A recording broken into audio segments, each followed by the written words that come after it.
Buenos días a todos. Antes de comenzar, queremos compartir con ustedes una breve explicación sobre cómo utilizar la función de interpretación en esta sesión.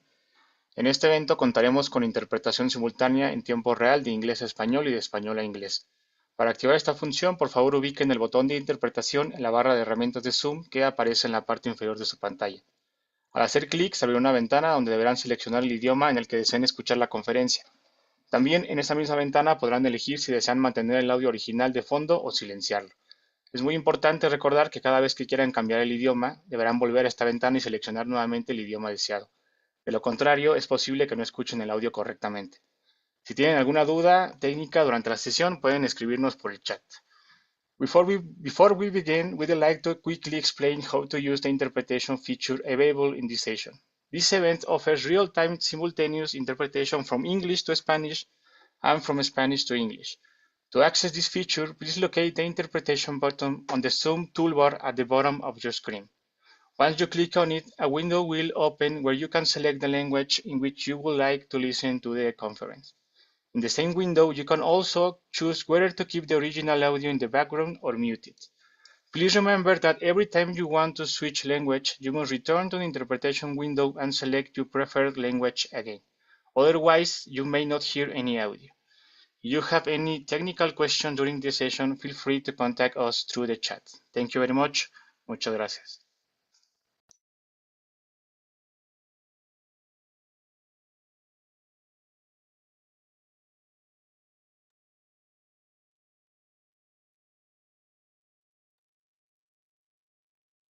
Daniel, estamos en tus manos. Pues muchas gracias, Jesús. Pues estimadas y estimados participantes, es un honor para mí darles la más cordial bienvenida a este séptimo ciclo de conferencias de Fiscalidad Internacional y Precios de Transferencia. Es un espacio que QCG Transfer Pricing y los posgrados empresariales han consolidado como punto de encuentro clave entre la teoría, la práctica y pues los grandes retos que enfrenta el mundo fiscal en un entorno globalizado. Antes de iniciar pues, el ciclo de conferencias, platicábamos que pues es el momento de los precios de transferencia, ¿no? Todo esto que está sucediendo hoy en día, pues nos da luz para ver qué es lo que va a pasar con todo un ambiente fiscal que va a estar muy interesante de revisar, ¿no? Y pues como Universidad Panamericana agradecemos la participación de reconocidos especialistas nacionales e internacionales, quienes compartirán su experiencia, conocimiento y visión sobre temas de enorme relevancia en la actualidad. Estoy seguro de que cada una de las ponencias será una oportunidad para reflexionar, cuestionar y sobre todo aprender de manera colaborativa. La realización de este evento fortalece nuestra misión como universidad, formar profesionales capaces de enfrentar con criterio, ética y excelencia los desafíos de un entorno cada vez más complejo. Les deseo una jornada enriquecedora y les animo a participar activamente, a generar vínculos y a seguir construyendo juntos conocimiento útil para la sociedad. Bienvenidas y bienvenidos. Daniel, muchas gracias. Es para mí también un gusto saludarles el día de hoy. Ya tenemos una nueva edición del ciclo de conferencias en Fiscalidad Internacional y Precios de Transferencia. El tiempo pasa pues efectivamente muy rápido y creo que estamos enfrentando tiempos por demás complicados, turbulentos y creo que es el momento oportuno para que eh, tanto en las universidades como en las empresas, pues podamos tomar nota de las medidas que pueden tomar las empresas para, digamos, salir avantes en estos tiempos. Y sin más, agradeciendo su participación, voy a presentar a nuestro primer expositor. Ustedes ya lo conocen, no necesita realmente mucha, eh, perdón, introducción. Es Manuel de los Santos, de la OCDE. Hola, Manuel. Hola Jesús, hola a todos. ¿Qué tal? Me da mucho gusto verte nuevamente por acá. Igualmente. Voy a permitirme leer la biografía de Manuel. eh, un segundo.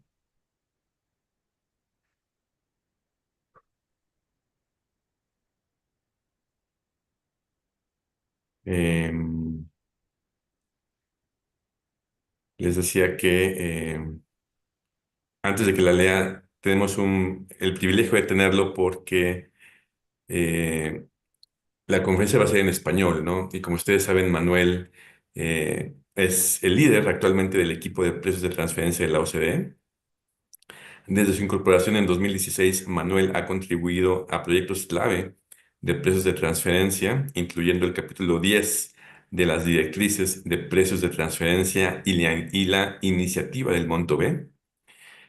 Antes de unirse a la OCDE, Manuel trabajó para la Comisión Europea y la Administración Tributaria Española, especializándose en Fiscalidad Internacional y Precios de Transferencia. Y un poco en broma decía yo que Manuel es como la autoridad planetaria, ¿no?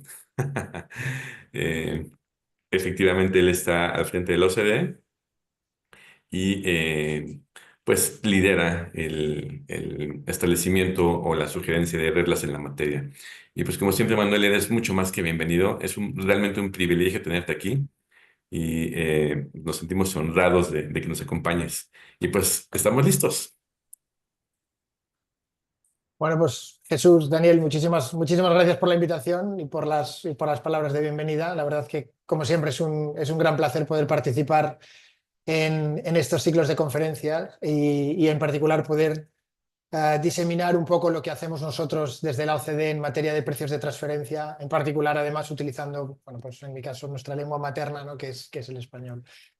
Entonces, la manera en que yo estaba pensando un poco esta presentación desde la perspectiva de alguien que trabaja en la OCDE, como siempre, para alguien que tiene la oportunidad de escuchar a una persona que trabaja en la OCDE, yo me hago una serie de preguntas que a mí me gustaría que esa persona me respondiera, ¿no? La pregunta principal, yo creo que cuáles son los temas ahora mismo que impulsan la agenda de precios de transferencia desde la perspectiva de la OCDE y del marco inclusivo. Y yo creo que en ese contexto tenemos fundamentalmente dos principios generales. El primero de ellos es el principio de simplificación, y evidentemente es uno de los que hablaremos y debatiremos hoy sin ninguna duda. Y el segundo principio es el principio de seguridad jurídica. En resumen, digamos que todos queremos normas más simples y que además nos permitan saber con antelación o predecir el resultado de la aplicación de esas normas. Y al final, digamos, esta simplificación y seguridad jurídica no deja de ser, pues, distintas caras de la misma moneda. Y en materia de precios de transferencia, yo creo que hay distintas formas en las que podemos trasladar estos dos principios generales a la aplicabilidad del principio de valor de mercado. Desde el punto de vista de simplificación, pues podemos pensar en ejemplos que buscan crear o perfeccionar regímenes existentes, y hablaremos de eso sin duda hoy. Podemos pensar en el capítulo 7 de las directrices de precios de transferencia, cuando hablamos de servicios de bajo valor añadido, por ejemplo. Podemos hablar, evidentemente, y lo haremos, del importe B. Podemos hablar también de parte de la actividad que comenzó la OCDE hace aproximadamente 4 años en relación con la simplificación de los trabajos de comparabilidad. Podemos pensar también en el área de simplificación el objetivo de redactar normas que sean más simples a la hora de entenderse. Y podemos pensar también, y este es un elemento que sí me gustaría tocar hoy con un poco más de detalle, la posibilidad no solo de buscar la simplificación mediante el cambio de norma, sino aquellas situaciones en las que podemos intentar conseguir un entendimiento común de las normas existentes, de tal manera que sin tocar la norma como tal, podemos llegar a una aplicación más sencilla. Y eso es uno de los puntos en los que ahora mismo yo creo que el marco inclusivo en el ámbito de precios de transferencia está centrando bastante sus esfuerzos, y luego os daré un par de pinceladas de por dónde estamos con ese tema. Desde el punto de vista del otro gran principio que comentaba al principio, de seguridad jurídica, pues yo creo que tenemos ahí también distintas posibilidades, ¿no? Todo el ejercicio que el marco inclusivo y la OCDE realizan en materia de prevención de disputas, y podemos pensar a través de los acuerdos previos de valoración, las iniciativas como el ICAP o las auditorías conjuntas, y en cierto sentido también el montante B, ¿por qué no? Y desde el punto de vista de resolución de disputas, pues esa seguridad jurídica, o esa certeza tributaria que buscamos a través de instrumentos como los procedimientos amistosos o los procesos de arbitraje. Entonces, estos dos principios, como decía, llevan guiando un poco el trabajo de la OCDE y del marco inclusivo en materia de precios de transferencia durante los últimos años, pero si me preguntáis qué podemos esperar hacia futuro, es que la importancia de esos dos principios se ponga en mayor valor, en la medida en que no debemos ignorar que los negocios, los modelos de negocios, tienden a realizarse de manera más compleja cada vez por las circunstancias económicas, y en ese sentido, digamos, las normas jurídicas en materia de precios tienen que adaptarse a esa realidad, pero evitando llegar a un punto en que la complejidad del sistema lo haga impracticable. Entonces, si miramos un poco hacia atrás, qué es lo que ha hecho la OCDE y el marco inclusivo en estas áreas de simplificación y de seguridad jurídica durante los últimos 2 o 3 años, antes de hablar de qué es lo que vamos a hacer en los próximos 2 o 3, yo creo que es imprescindible, y es un poco también el tema de la ponencia, que hablemos del importe B.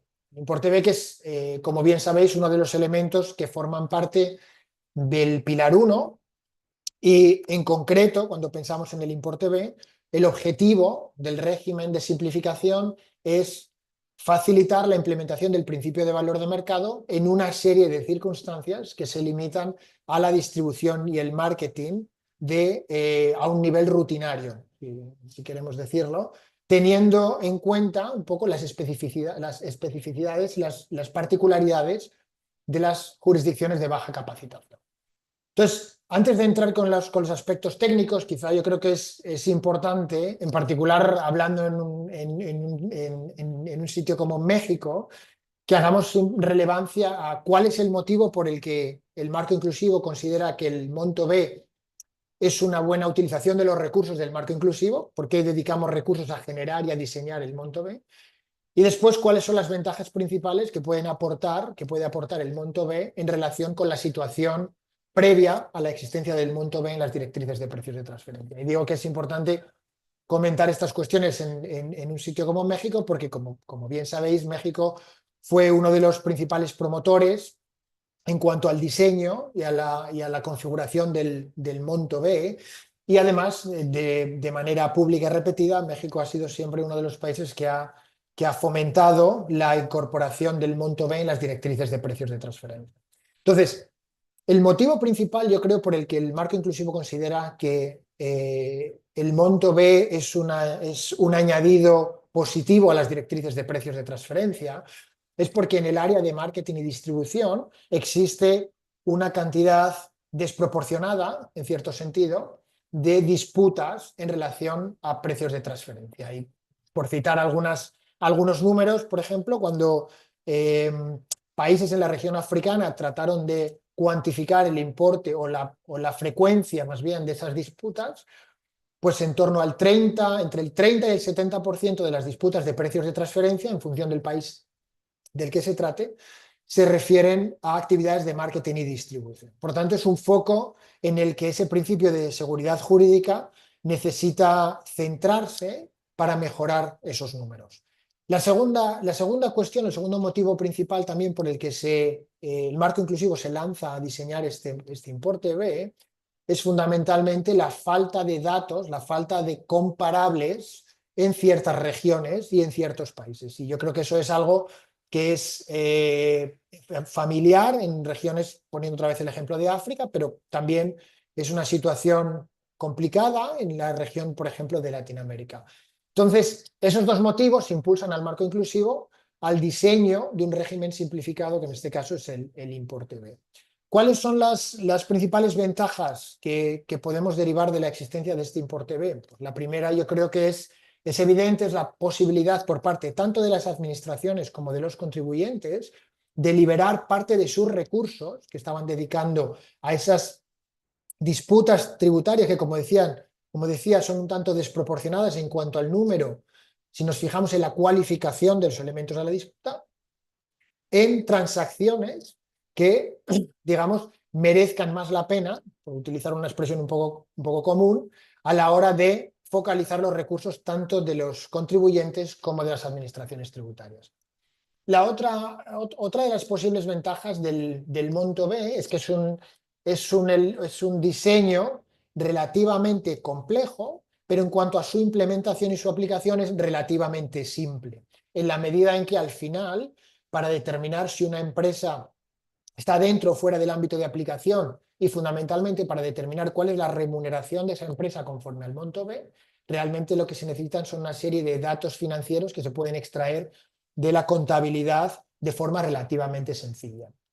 El tercer elemento por el cual yo creo que el importe B es una ventaja considerable, en particular para aquellas jurisdicciones que calificamos como jurisdicciones de baja capacidad en el propio informe del monto B, es que cuando esas jurisdicciones llevan a cabo la aplicación del importe B a los distribuidores dentro de su jurisdicción, la jurisdicción que está en la contraparte de la transacción respetará el resultado de la aplicación del método de valoración del importe B. Por tanto, desde el punto de vista de la seguridad jurídica, esta es una característica muy relevante para contribuir a ese objetivo que comentaba al principio de incrementar la seguridad jurídica. Y finalmente yo creo la cuarta ventaja quizá de la existencia del importe B es superar esa dificultad que, como decía al principio, existe en ciertas regiones en cuanto a la falta de comparables. En algunos casos la falta de comparables se debe a que las bases de datos no están suficientemente desarrolladas. En otros casos se debe a que simplemente no existen transacciones comparables en el mercado abierto en relación con aquellas transacciones que podemos observar en el ámbito intragrupo. Por tanto, yo creo que en ese aspecto, tanto desde el punto de vista de la administración como desde el punto de vista del contribuyente, la ventaja del monto B es significativa en cuanto al ahorro de recursos. Entonces, sin entrar en mucho detalle, pero para daros una pincelada general de cuáles son los elementos que forman parte de este régimen general, normalmente la forma en que lo dividimos es a través de los tres bloques generales que tiene el enfoque. El primero de ellos es el ámbito de aplicación, en qué circunstancias un contribuyente cae dentro del ámbito de aplicación del importe B. Como bien sabéis, el importe B busca poner precio a las actividades de distribución al por mayor de bienes tangibles, y a la hora de delimitar cuáles de los distribuidores al por mayor de bienes tangibles caen dentro del ámbito de aplicación del importe B, tenemos una serie de requisitos que lo que hacen es excluir aquellos distribuidores que podrían tener una naturaleza que va más allá de su actividad, de una actividad rutinaria. Y para eso excluiríamos aquellos distribuidores cuya remuneración se deba determinar a través de un método que mira a las dos partes de la transacción. En particular, por ejemplo, si aplicáramos el método del reparto de beneficios, en esos casos la transacción estaría fuera del ámbito de aplicación del importe B. El segundo requisito dentro de este ámbito de aplicación es que el distribuidor tiene que tener una estructura de gastos operativos sobre venta que se encuentre dentro de un rango predeterminado. Y ese rango tiene un suelo, que es el 3%, y tiene un techo que estará entre el 20 y el 30% de los gastos operativos sobre ventas. ¿En qué medida las jurisdicciones decidirán cuál es el importe de ese techo máximo? Es algo que, digamos, el marco inclusivo concedió flexibilidad a las jurisdicciones para decidir ese rango, y lo que nosotros haremos desde la perspectiva del secretariado será reflejar las elecciones que hagan las jurisdicciones, y eso estará publicado en la página web de la OCDE para que, digamos, que los usuarios del importe B conozcan los distintos criterios que utilizan las distintas jurisdicciones para aplicar el importe B.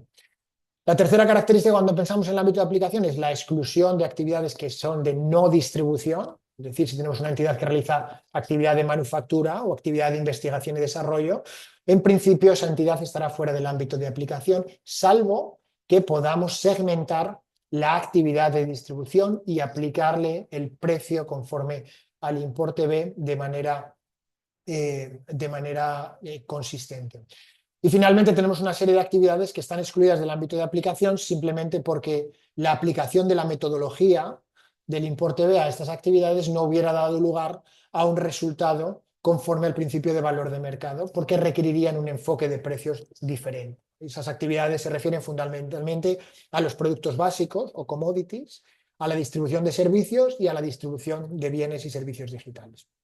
Entonces, una vez que sabemos qué entidades están dentro del ámbito de aplicación, el segundo elemento es cómo le ponemos precio a esas actividades dentro del ámbito de aplicación del importe B. Y tiene básicamente tres pasos, digamos, para determinar cuál es el importe final de esa remuneración de la entidad incluida en el ámbito de aplicación. Y esa remuneración se lleva a cabo a través de un retorno sobre ventas que viene determinado a través de una tabla o de una matriz de resultados que tiene un margen, un rango que es más menos 0,5%. Para determinar cuál de los importes en esa matriz de precios o en esa matriz de resultados es el que se aplica a la entidad correspondiente, tenemos dos factores que son aquellos a los que tenemos que mirar para elegir la casilla o la celda de esa matriz de precios. Y esos dos factores son fundamentalmente la industria a la que pertenece la entidad a la que estamos tratando de poner precio y el factor de intensidad, que no es otra cosa que determinar cuál es el nivel de gastos operativos sobre ventas y de activos operativos sobre ventas de esa entidad a la que estamos tratando de determinar su resultado. Y eso nos va a dar, digamos, el resultado sobre ventas que en principio sería aplicable en el ámbito del importe B, sujeto a dos posibles ajustes.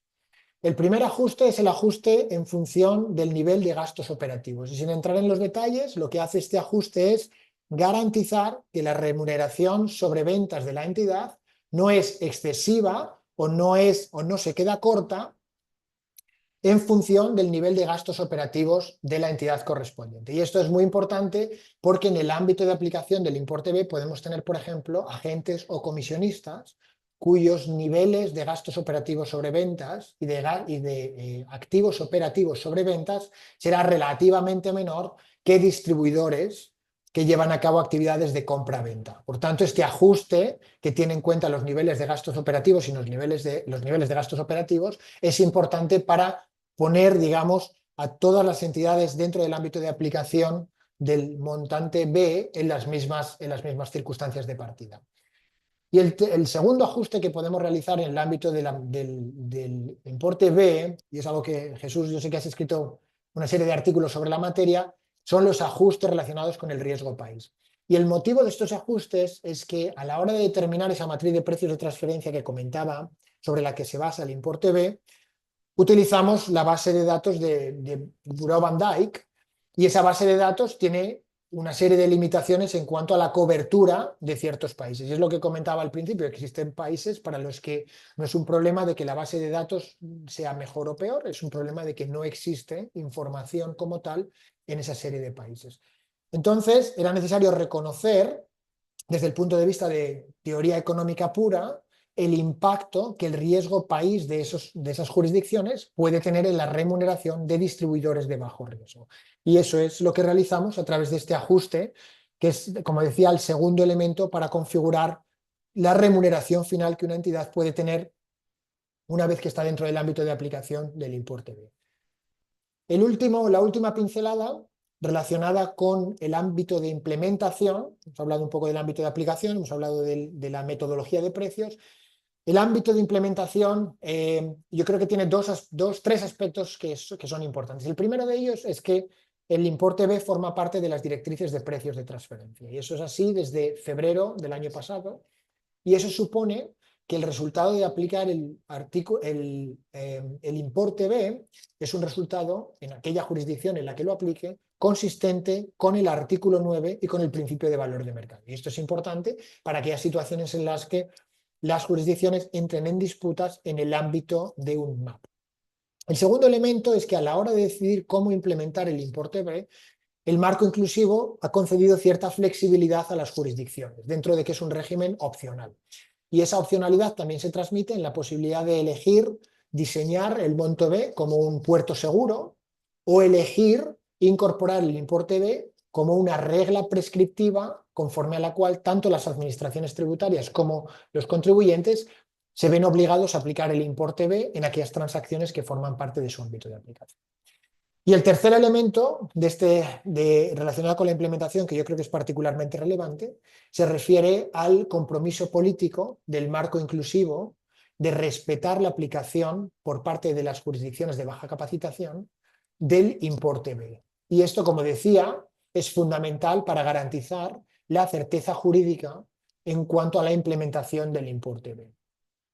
Ahora, llegados a este punto, digamos que estamos en abril, llevamos casi 4 meses desde que las jurisdicciones tienen la posibilidad de implementar el montante, el importe B, porque aunque lo incluimos en las directrices en el año anterior, en 2024, la implementación del importe B podría ocurrir únicamente a partir de enero del 2025. Por tanto, yo creo que es absolutamente normal reconocer que a estas alturas tenemos una serie limitada de países que están empezando a dar pasos hacia la implementación del montante B. No es algo que debamos esperar en cuanto a un número significativo de jurisdicciones implementando el importe B en los próximos meses, porque es un proceso que requiere tiempo y es un proceso en el que, en particular, para aquellos países que se pueden beneficiar en mayor medida del importe B, que son esas jurisdicciones de baja capacitación, pues también hay que entender que son jurisdicciones que están sujetas a una serie de prioridades, como puede ser la implementación, por ejemplo, del Pilar 2, o como puede ser otras normativas domésticas que en ese ámbito de prioridades las jurisdicciones deciden poner por delante de la implementación del importe B. Pero cuando nosotros conversamos con las jurisdicciones del marco inclusivo, tenemos una demanda, yo diría, significativa de apoyo para la implementación del montante B, y es algo en lo que evidentemente el marco inclusivo va a dedicar una gran parte de sus recursos durante los próximos meses. Entonces, volviendo a los principios generales que comentaba al principio, ¿no? La simplificación y la seguridad jurídica, desde el punto de vista de lo que ha estado haciendo la OCDE y el marco inclusivo, en esos ámbitos, yo creo que el importe B es uno de esos ejemplos claros, pero también tenemos otras áreas como es garantizar o mejorar la utilización, por ejemplo, de los procedimientos amistosos. Entonces, si miramos las últimas estadísticas que se han publicado por parte del Foro de Procedimientos Amistosos, pues tenemos una mejora significativa en cuanto a que el número de casos de precios de transferencia, el número de disputas se ha reducido significativamente, creo que está en torno a un 15 o un 16% en relación con las estadísticas del año anterior. El número de casos cerrados ha incrementado también de manera significativa y está en torno a un 8% si miramos exclusivamente en el ámbito de precios de transferencia. Y estas mejoras responden, sin ninguna duda, al incremento de recursos, al incremento de esfuerzos por parte de las autoridades competentes, que yo creo que es algo loable y algo que desde el marco inclusivo se valora muy positivamente. Desde el punto de vista de los deberes pendientes, no todos son buenos números, es cierto que sigue habiendo un margen de mejora fundamentalmente en cuanto al tiempo medio que supone cerrar los casos de precios de transferencia, que ahora mismo está en torno a los 32 meses, mientras que el objetivo del marco inclusivo, si pensamos en esas mejores prácticas que se derivan de la acción 14 de BEPS, está en torno a los 24 meses. Por tanto, ahí sí que tenemos todavía un margen importante de mejora. Ahora, si paramos en cuanto a qué es lo que hemos estado haciendo hasta ahora y empezamos a pensar qué es lo que viene a futuro, de nuevo, tratando de encajar esta conversación desde la perspectiva de los temas generales de simplificación y seguridad jurídica, yo creo que hay 2 o 3 áreas que son realmente importantes en cuanto al trabajo del marco inclusivo durante los próximos 2 o 3 años.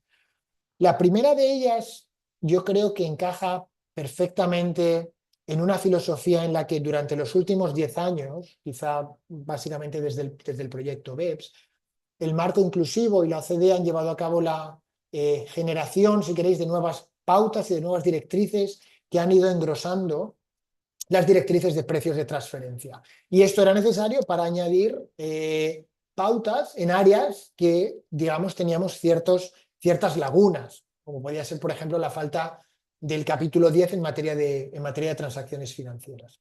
Ahora bien, después de ese periodo de intensa generación de directrices, el marco inclusivo yo creo que está ahora mismo en un momento en el que es importante parar y, antes de generar nuevas directrices, asegurar que la interpretación de las directrices existentes es coherente y es consistente a lo largo del propio marco inclusivo. Y esto es muy importante porque si pensamos cuál es el objetivo fundamental del principio de valor de mercado, el objetivo o la razón de la existencia del principio de valor de mercado no es otro que dotar a las jurisdicciones de un instrumento para garantizar la eliminación de doble imposición. Si tenemos distintas interpretaciones del mismo principio, digamos que el objetivo del principio no lo podríamos cumplir. Y es el motivo por el que ahora mismo, digamos, una parte de los esfuerzos, una parte significativa, yo diría, de los esfuerzos del marco inclusivo, se llevan a seleccionar áreas donde las jurisdicciones identifican puntos de presión en el sistema en los cuales llegar a una interpretación común puede beneficiar para reducir, por ejemplo, los números de disputas que tenemos en el ámbito de los procedimientos amistosos. Por daros una idea de cuáles son los temas en los que el marco inclusivo ha empezado a tener esta conversación, pues son temas que van desde temas de gran complejidad, como podemos hablar del tema de segmentación, al que aludí antes cuando hablábamos del importe B, o temas de ajustes de comparabilidad, ¿no? Cómo realizan, por ejemplo, los ajustes de riesgo país las jurisdicciones y en qué medida podemos estandarizar ese tipo de interpretaciones con el contexto de las directrices, a otros temas que aparentemente no son tan complejos, pero sin embargo están dando lugar a disputas en el ámbito de los procedimientos amistosos, como es, por ejemplo, la elección de un punto en el rango de precios de transferencia. Como sabéis, las directrices, en aquellas situaciones en las que los comparables no son perfectos, sugiere la utilización de criterios estadísticos. Y la realidad es que los países utilizan distintos criterios estadísticos a la hora de decidir el punto del rango de precios de transferencia que es aplicable al caso concreto. Y eso, de nuevo, dificulta los acuerdos en materia de precios de transferencia. Entonces, esos son algunos de los ejemplos en los que ahora mismo el marco inclusivo está centrando sus esfuerzos. El segundo elemento, más allá de conseguir esa interpretación consistente de ciertas áreas de las directrices, es un trabajo que la OCDE comenzó en el año 2018 y que tuvimos que pausar como consecuencia de los trabajos en relación con el trabajo de los pilares. Ese trabajo es el trabajo del capítulo 7 en relación con los servicios intragrupos. Los servicios intragrupo, como bien sabéis, capítulo 7 de las directrices de precios de transferencia.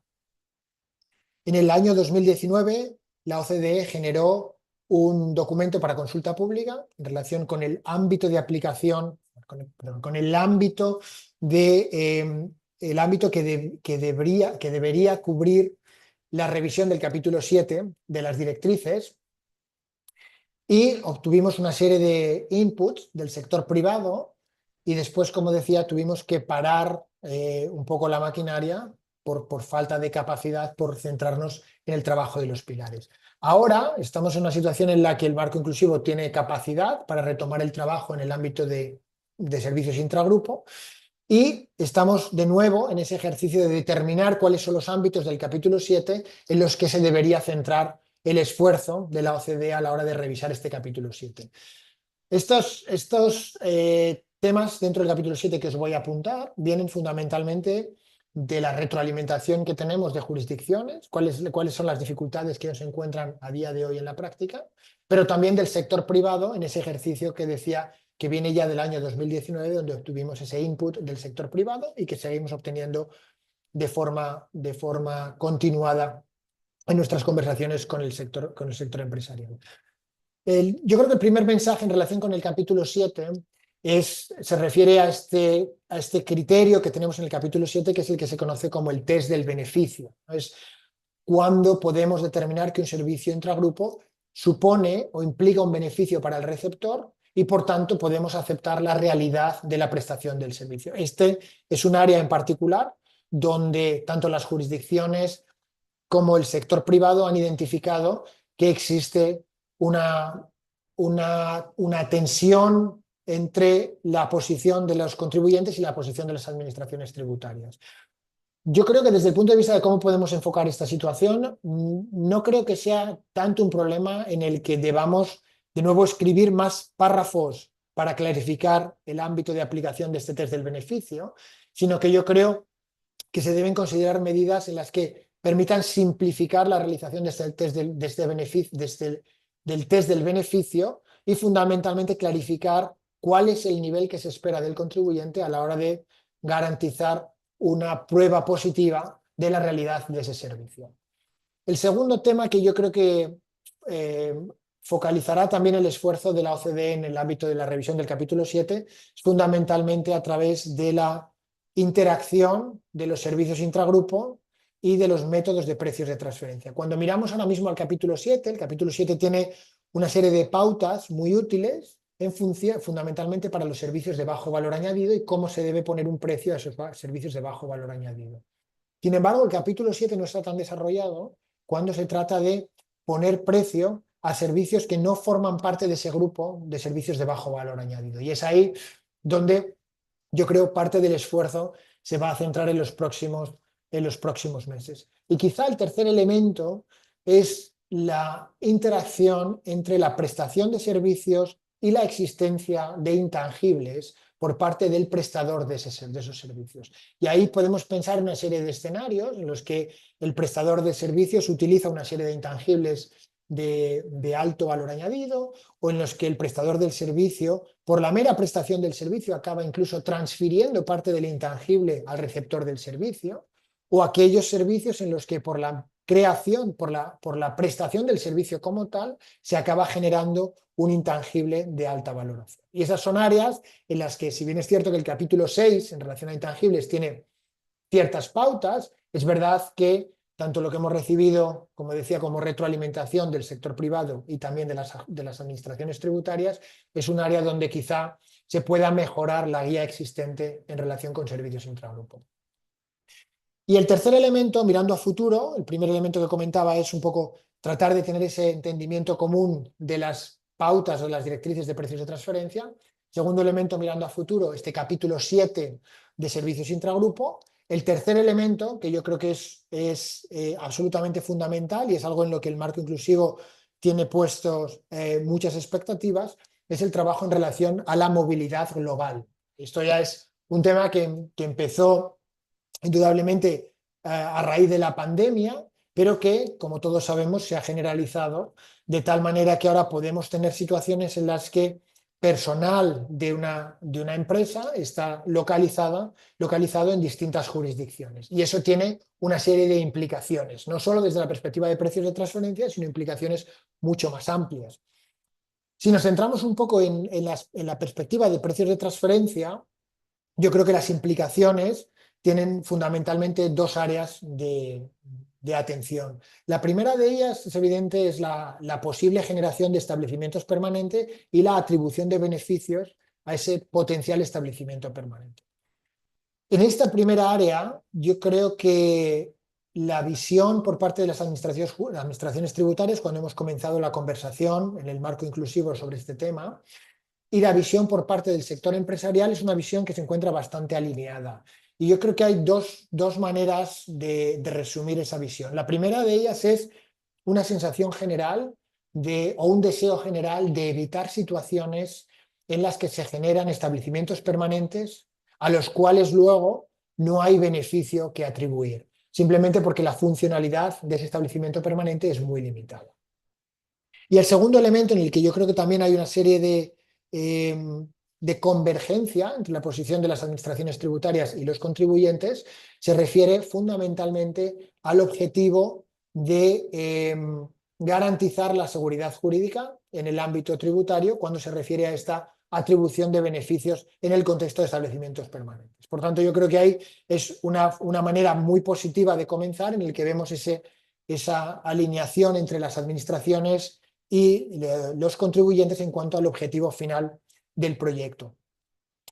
En relación a dónde estamos con este primer elemento del ámbito de la movilidad global, digamos que el grupo de trabajo 1, que es el grupo de trabajo responsable del modelo de convenio de la OCDE, ha comenzado por uno de los aspectos que quizá es más limitado en cuanto a su impacto cuando uno mira el artículo 5 y sus comentarios del modelo de convenio, por cuanto está comprimido en una serie de párrafos de los comentarios, pero que sin embargo tiene un amplio impacto en la práctica, y es la determinación o no de la existencia de un establecimiento permanente cuando alguien trabaja desde casa. Y ese es quizá el elemento que desde el sector privado se ha identificado como el más urgente en cuanto a necesidad de clarificar la situación en un ambiente en el que comentaba hace un momento, los contribuyentes se enfrentan a la situación en la que sus trabajadores se encuentran dispersados geográficamente y en muchos casos la empresa no tiene capacidad de requerir a sus trabajadores que vuelvan a las oficinas físicas por un criterio fundamentalmente de retención de talento. Es decir, si aplicas una política distinta, puede que pierdas parte del talento de tus empleados. Por tanto, ese es uno de los ámbitos fundamentales en los que ahora mismo el marco inclusivo se está fijando y en el que yo creo que deberíamos esperar noticias a lo largo de este año. Y el segundo de los elementos, que quizá tiene un ámbito de repercusión más amplio y se refiere fundamentalmente al ámbito de precios de transferencia, dejando a un lado el ámbito del artículo 5 y el artículo 7 del modelo de convenio. Y ese ámbito de precios de transferencia se refiere fundamentalmente a entender cómo se aplica el capítulo 1 con su control, con su marco de control de riesgo en situaciones en las que el personal que toma decisiones relevantes para una empresa se encuentra de nuevo disperso geográficamente. Y es en ese contexto en el que el marco inclusivo, de nuevo durante los próximos meses, va a centrar su esfuerzo, de nuevo con ese objetivo de garantizar o de tratar de asegurar o mejorar en el ámbito de la certeza tributaria, en un área en la que yo creo que el objetivo fundamental de este proyecto es permitir que las empresas decidan libremente cómo operar y digamos, la estructura fiscal no suponga un impedimento para esa decisión empresarial. Por tanto, y ya mirando un poco al tiempo, para resumir en 2 o 3 ideas, mirando hacia adelante, yo creo que el principio de simplificación y los principios de seguridad jurídica van a seguir guiando los trabajos del marco inclusivo durante los próximos 2 o 3 años sin ninguna duda. Y en ese ámbito, pues aspectos a considerar, como decía, seguir monitoreando las estadísticas en el ámbito de procedimientos amistosos y de APAs, que ahora tenemos la página de la OCDE, para ver cómo las distintas medidas se reflejan en esas estadísticas. Desde el punto de vista de política tributaria, los esfuerzos en materia de precios de transferencia en buscar esa interpretación coherente, consistente de las pautas que tenemos ahora mismo en las directrices y quizá tener en cuenta esa posibilidad de guías adicionales en relación con los servicios intragrupos y en relación con el ámbito de movilidad global. Yo creo que ese es el mensaje principal que probablemente desde la OCDE y desde el marco inclusivo pues nos gustaría hacer llegar en cuanto a dónde debemos poner la atención durante los próximos 2 o 3 años. Y con eso, Jesús, te devuelvo la palabra y de nuevo os agradezco muchísimo la oportunidad de poder hablar hoy con vosotros. Manuel, muchísimas gracias. Yo creo que seguramente hay muchas preguntas porque el tema del monto B es, digamos, relativamente, bueno, es nuevo, de hecho. Y hay que enfatizar que es todavía una propuesta de la OCDE, ¿no? ¿Qué esperamos para la adopción en América Latina? Bueno, pues muchas gracias. Mira, es una buena pregunta. A partir de enero de este año, digamos que las jurisdicciones pueden comenzar a implementar el importe B. Cuando nosotros hablamos con jurisdicciones en el área de Latinoamérica, tenemos una demanda significativa y yo creo, porque además es públicamente conocido, México es uno de los países que en ese sentido está liderando un poco la región en cuanto a un interés muy fuerte de llevar a cabo la implementación del importe B en este año. Con lo cual nosotros desde el marco inclusivo, pues lo único que podemos hacer ahora mismo es continuar asistiendo a esas jurisdicciones en la medida que nosotros podemos ayudarles pues, con la redacción de norma, con la realización de análisis económicos para garantizar el impacto del montante B. Pero yo creo que, como decía, también tenemos que ser un poco conscientes de la implementación del importe B requiere en muchos casos la modificación de norma doméstica y eso de por sí es un proceso que lleva tiempo a las jurisdicciones. Por tanto, yo creo que durante este año es un poco prematuro esperar un gran número de jurisdicciones aplicando el importe B. Súper. Ahora, quizá habría que enfatizar porque muchos de las personas que nos siguen en este momento no son expertos en precios de transferencia. Ujú. Y creo que hay que enfatizar que está limitado, o más bien está dirigido a actividades rutinarias de comercialización, lo cual excluye a compañías que tengan, digamos, o que generen lo que decimos contribuciones únicas y valiosas, ¿no? Que están teniendo funciones generadoras de activos intangibles. ¿Correcto? Exacto. Ese yo creo que es un criterio muy importante. Como la manera en que está diseñado por parte del marco inclusivo, digamos, para determinar el ámbito de aplicación es con una serie de criterios negativos, de tal manera que cuando cumples cualquiera de esos criterios, necesariamente estás fuera del ámbito de aplicación. Uno de ellos, como bien comentabas, es la existencia de esos intangibles únicos y valiosos, y no es solo que seas titular de esos intangibles, sino también que puedes llevar a cabo una contribución a intangibles únicos y valiosos que pertenecen a una entidad no residente. El otro criterio que yo creo también es muy relevante es este criterio que se fija en el nivel de gastos operativos en relación a las ventas, y es necesario que el contribuyente caiga dentro de ese rango que se sitúa entre el 3 y el 20 o el 30%. Y después el tercero, quizá más relevante también, es la exclusión de ciertas actividades como por ejemplo la distribución de commodities o la distribución de servicios. Eso, como comentaba antes, se debe fundamentalmente a que la particularidad de esos productos o esos servicios no encajan de manera necesaria en la metodología de precios que tenemos en el ámbito o en el montante B. Claro. Sí me parece importante la precisión porque aquí en América Latina como que se hace un uso muy extensivo del método de márgenes transaccionales, incluso cuando, por ejemplo, hay estas actividades generadoras de activos intangibles, lo cual creo que es un error técnico importante y debería de llevarnos a reevaluar el método e incluso la aplicación del importe B en el futuro. Otra pregunta, hablando del test de beneficios, no sé si te diste cuenta, pero Perú, por ejemplo, o sea, te pide una documentación muy extensa en cuanto al cómo acreditar que en efecto te estás beneficiando del servicio intercompañía. O sea, más o menos cuéntanos cómo viene el estándar, porque es una preocupación constante en América, ¿no? Sí, y es algo que sin duda estamos, cuando hablamos del capítulo 7, digamos que tenemos también una derivada que es los comentarios o la aplicación del artículo 9 y del artículo 25 para dar acceso al procedimiento amistoso. Yo creo que ahí, cuando hablamos con las jurisdicciones en el contexto del marco inclusivo, también con el sector privado, pero eso también lo reconocen las jurisdicciones, hay una dificultad a la hora de entender cómo se aplica el criterio de documentación en el ámbito del capítulo 7 para determinar cuándo un determinado servicio se ha prestado. Y yo creo que aquí el mensaje fundamental que estamos tratando de determinar en el contexto del marco inclusivo en este área es que ese requerimiento al contribuyente no puede ser desproporcionado en función fundamentalmente del valor del servicio, ¿no? Sí que tenemos algunas experiencias en las que ese criterio de documentación, quizá a través de una norma doméstica, es excesivo e impide el acceso al procedimiento amistoso. Y esa es una de las áreas en las que el marco inclusivo también tiene trabajo por hacer, ¿no? Digamos, y es algo en lo que tanto el grupo de trabajo 1 como el grupo de trabajo 6, que es el mío, como el foro de procedimientos amistosos, pues tenemos trabajo pendiente, porque es una de las realidades que cuando hablamos con el sector privado no deja de identificarse como una de las dificultades prácticas. Claro, hay una pregunta del público que no sé cómo enfocar, pero creo que tiene que ver con cómo posiblemente interactuaría el monto B o la aplicación del monto B con compañías que preliminarmente fueron tipificadas como distribuidores de riesgo limitado. Ujú.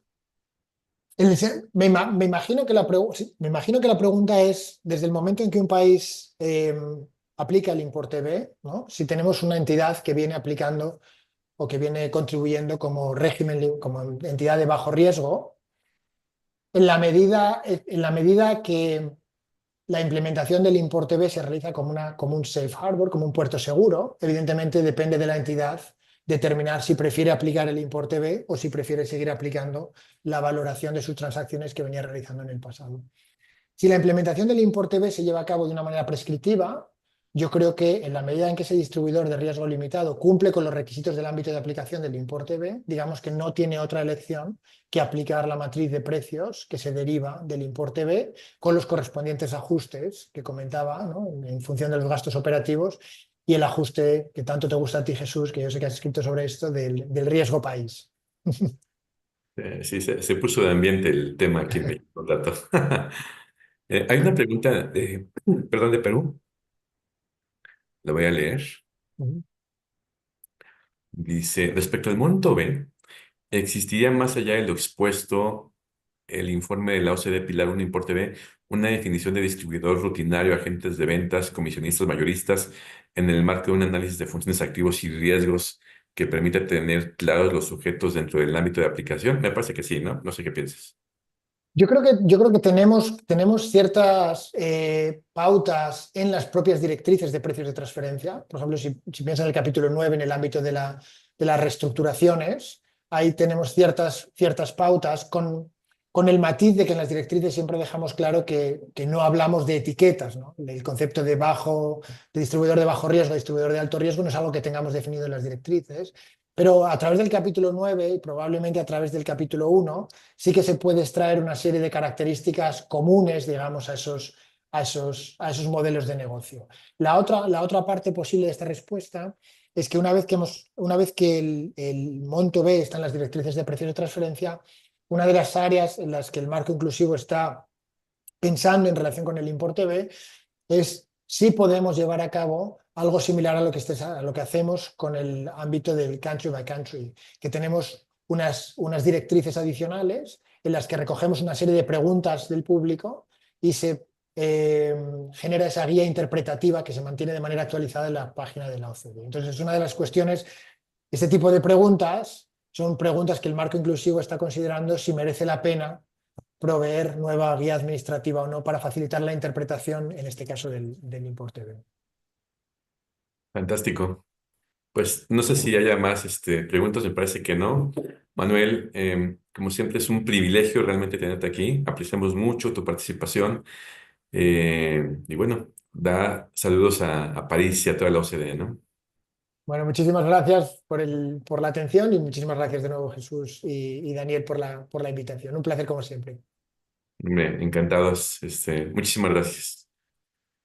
Mi vida era rutinaria, no tenía un objetivo específico antes de estudiar la maestría. Creo que la gran fuerza de los posgrados es que influye mucho como el amor a la sabiduría. Suena muy poético, pero es real. Y esto es, digamos, como una especie de oasis donde te libras un momento dado, puedes pensar en otras cosas, puedes aspirar a otras cosas, y eso acaba siendo también muy enriquecedor para la vida, no solamente profesional, sino también para la parte personal. Caminar pues por este campus y esta universidad realmente me hacía muchísima ilusión. A mí me encanta la metodología de la UP, los maestros. Tú como persona puedes ir puliendo, perfeccionando tu proyecto de vida y ir proyectando justamente en esa dirección que es la que tú estás buscando. Desde que estoy en esta oportunidad de la maestría, he visto de una forma diferente mi futuro, ya que he complementado con herramientas y conocimientos mi carrera profesional. La mejor inversión que puedes hacer es en ti mismo, en tu desarrollo. Es algo que solo te va a traer cosas buenas, red de contactos, oportunidades, aprendizaje, crecimiento, te vas a retar, vas a salir de tu zona de confort. De verdad, te va a cambiar la vida. Los rankings nacionales e internacionales nos posicionan como una de las mejores universidades de México. Tenemos la responsabilidad de formar a los mejores financieros, administradores, fiscalistas, mercadólogos, directores de capital humano y los mejores empresarios, por lo que solo admitimos a los mejores estudiantes. Ven y sé parte de nuestra comunidad. Mi vida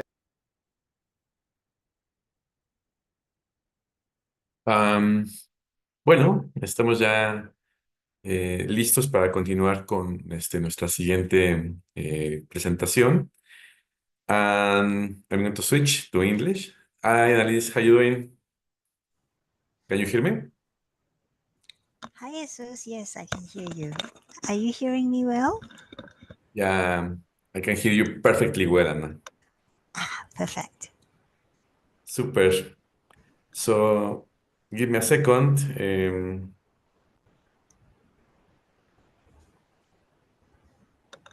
Because we are going to start with this quite important presentation. During the recent years, we have seen a lot of activity on regards of the OECD proposal on Pillar 1 and Pillar 2. So, I would say that one of the I would say most important professionals following this proposal is Annalise. She has been doing an extraordinary job on this field. So I'm going to introduce her properly. Here with us is Annalise Foong, with more than 20 years of experience in global tax strategy. Annalise is the founder of Fletax Consulting, specializing in BEPS and Pillar 2 implementation. Since the OECD first proposal of Pillar 1 and Pillar 2, she has led a groundbreaking analysis of the viability, benefits, and implementation challenges, helping multinationals navigate this complex transition. Annalise, the floor is yours. You are very welcome. Jesus, thank you so much for that very kind introduction, and of course, immensely grateful for the invitation to be part of today's conversation. It's such an honor to be part of the panel of speakers that you have here today as well. So thank you very much, Jesus. I am going to try to share my screen. 1 second. Let's see how lucky I am in making this work. Can you let me know once you see my screen? Yes, Anna, we can see it. Perfect. Okay. So here we are. I don't have the sexy topic. I'm not talking about tariffs. All the people I know and talked to the last week have been talking about tariffs and stock prices and exchange rates, and that's not my topic today, but I still think that tonight's topic is very important. So here we are. After more than a decade of intense reform, we're now at a pivotal point in the international tax landscape. With active implementation of global rules across the world, we're seeing sweeping changes, but we're also seeing growing pressures from geopolitical shifts, rapid technological changes, and environmental challenges. Here you see a little bit about myself, the most important part being my contact details on the bottom right, should you wish to continue the conversation after today's presentation with me. Okay, my goal today is to offer a broad perspective. It's not a technical analysis. I do love Pillar 2 technical analysis discussions, but it's not so much the focus here today. Today's presentation will be a broad perspective. And I know there's a lot of discussion right now about whether Pillar 2 will survive and in what form.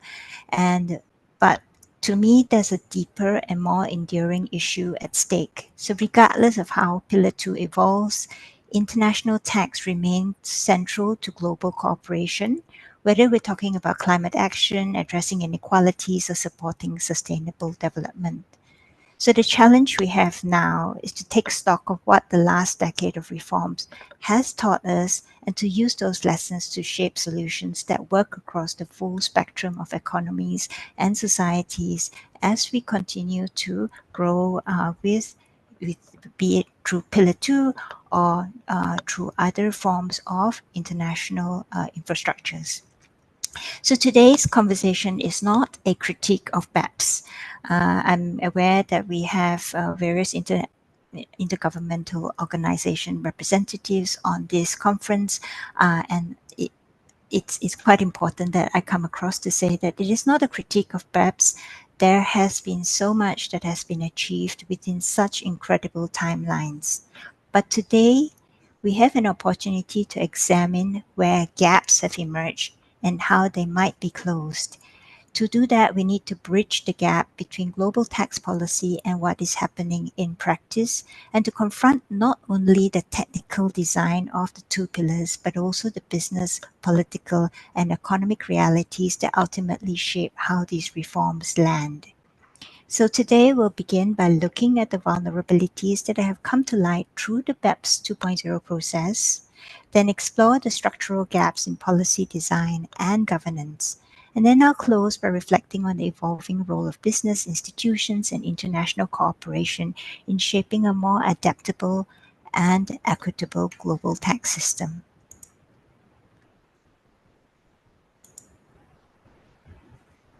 So let's briefly revisit the two pillars. Essentially, the two pillars address the twin components of tax liability, that is the tax base and tax rate. Pillar 1, Amount A, was meant to address the tax base by reallocating profits to be taxed in market jurisdictions where traditional taxing rights do not exist. Amount B, as extensively and excellently discussed by Manuel's presentation before this, is meant to provide for a simplified and streamlined approach to the application of the arm's length principle to in-country baseline marketing and distribution activities. Pillar 2 primarily addresses the tax rate by requiring a top-up tax where multinationals currently pay less than 15% tax at a jurisdictional level. But at the same time, there is also a major component of the tax base realignment under Pillar 2 rules in the way that the globe income is defined within the formula. Along with the Pillar 2 package comes the subject to tax rule, which allows source jurisdictions to collect tax where taxing rights may have been ceded under existing double tax treaties. Now I will take 3 minutes to walk through an example which illustrates the mechanics of Pillar 2 in order to level the playing fields for those who may not be so familiar with the mechanics.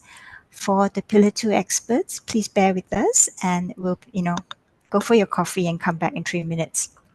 So in this example, you see an organization, a very simple group chart, and you have a multinational with a UPE in a jurisdiction with no globe rules. Oops, yeah, I'm trying to get that. So you have a multinational with no globe rules, and then our focus within the Pillar 2 rules is on jurisdiction D at the bottom with entity E and D held by various intermediate parent entities as you see here. The first step in the globe calculation is to calculate the effective tax rate of the jurisdiction. And that's done simply, in this case, by the summation of the adjusted covered tax and globe income in jurisdiction D.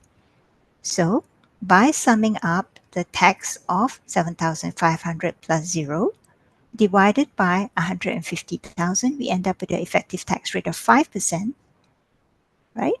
Which then means that the top-up tax should be 10% because we need to achieve a minimum tax of 15%. Assuming no substance-based income exclusion applies, the top-up tax is therefore simplistically calculated as 10% of 150,000, which is the globe income for the jurisdiction, which means that you have a top-up tax liability that equals 15,000 for jurisdiction D. Okay? So, keeping in mind that we know that the potential top-up tax liability for the group relating to jurisdiction D is 15,000, the next question is which entity will be liable for this 15,000 top-up tax liability? And that's where you have a two-step process coming in. Since jurisdiction B and C have IIR rules in place, but the UPE jurisdiction does not, B and C are the IIR liable entities. In the first step, the 15,000 is allocated to entity D and E based on the proportion of globe income of the two entities. So you can see here, entity E gets an allocation of 5,000 out of the 15,000, and entity D gets an allocation of 10,000. But then how much is the tax liability that needs to be paid by entity B? Remember, we started off saying that B and C were liable entities. This will be basically based upon, simplistically, the ownership percentage. And in this case, entity B receives 80% of the 10,000 top-up tax liability that was allocated to entity D. And entity C receives the entire 5,000. This is the IIR top-up tax liability for the parent entities.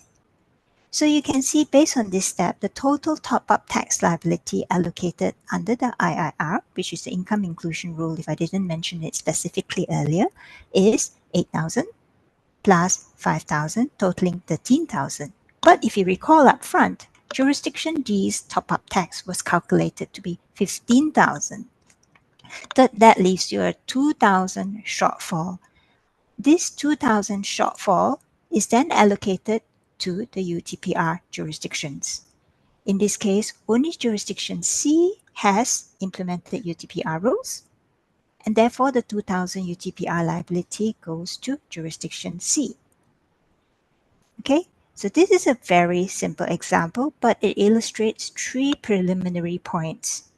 Firstly, globe rules can cancel the benefits of tax incentives by shifting the tax savings derived through tax incentives in a low tax jurisdiction to the parent entity jurisdiction. So you can see here the 5,000, the 15,000 top-up tax gets pushed up through various allocation mechanisms to other group entities.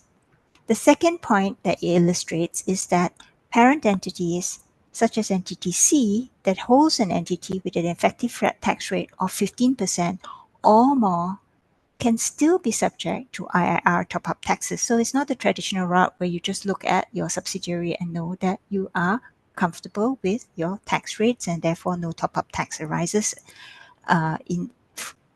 Because the calculation is done on a jurisdictional level, you'll find that it's not always the case. And finally, UTPR liability can be attributed to entities within the group even when there is no direct relationship with the entity's income. Now let's take another short example. If jurisdiction D had enacted the qualified domestic minimum top-up tax rules, so if you recall in the earlier page, jurisdiction D hadn't enacted QDMDT, that entire 15,000 would be liable to tax in jurisdiction D with no top-up tax allocated under the IIR and UTPR rules. Okay, so that was just a very quick walkthrough of the Pillar 2 rules, the globe rules, so that we can go on to further discuss some of the complexities that comes out from Pillar 2 at a conceptual level at least. So let's think about where we are now. To understand the present moment, let's look at how we got here. From early debates on harmful tax competition, through the launch of BEPS, to the design and implementation of the globe rules, the evolution has unfolded against a backdrop of financial crisis, rising geopolitical tensions, and shifting alliances.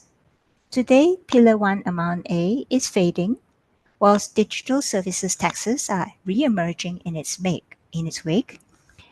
And we continue to watch as withholding taxes evolve under new bilateral designs and are now under discussion within the UN Committee of Experts, even as the debate on legacy solutions continue to go on. Pillar 2 today occupies a space of contradiction. It's rapidly implemented in some jurisdictions, met with silence, and even calls for suspension in whole or in part in others. The global discourse reveals a deeper set of vulnerabilities. In Belgium, the constitutionality of the UTPR is being tested. In US, the political reversal has been stark.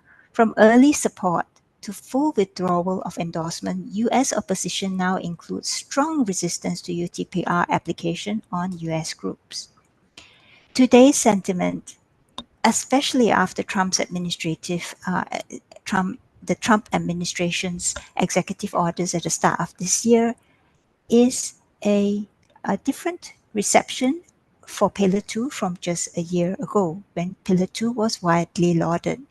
During that year, the OECD under Brazil's G20 presidency began formally exploring the idea of a minimum tax on high net worth individuals, an idea that, while still nascent, reflects the concern that the call for fair taxation remains far from resolved. Meanwhile, global instability continues to reshape priorities, sovereignty concerns are intensifying, not just over taxation, but over borders themselves. Populist sentiments are gaining momentum across jurisdictions, and the rhetoric of inter-nation equity that once justified the BEPS project is increasingly eclipsed by domestic urgency of addressing domestic inequalities. Now I'm going to move beyond the realm of pure taxation now to talk a little bit about the 2023 United Nations Human Development Report, which is relevant in terms of the general environment that we operate in, and it warned of the mounting cost of mismanaged global interdependencies, that trust in institutions is declining, and that our global governance frameworks are struggling to keep pace. It highlights that people increasingly feel powerless and disconnected from decision-making processes and are skeptical that political systems can deliver equitable outcomes. In such a climate, tensions between international design and domestic realities will be one of the defining features of the next phase of global tax governance if it is to be successful. Which brings us to a core challenge. How do we implement complex multilateral rules in a world with such diverse political economies, development needs, and business strategies? This is a daunting question to answer, and as a start, there is much to be learned from the vulnerabilities that have been surfaced by the Pillar 2 BEPS process. If you turn to the key vulnerabilities arising from the GLOBE rules, firstly, the two-pillar solution was meant to minimize complexity and ensure administrability. But it has turned out to pose a heavy compliance and administrative burden to both multinationals and tax administrators alike. Secondly, we have concerns about the impact of GLOBE rules on fiscal sovereignty and its constraints on developing countries. As Professor Kuzniacki and Edwin Visser argue in a TaxNotes International article, even in 2024, the GLOBE rules present significant challenges for non-advanced economies. The rules risk neutralizing the tax incentives used by many of these jurisdictions, including income-based measures that are sometimes central to development strategies, thereby constraining fiscal autonomy and limiting the ability to attract direct investment.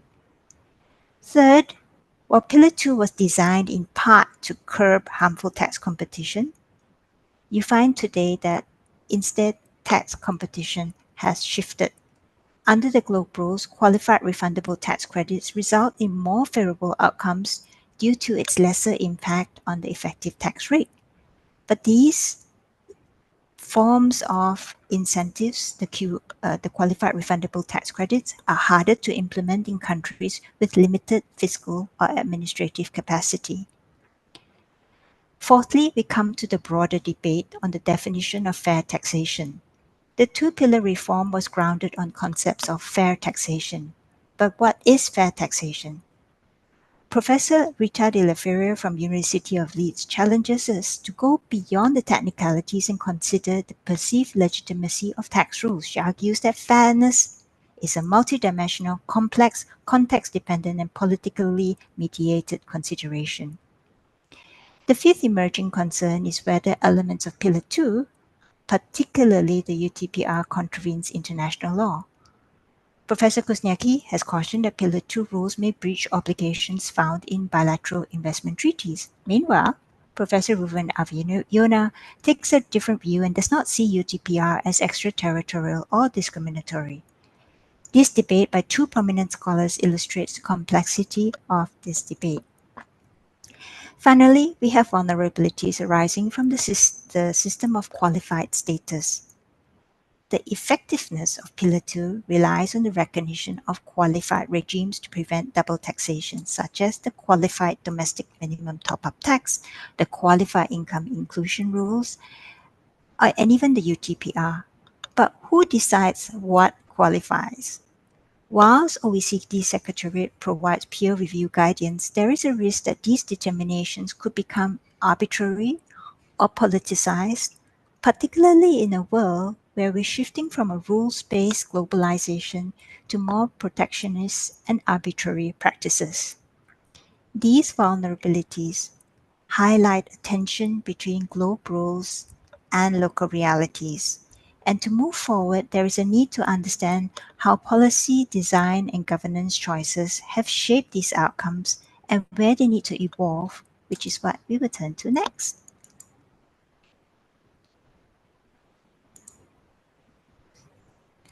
The original two-pillar solution narrative was clear. International tax avoidance and profit shifting would be addressed through a two-pillar solution.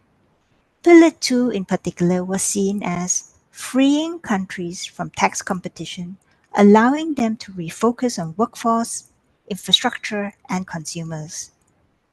The corporate tax revenue previously foregone due to artificially low rates could be invested into the developmental programs. All really great outcomes. Yet today, so much debate continues. Why is that? In part, we are facing systemic risk arising from two major paradigm shifts that occurred during the BEPS 2.0 reform process. The first paradigm shift, tax competition, reimagined. Tax competition was once accepted as a driver for growth. Even up to July 2018, when OECD published its report, Tax Policies for Inclusive Growth in a Changing World, OECD noted the need for tailored, country-specific reform and acknowledged both the distinction between harmful and fair tax competition, as well as noting developing countries' concerns or preferences in some cases for unitary taxation. However, by January 29, the urgent imperative shifted to halting the race to the bottom, with the OECD policy note that effectively solidified the framework for the two-pillar solution. This shift has had profound implications.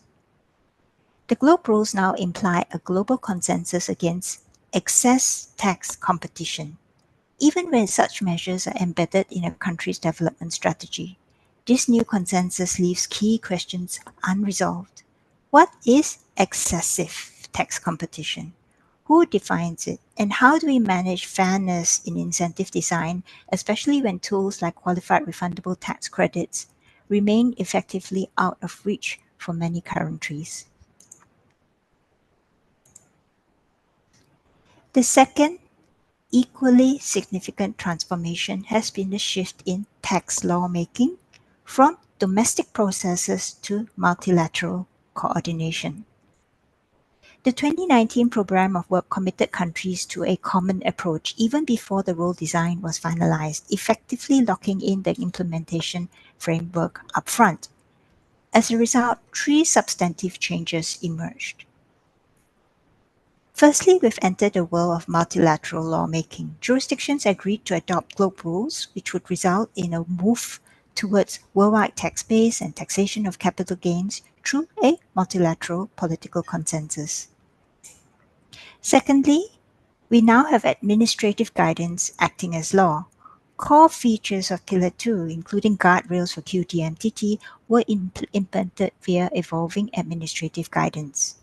In many countries, these updates are automatically incorporated into the law through ambulatory references.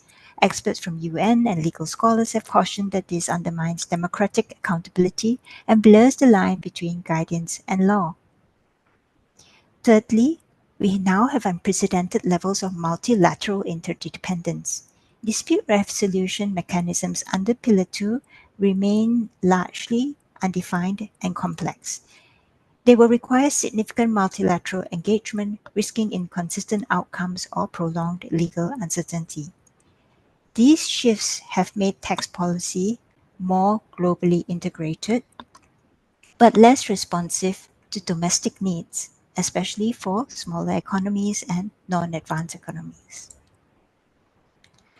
The third destabilizing shift that serves as a hurdle for Pillar 2 is the latest America First policy. The Trump administration's dramatic and punitive withdrawal of support for Pillar 2 marks a broader retreat from multilateralism and global tax coordination. Whilst the US had been initially a key supporter of Pillar 2, it has since pivoted towards an intensely nationalistic and protectionist posture, exemplified by the non-adoption of Pillar 2s and active opposition to foreign application of UTPR on US multinationals.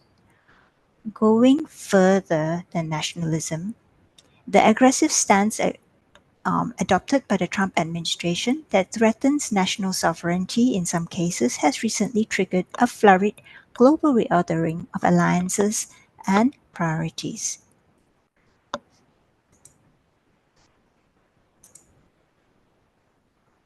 So where does that leave us? We started with the problem of tax avoidance and profit shifting, which has been resolved through the two-pillar solution, which in turn has been enabled through two major paradigm shifts, but now challenged by a third shift. So what policy gaps and vulnerabilities have been triggered by Pillar 2 and these paradigms, and how can we address these gaps? Three key policy gaps exist in the current architecture of the Globe Rules. The first policy gap relates to the adoption of broad problem formulations. In July 2018, the OECD's publication on tax policies for inclusive growth reflected one of the most thoughtful problem formulations of the BEPS journey. It explicitly linked tax policy to inclusive growth, development priorities, and structural inequality.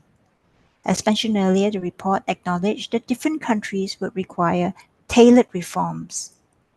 It highlighted trade-offs between fairness, efficiency, and sovereignty, and gave weight to the concerns of developing countries, particularly around harmful tax incentives, the race to the bottom, and preferences for alternative allocation principles such as unitary taxation. However, this clarity seemed to have shifted away by January 2019, when the OECD issued its policy note and announced the two-pillar approach. The policy note announced a series of broad goals to first, ensure a fairer and more effective allocation of taxing rights. Secondly, avoid double taxation and double non-taxation. Third, minimize complexity and ensure administrability. Fourth, provide tax certainty for taxpayers and tax administrations. Fifth, deliver a solution that is acceptable to all members of the inclusive framework.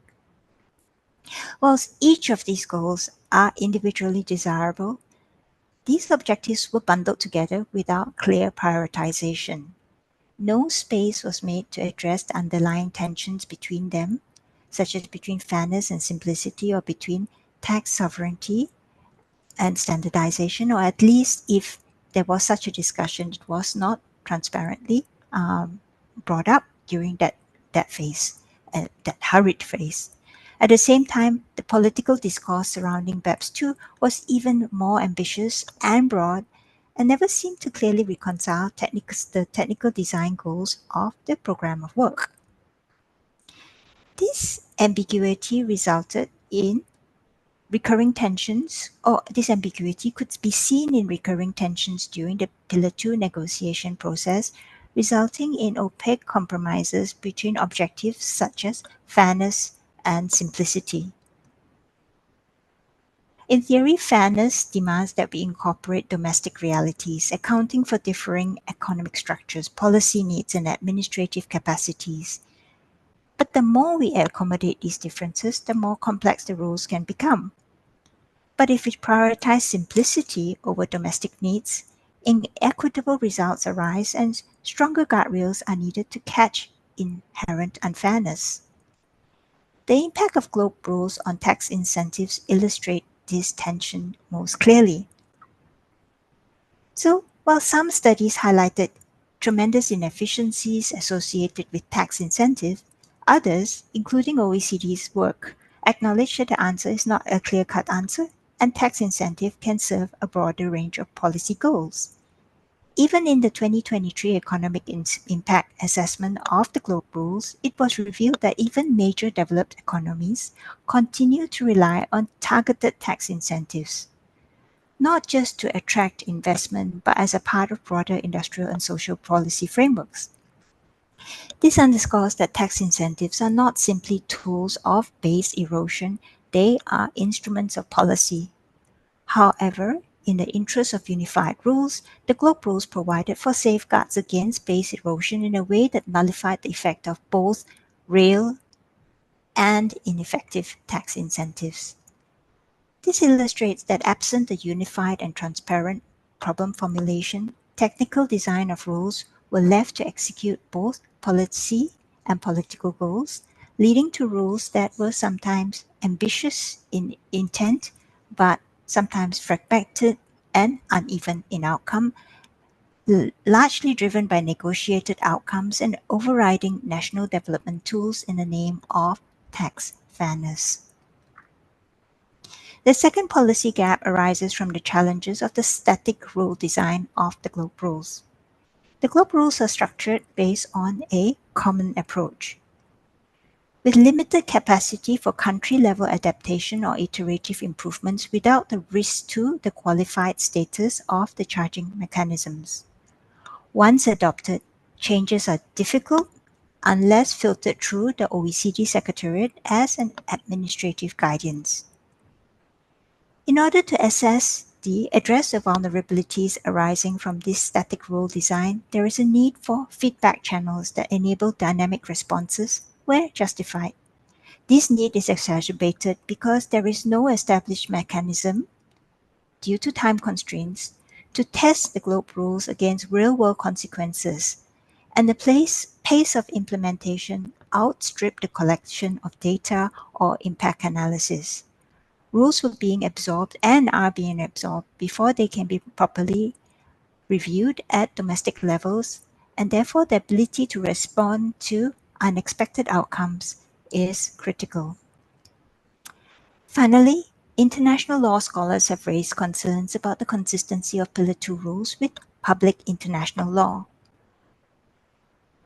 In a recent January 2025 publication in the World Tax Journal, there has been an emphasis on the point that international tax reforms must be rooted in principles of fairness, legal legitimacy, and coherent institutional design.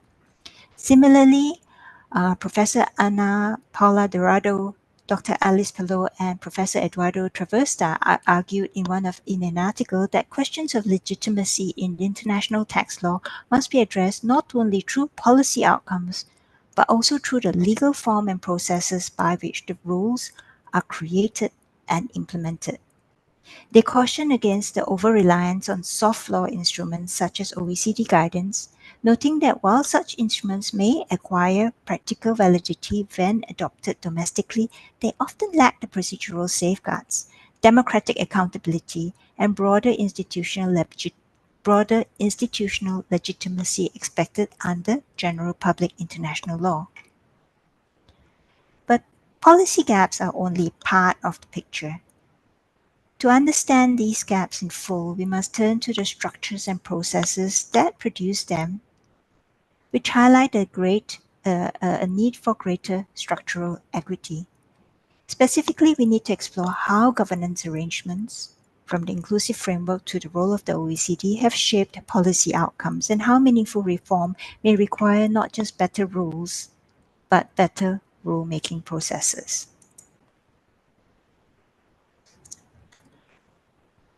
Taking a systems view is instructive if we are to bridge the gap between global tax policy and practical realities. As much as we tend to focus on the technicalities of international tax rules, they do not exist in isolation. They are part of a wider system of governance, incentives, and institutional power. Without reforming how they're shaped or how feedback is incorporated, any bridge between policy and practice remains incomplete. System thinking teaches us that changing isolated parts of the system, such as individual tax provisions or thresholds, often have limited impact unless we intervene at the right leverage points. Leverage points are places where small shifts can generate meaningful system-wide changes. The globe rules represents one such leverage point, a coordinated attempt to rewire the incentives behind profit shifting and tax competition.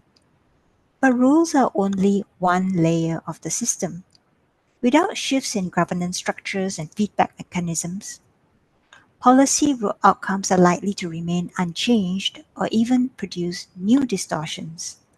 So now we look at the question of power, process, and governance to take us to the next stage. Starting first with governance. The inclusive framework is often praised for its broad membership. Over 140 jurisdictions at the table. Even in the Manuel's presentation just now, we heard a lot of the work that's been done at the inclusive framework level. But there's a little bit of a difference, I think, in terms of how the inclusive framework is utilized in a technical consultation process versus a rulemaking governance process. In that case, where it involves rulemaking, representation does not equal influence, and influence ultimately is what shapes outcomes. Currently, OECD decision-making authority remains concentrated in the Committee of Fiscal Affairs, which is represented by OECD member countries. Inclusive framework countries are able to actively participate in working parties for the two-pillar solution and thus exercise some influence despite not having voting rights. However, as highlighted in the UN Secretary General's report on promotion of inclusive and effective international tax cooperation, many developing countries, though formally present, lack the technical resources, negotiation leverage, or voting weight to shape outcomes meaningfully. The result is a governance model with global reach but uneven impact. By no means was this a failure of intent. The OECD made visible efforts to include diverse perspectives. But without structural reform, redistributing taxing rights away from dominant players was never likely, because doing so would require consent of the very same parties it would disadvantage. As an illustration of the importance of influence, we look at the conflict between two very legitimate perspectives on equity, the residence versus source taxation system. In both cases, resident versus source taxation systems are based on principles of equity. But whose equity? Resident taxation systems support horizontal taxation, investors having the same tax outcomes regardless of the location of investment.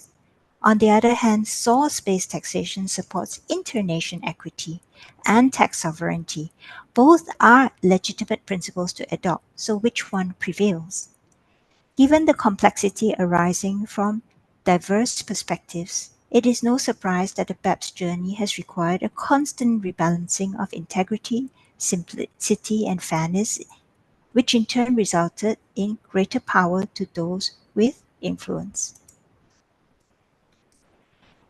As mentioned earlier, one of the main challenges of the architecture of globe rules that remains unresolved today is that the rules are premised on a common approach and an implied global agreement not to engage in excessive tax competition.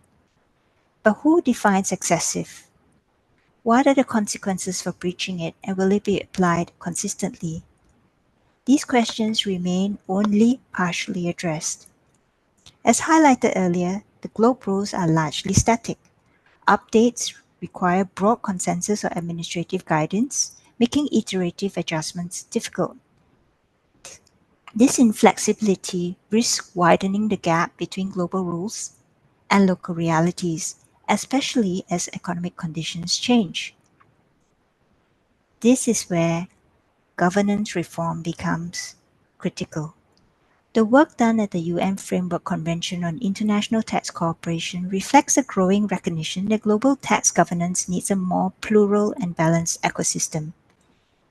Either OECD or UN or a future intergovernmental organization can broaden participation, diversify rule-making influence, and provide space for iterative feedback and course correction. Organizations like the International Center for Tax and Development have framed the recent UN initiative as part of a broader geopolitical rebalancing that is still unfolding, but with potential to drive more equitable and inclusive reforms. This does not necessarily mean abandoning what OECD has built, but it does require acknowledging its structural limits. Reforms may need to go beyond layering new goals onto inherited systems. Instead, it might be possible to leverage OECD's technical and administrative capacities while developing global or UN-led processes that ensure legitimacy, transparency, and full participation. In this vision, there is no replacement of any intergovernmental organization, but one where there is necessary counterweights capable of surfacing perspective and priorities that may remain peripheral, let's say, in an OECD-led process. So what do we do about it? The answer lies in recognizing the limits of the current architecture and designing for better outcomes. If governing organizations are structurally inclined towards preserving the status quo, then complementary platforms can act as counterweights. In system language, this is a deeper leverage point. With deliberate reforms, inclusive participation, and institutional pluralism, we can reshape the rules and the rule-making process to better reflect global diversity and build trust in international cooperation. So let's take stock of what we've established. We started this discussion with the two paradigm shifts that justified the new tax rules that recently has been challenged through the third paradigm shift. We've discussed the globe rules in context of the existing OECD inclusive framework governance structures, the risks that the new rules pose, and how we need to mitigate these risks, potentially through a new UN-led governance structure or some other form of revamped governance structure, essentially giving us the opportunity to rewrite the rules for writing the rules.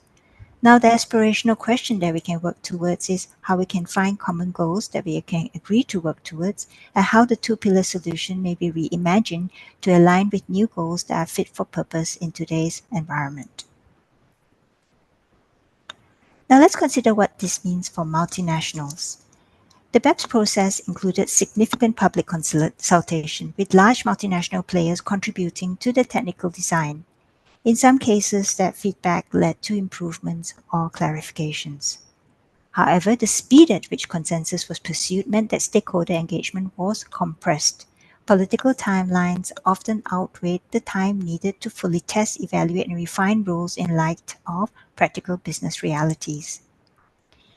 As a result, multinationals now are navigating converging challenges under Pillar 2, from compressed timelines to operational uncertainty.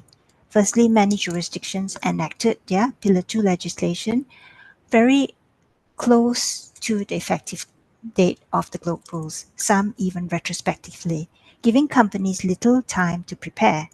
This has forced multinationals to manage both real-time responses and retrospective applications simultaneously. Secondly, ongoing administrative guidance from the OECD means that the target is continually moving. Multinationals must model tax outcomes and apply evolving interpretations across jurisdictions with different timelines, thereby undermining certainty and predictability. Thirdly, we have data and systems burdens. Pillar 2 requires granular, jurisdiction-specific financial data that may not be available under current accounting or ERP systems. In some cases, this has triggered onerous system upgrades, often amid continued uncertainty around acceptable formats. Fourthly, we have increased compliance and reporting obligations. New filings such as the Globe Information Return and the coordination of top-up tax positions across jurisdictions introduce a heavy compliance burden. Even large multinationals struggle with the volume and speed of reporting. mid-sized and emerging groups face even greater challenges. Finally, Pillar 2 has changed the global tax planning landscape. Traditional incentives are now less effective or disregarded under the globe rules. Refundable credits are favored, but only a few jurisdictions can administer them effectively. Multinationals are reconsidering supply chains, IP structures, and investment locations, not for the purpose of tax evasion, but in many cases just to mitigate risk of double taxation, often without clarity or certainty on the long-term tax outcomes. The result is a system that risks overwhelming its users. What's needed now is not just technical coherence, but regulation that can evolve alongside the business environment and keeps pace with the capacity of businesses to comply. This isn't just a concern for global giants. Mid-sized and emerging multinationals often lack the infrastructure to navigate these shifts. And for them, the cost of uncertainty is critical. This is an acknowledgement. There is a need to acknowledge the mismatch between the ambitious global rules and the institutional tools available to apply and adjust them. The pressure to deliver consensus meant implementation raced ahead of adaptation. Today, businesses must interpret and comply with complex evolving rules in a system lacking a responsive feedback loop. Without a structural mechanism or adjustment, the burden of aligning global standards with local realities falls squarely on corporate shoulders. This is where influence of business, sovereign governments, and international organizations come into focus. Each plays a different role, but none can go it alone. Businesses operating globally have limited policy scope. Multinational enterprises were consulted extensively during the BEPS process, and many design choices, particularly in Pillar 2, were responsive to their input. But still, the outcome has placed a significant compliance burden on multinationals. Governments, meanwhile, are trying to reconcile global commitments with domestic pressures. Governments are under pressure to deliver certainty, fairness, and growth, all while navigating rules made in multilateral spaces that may not reflect their domestic realities.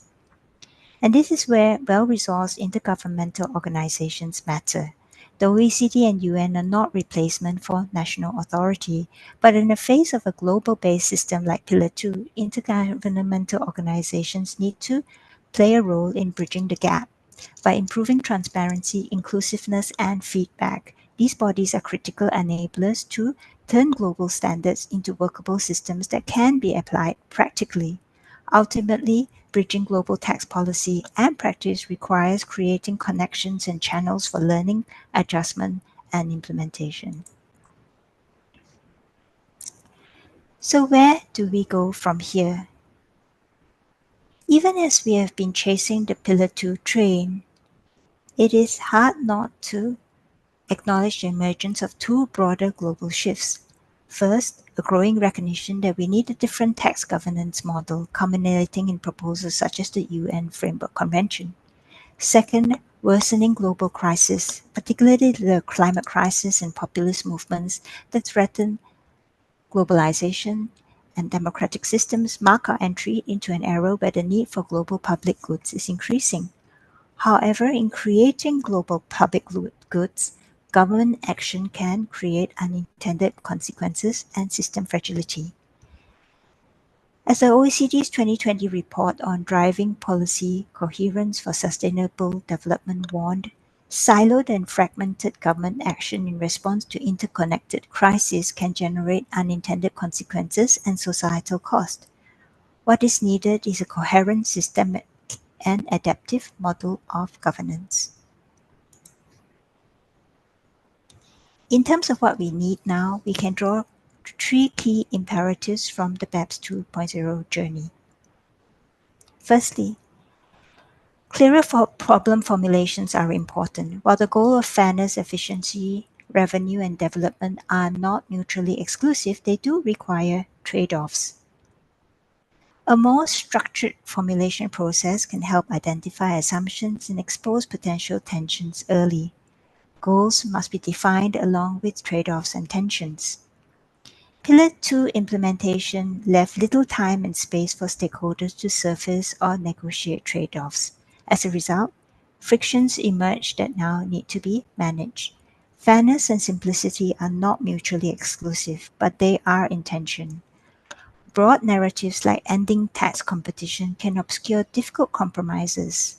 If fairness demands responsiveness to local context, then simplicity requires safeguards to preserve against inequity. Secondly, there is a need to build feedback mechanisms and inclusive governance. Policy needs to learn from implementation. Feedback loops are essential. The OECD report stresses that coherence depends on the ability to monitor transboundary impacts and feed real-world experiences back into decision-making. But many countries are still experiencing Pillar 2 implementation as a top-down process. Institutionalizing feedback channels can create more responsive and durable rules. Intergovernmental organizations such as either OECD or UN can help institutionalize feedback loops, ensuring tax rules evolve with real-world inputs from across economies, not just the most powerful. Admittedly, the infrastructure to achieve this is not well established, and finding the financial resource to achieve this is a real challenge. But the creation of such infrastructure needs to be part of the roadmap if we are to continue on with this ambitious journey of a global tax system. Finally, tax policy does not operate in a vacuum. As underscored in the OECD's own findings, governments need tools to understand how rules interact with national development goals, industrial strategy, and social inclusion. Without transparent, reliable, and non-partisan statistics, countries risk undermining their own long-term strategies, particularly in climate education infrastructure, because of rules developed elsewhere with limited regard for domestic constraints. If we want international tax to support global public goods, then policy must be built not only on ambition, but on systems that can listen, adapt, and evolve.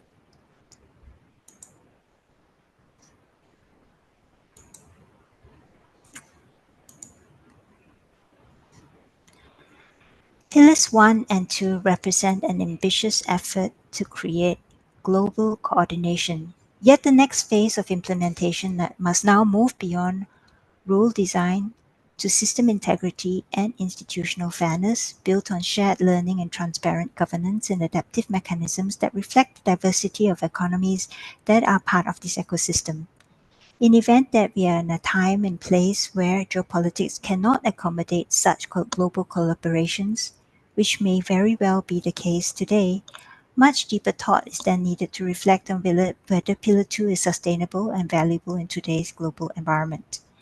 The collective success of BEPS should not be measured only by whether top-up taxes are collected or revenue thresholds are met. It should be measured by whether countries can retain the capacity to steer economies, whether businesses can navigate the system predictably, and whether the public can trust that the rules serve not just the global infrastructure, but societies within it. As professionals in the international tax space, our participation can extend beyond implementing and interpreting rules. We are part of the ecosystem that shape how those rules land in the real world. So regardless of your role in this space, your lived insights can help support diverse economies, business resilience, and global development.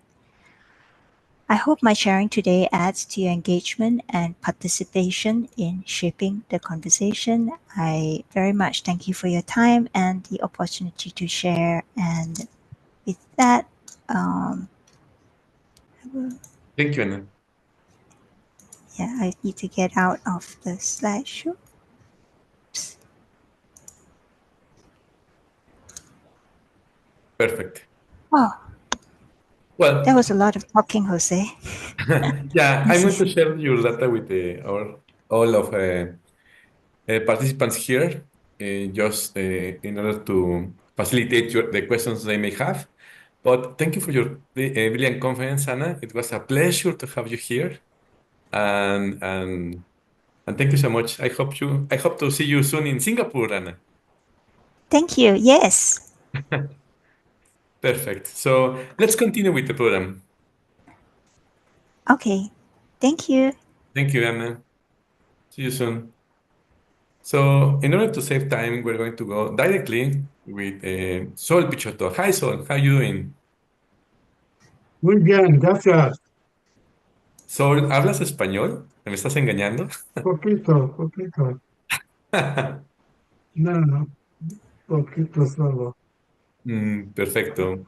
I'm going to introduce properly to Sol Picciotto. Give me a second, please. Here with us is Sol Picciotto. Sol Picciotto is Emeritus Professor of Lancaster University, having retired in 2007. However, he has kept active in research and policy debates, especially on international tax, on which he wrote a book on international business taxation, published in 1992. He helped to set up the Tax Justice Network in 2003 and is still a senior advisor there. He has worked on international tax with the International Center for Tax and Development and is now also a senior research fellow of the Institute of Advanced Legal Studies in the University of London and a visiting professor in the Center for Law, Regulation and Governance of the Global Economy at the University of Warwick. He continues to write especially on international tax, and his presentation today is based on his most recently published article in Tax Notes International. Welcome, Sol. We are very happy to have you here, and the floor is yours. Very many thanks. Can you see my screen? Yes, we can see it. So I'll go to full screen. And thank Yes. you very, very much for the opportunity to contribute to this symposium. So my presentation picks up very much from the previous one in that I will look at the opportunities now with this, what I think is a major shift. We're at a turning point because of this new initiative to create a United Nations Framework Convention for International Tax Cooperation.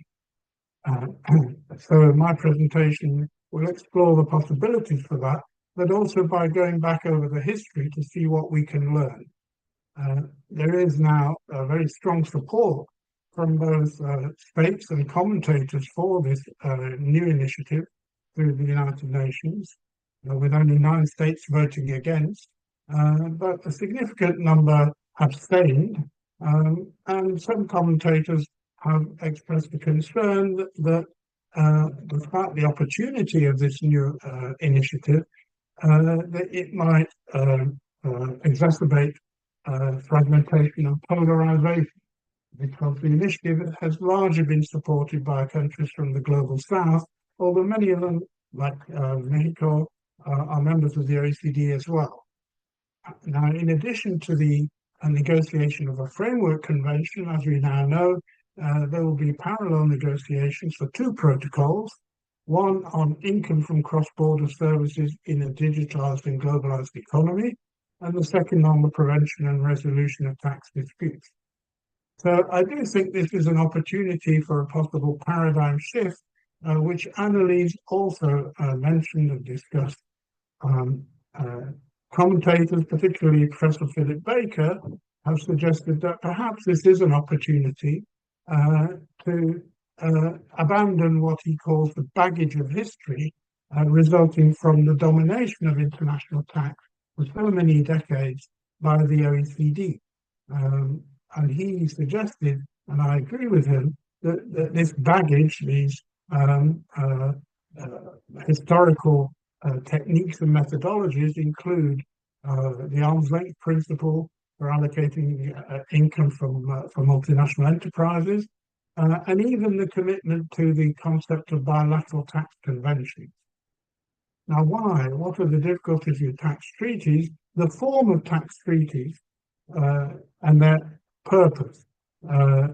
Academic commentators have analyzed tax treaties and argued that the aim of double taxation treaties to prevent double taxation, that's the title of them, is actually a myth, since that can adequately be done in domestic law. Instead, what the function of tax treaties in practice has been to create standards and particularly to create an institutional framework for cooperation between states. But they have their downsides because, on the one hand, being binding treaties, they create a framework of law that is formally binding, but framed in terms of general principles. The rules actually become supranational rules because they're generally incorporated directly into domestic law, but they create obligations on states, but rights for taxpayers. And the main taxpayers concerned are multinational enterprises. The general principles of treaties mean that their actual meaning tends to be shaped by interpretation by the expert committees such as the several hundred who are involved in this call in our symposium today. And the preponderance of those are tax advisors, particularly for multinational enterprises. And obviously their interest is to look for loopholes and try and find advantages in the interaction of these treaties. On the other hand, tax officials, who are also, I think, on this call, many of them, find themselves strangled by the network of increasingly complex rules that tax treaties create. So I think there's a number of difficulties with the concept of tax treaties. And then also the design of treaties, particularly with their domination by the OECD since the 1960s, has been to restrict taxation of income derived by non-residents. The basic design of the treaty is that countries can only tax non-residents if they have a physical presence through a permanent establishment, so that they prioritize residence-based taxation and restrict source taxation. So they create a dichotomy between residence and source. Now, why is this? And I think we have to go back to some history.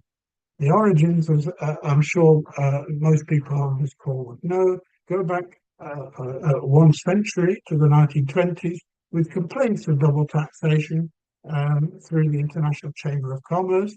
The first important report on the problem by the famous four economists at that time focused on the main form of international investment, which was international portfolio investment.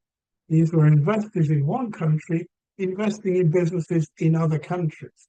And they looked at the allocation of taxing rights, and the gist of the report was that the taxing rights should be allocated to the on passive income, the passive income, which is the interest or dividends from an investment, to the country of residence of the investor.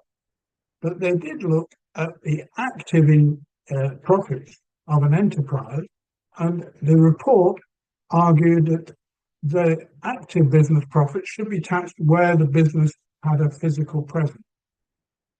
And that was because at that time, 100 years ago, businesses were largely physical businesses. We're in the era of manufacturing industry. Now, at that time already, although preponderantly international investment was portfolio investment, there was already some foreign direct investment. There were mining firms, other extractive firms, but also some multinational manufacturing firms, and these were very different. They controlled physical businesses in different countries. In an addendum to that report, the four economists had talked about these modern, highly integrated industries.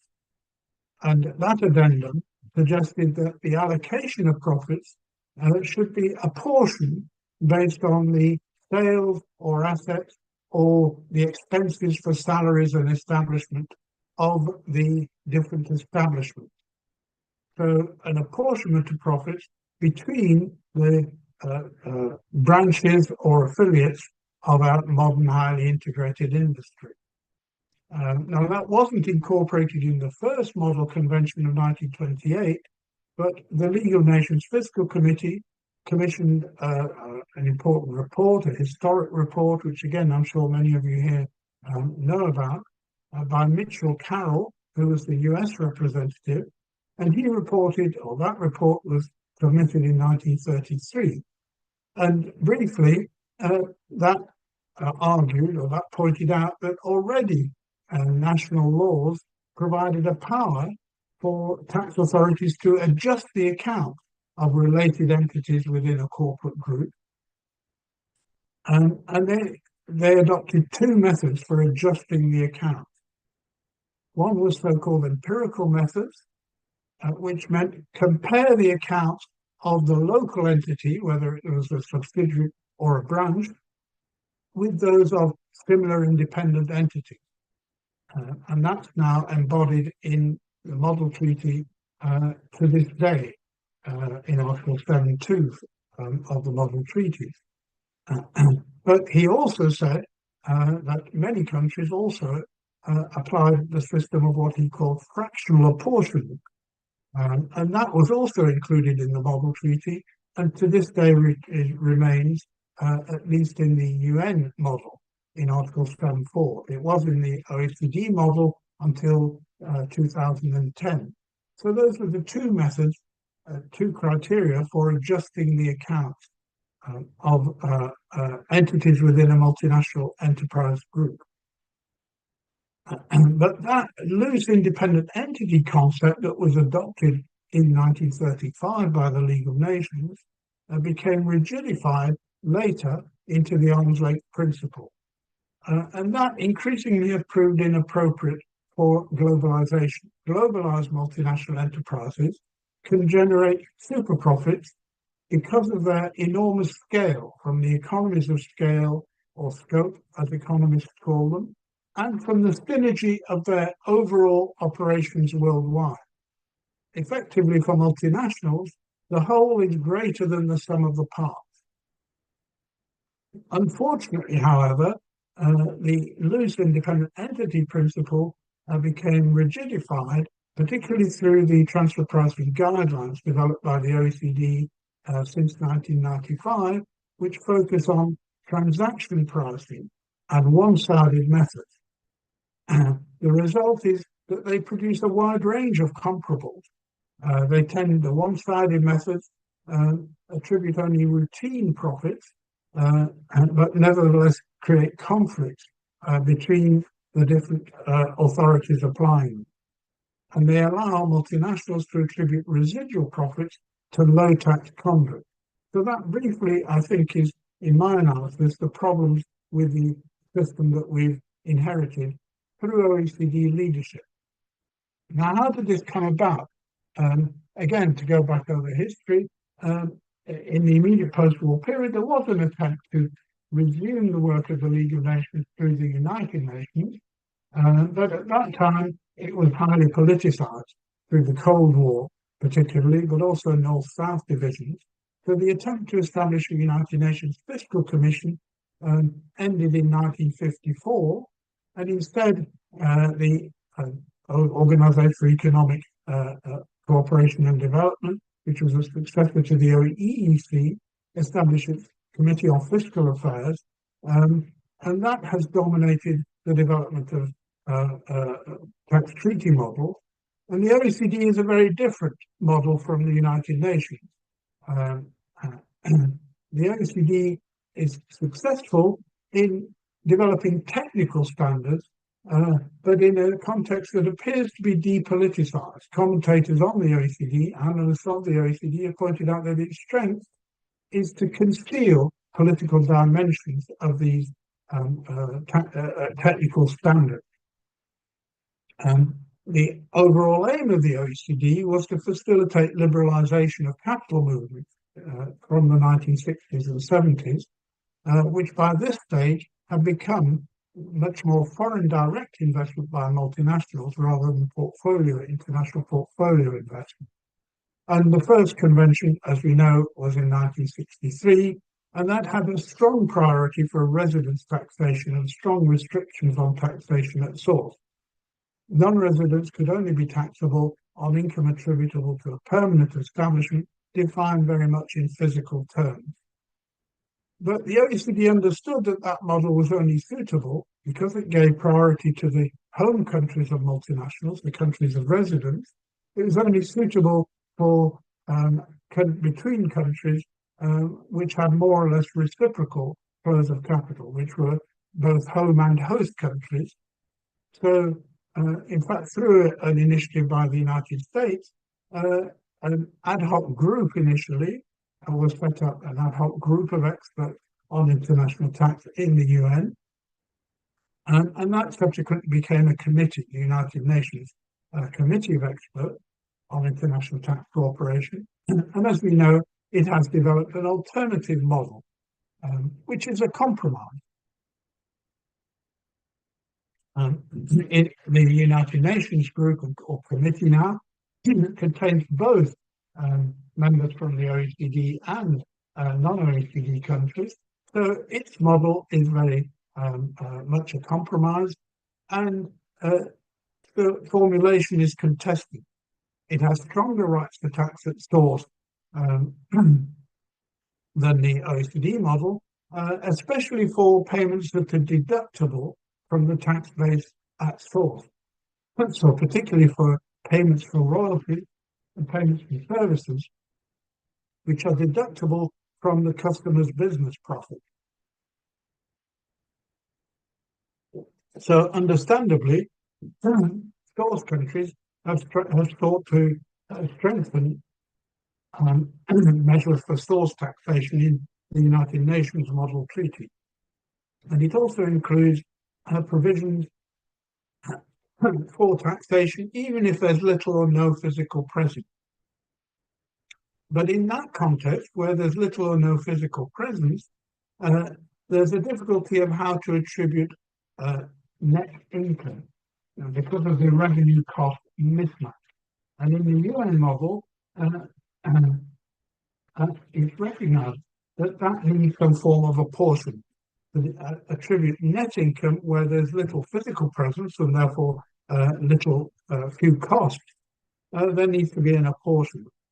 So that's the reason for Article 7.4, which allows for fractional apportionment, and also, for example, in Article 8, Alternative B on shipping income, that allows for apportionment as well. But those options for apportionment were never really operationalized. And instead, what was more strongly developed in the UN model was withholding taxes. Taxes deducted from payments at source because they're easy to administer and can be collected from the payments that are made for those activities. So what we saw was in relation to services, Article 14, but that applied only to independent professionals, not for services provided by firms. And even that article was omitted from the OECD model in the year 2000. For services supplied by an enterprise, the models didn't include a specific provision, although Article 12 on royalties did refer to the provision of information. So some countries interpreted that as extended to technical services, but that was not accepted by other, particularly OECD countries. And another method for applying a withholding tax on technical services could be through the interpretation of Article 21 on other income. And this was attempted by Brazil, which argued that the other income article in the UN model reversed the presumption of the OECD model that income not otherwise allocated could be taxed at source, but that argument was rejected again by OECD countries. So instead, the source countries, mainly developing countries, developed their own provisions for taxation on fees for technical services, and eventually the United Nations Committee took that on board and developed what has now become Article 12A in the UN model since 2017. But the OECD countries largely rejected that, and from the mid-2000s have sought not to include that provision in their bilateral treaties. Now, in that very same period, there's been a very significant shift two services in what many economists call the post-industrial economy. As you can see from this graph, it's taken from the World Development Indicators. There's been an enormous growth in international trading services. This is as a percentage of GDP from 1975, and then even more sharply from 1995. And so cross-border trading services has boomed, and at the same time, the main beneficiaries of that, this graph shows, are the high-income countries. The blue line shows the high-income countries. The red line is the upper middle-income countries, which have been the main losers. This is the balance of trade. So although they do export some, the net balance of trade for the OECD countries is very much positive. For the upper middle-income countries, significantly negative, and for the low middle and low income countries, because their economies in any case are relatively small, negative but not as much as the upper middle income countries. So this boom in services, particularly since the 90s, has been to the disadvantage of source countries. And this has been the era where there's been a rise of what I call the intangible economy, but also in parallel, international tax avoidance. Because the residence principle so strongly emphasized in the OECD model produces what could be called lose-lose effects, because multinational enterprises can relatively easily exploit the concept of residence. They can create entities, affiliates, that are resident in low-tax countries, and they can transfer assets and route the provision of services through these affiliates, entities resident in convenient jurisdictions. They've developed conduit structures in countries with suitable treaty networks, what the OECD now describes as investment hubs. Those can be tax transparent entities, or they can have pass-through structures, and they enable profits to be shifted out of source countries and to be parked in the conduits, and therefore not be taxed either in the host country because they've been shifted out, but also kept out of the ultimate home country. So neither the ultimate residence nor the source country enables them to be taxed. So that's what the OECD identified as the problem of double non-taxation. And at the same time, there's been a weakening of taxation in the ultimate home countries of multinationals. We saw from 1995 that the OECD adopted an extreme version of the independent entity principle, the so-called arm's length principle, focusing on facts and circumstances analysis of so-called functions, assets, and risks. And these functions, assets, and risks can easily be attributed to affiliates located in convenient jurisdictions or havens. We've also seen the weakening of taxation in ultimate home countries, residence countries, for example, quite importantly, in the cost-sharing regimes in US tax law, regimes on controlled foreign corporations, CFC rules, which were always relatively weak, gradually became eviscerated from the 1990s, in particular in the US through the so-called check-the-box rules in 1997, and eventually countries like the UK completely abandoned CFC rules and adopted a territorial system in 2010. So from 1995, accelerating through the whole period, we see weakening of residence taxation, exploitation of the residence principle, and the lose-lose principle, which has resulted in an enormous losses of corporate tax revenues.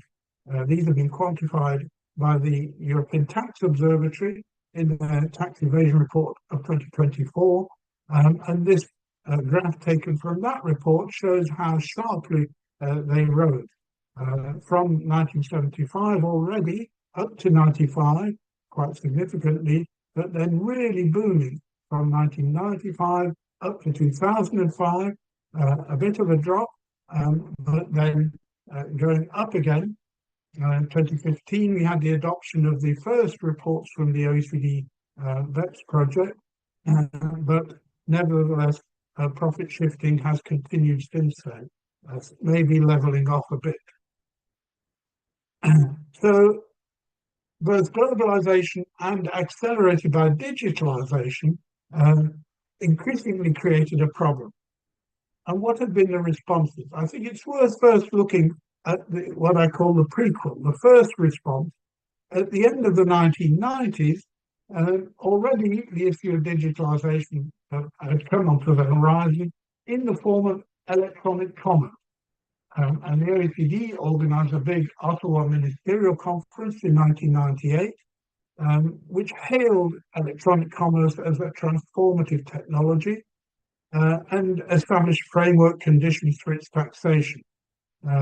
But the technical questions were referred to the Committee on Fiscal Affairs for detailed study, and it set up technical advisory groups, importantly including stakeholders from the big multinationals. And in particular, the Technical Advisory Group on Business Profits published a report. Now, that report was fairly wide-ranging. It looked at a number of potentially wide-ranging changes to the model, including shifting the OECD model towards the UN model, towards including a services permanent establishment like Article 5.3b in the United Nations, possibly introducing withholding taxes.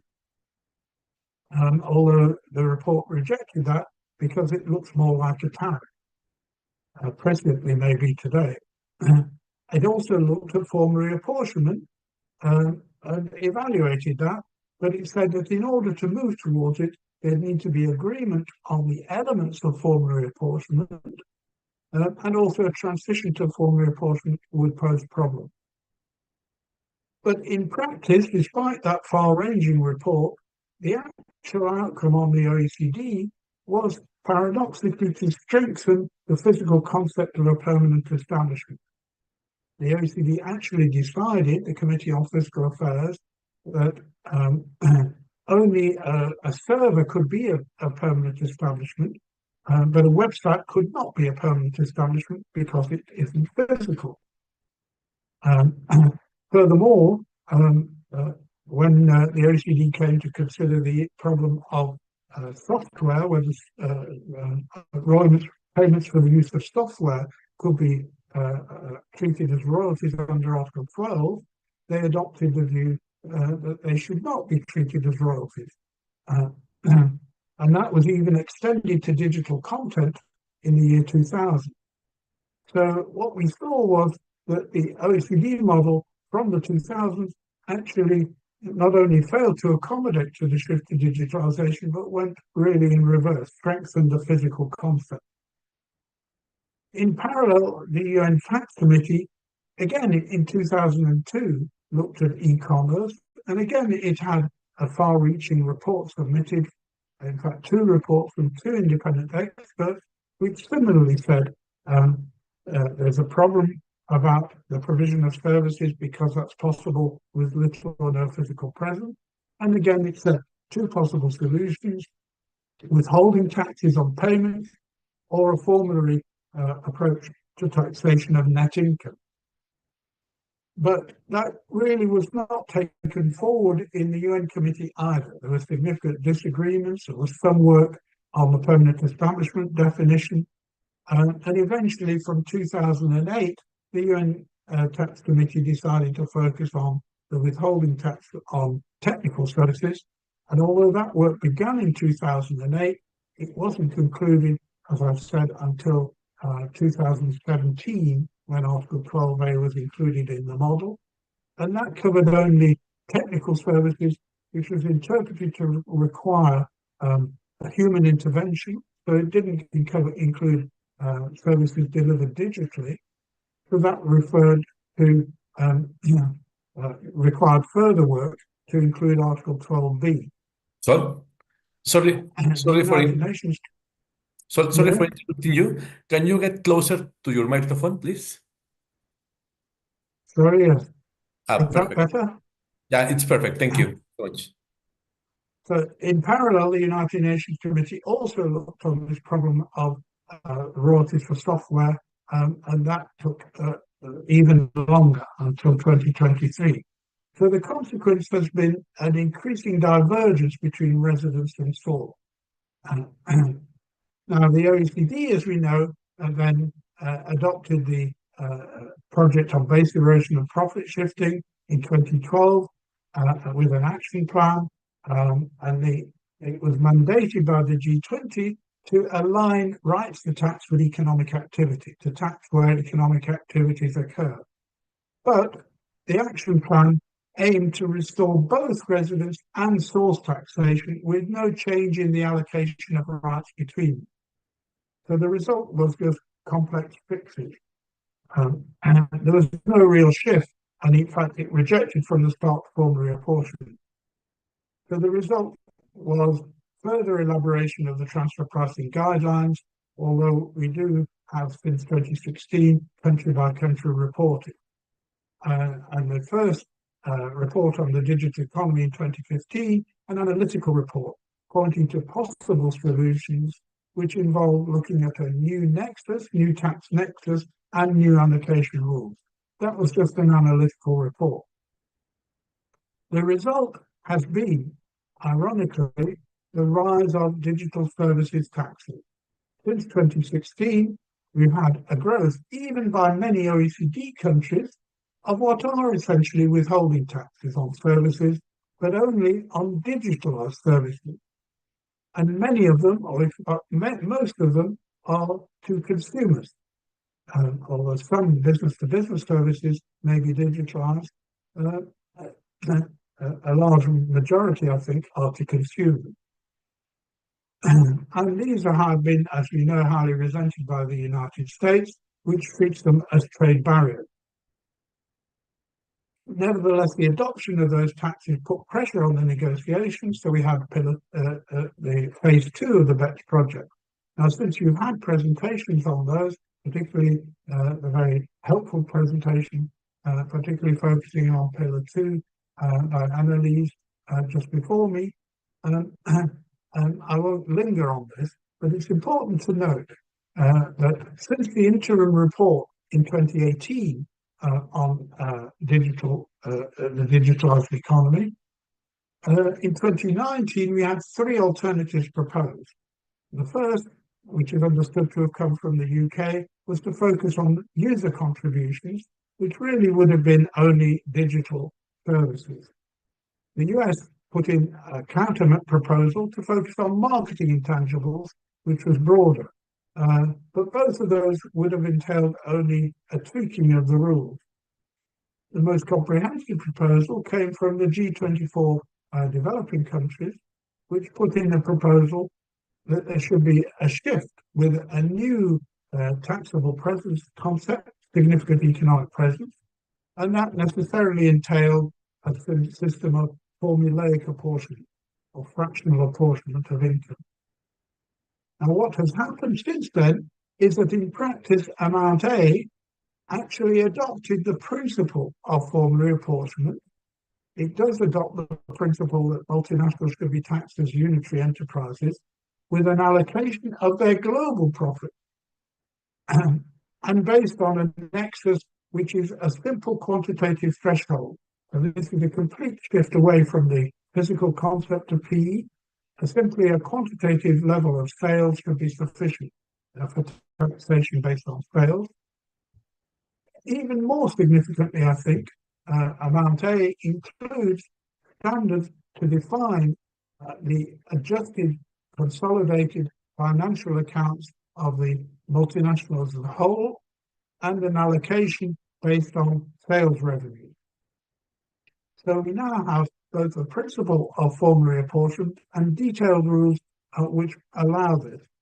So that would have been a principle comprehensive solution, but the main difficulty with Amount A, I think, is it was restricted to only the 100 largest and most profitable multinationals, and to only a small proportion of their so-called residual profit. So it would retain the existing transfer pricing rules, so it adds a new layer of rules on top of the existing transfer pricing rules.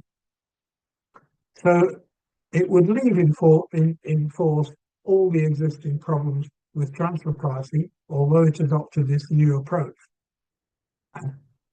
The package that was hailed as a solution, again, as we've heard from the previous presentation, has many difficulties and has gradually unraveled. Amount A, which, as I say, is path-breaking in its concept, unraveled because it requires a multilateral convention. The final version, although a draft was published in 2023, the final version hasn't been agreed. And the main obstacle is that in order to be adopted, it would require ratification by a large number of countries by design, and in particular by the United States, which is very unlikely.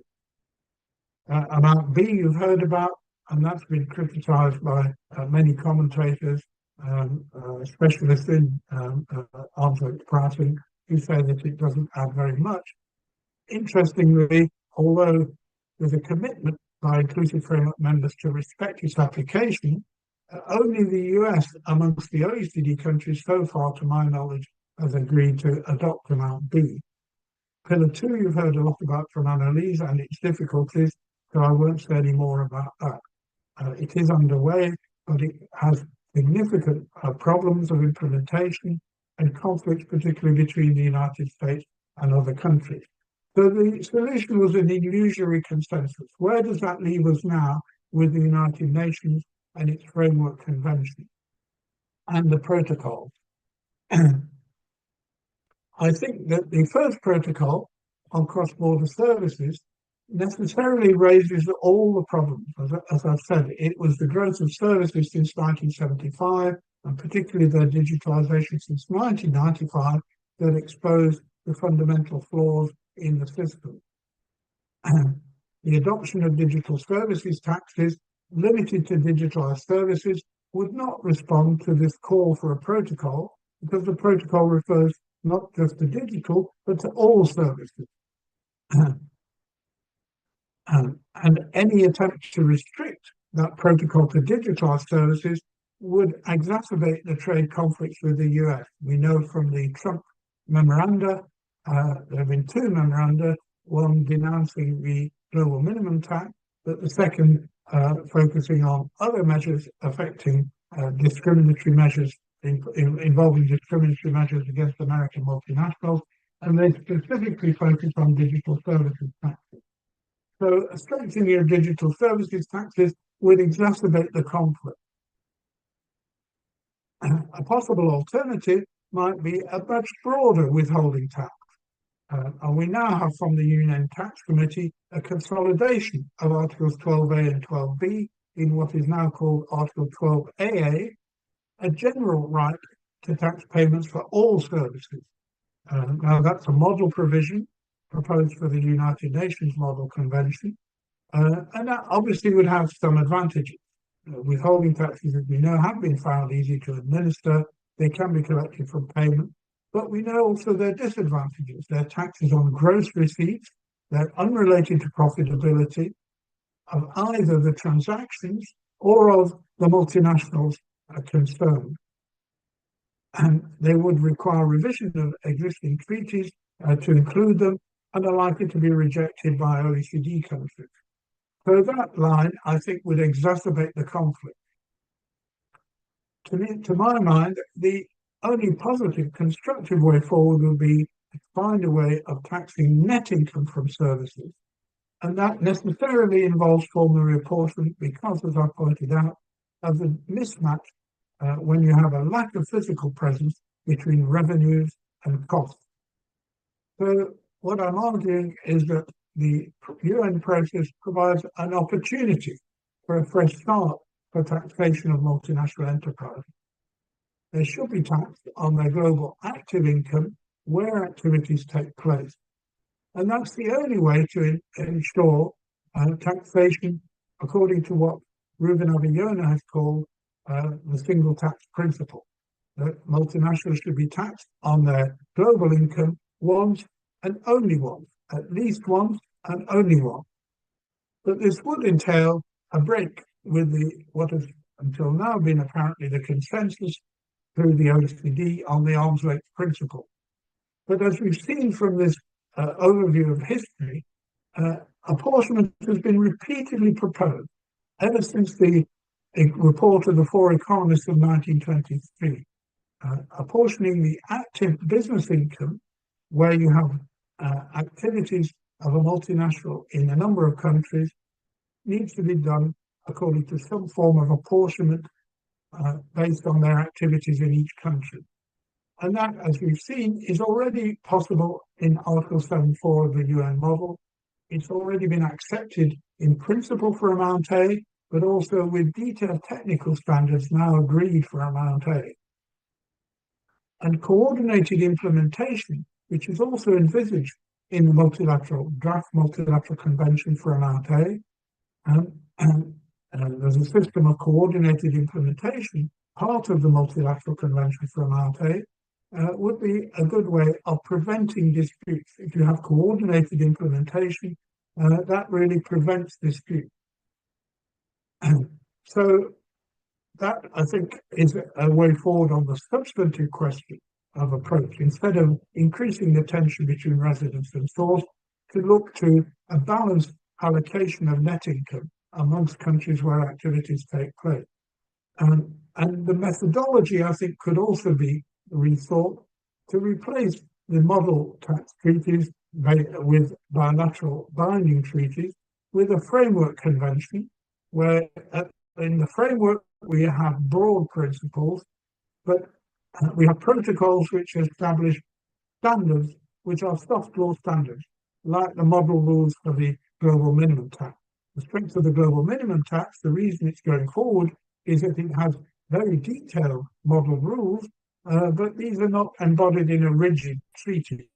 They can be elaborated and modified through a reflective process, through a feedback process, as Annalise suggested in the previous presentation. There does need to be continual feedback and adaptation of these detailed rules. And for that purpose, they shouldn't be in a rigid multilateral agreement. They should be operated through administrative coordination. Now, finally, much has been made of the need to work through consensus, that the UN process needs to establish, as far as possible, a consensus. But what I think this history points out is that there are two types of consensus. What we've seen through the OECD approach is a type of consensus where you get a number of compromises which result in a variety of different rules being combined. So in the model convention, we have a variety of possible rules, and in the two-pillar package, we have a variety of interacting rules. The global minimum tax has a variety of interacting rules, the income inclusion rule, the under-tax profits rule, the domestic minimum tax, top-up tax. So that leads to a kind of consensus because each country can think they've got something out of the package. But it leads to these complicated interactions with contested interpretation. And that system favors those with the most resources, as again, I think Annalise's critique of the global minimum tax showed, I think, very clearly. It's extremely complex and difficult to apply, and particularly those with the least resources, the small multinationals and poorer countries. So it may be easy to reach an apparent consensus around that type of a complex system, but that is an illusory consensus, I suggest. Now, it would be much more difficult to reach a consensus on formulary apportionment. That's always been the major drawback of formulary apportionment. It would need countries to agree, particularly on the formula for apportioning of profits. But once that's done, the rules would be, I suggest, much more balanced and therefore much more harmonious to apply. They would resolve differences based on common interests rather than on competing interpretation. It's much more harder to agree on this approach, but it's more sustainable and stable. Muchísimas gracias. Many thanks. And as I've said, this is based on a paper which you can access through the link there.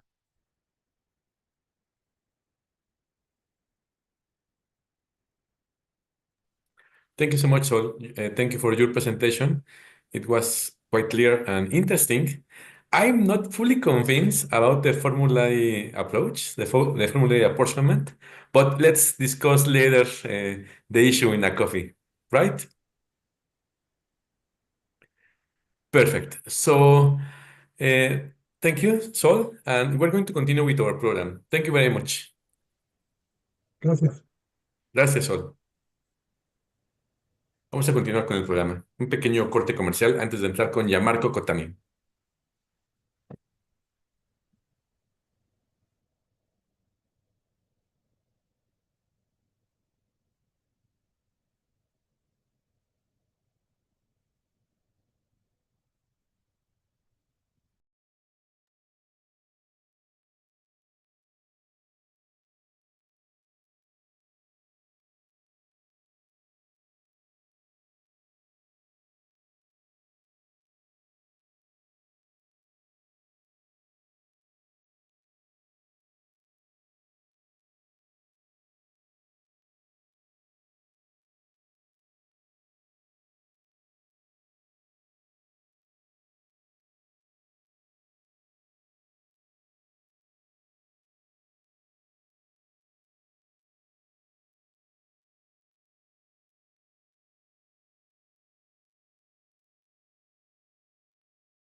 Creo que nos estaba fallando un poco el audio, pero bueno, vamos a continuar. Ya tenemos aquí a Gianmarco Cottani. ¿Gianmarco? Gianmarco, Buenas tardes, ¿me escuchas? perfectamente bien, fuerte y claro, ¿cómo estás? Muy bien, muy bien. Y tú, gracias por la invitación. Hombre, un gusto. Voy a tratar de leer tu biografía rápido, porque estamos un Perfecto. poco cortos de tiempo. Sí, voy porque tengo una reunión con la autoridad fiscal americana después. Entonces, tengo 40 minutos y después necesito hacer rápido. Sí, perfecto. Hago tu presentación. Eh, I'm going to say it in English because your presentation is going to be in English, right? Sí, correcto. Okay, Giammarco Cottani is the founding partner of Noema Global Tax and Policy, a boutique tax and policy firm rooted in excellence and driven by innovation and impact, with offices in Abu Dhabi and Amsterdam. With over 20 years of experience spanning international organizations, governments, and private sector roles, he brings deep expertise in international taxation, policy development, and strategic advisory. His core competencies include tax structuring, international tax law, corporate law, and transfer pricing. He's passionate about developing innovative and tax compliant solutions that anticipate and mitigate risks from financial and reputational perspectives. Muy bienvenido, Gianmarco. Debo decir que yo conocí a Gianmarco en el equipo en el que estábamos en Trinidad y Tobago, ¿no? Para ayudarles con el régimen de precios. Exacto, exacto. Gracias, agradezco a Jesús por la invitación y buenas tardes a todos. Y será un gusto hoy hablar en ese 40 minutos sobre el tema de bienes intangibles, cómo se involucran en el modelo de negocio digital. Puedo hablar en español, pero yo, como Jesús anticipé, prefiero a hacer mi presentación en inglés, pero si quieres, si tienes cualquier pregunta, intento contestar en español. Entonces, can I share my screen or are you going to do it? Puedes compartir. You can share it. I can share it. Okay, thank you. Yeah.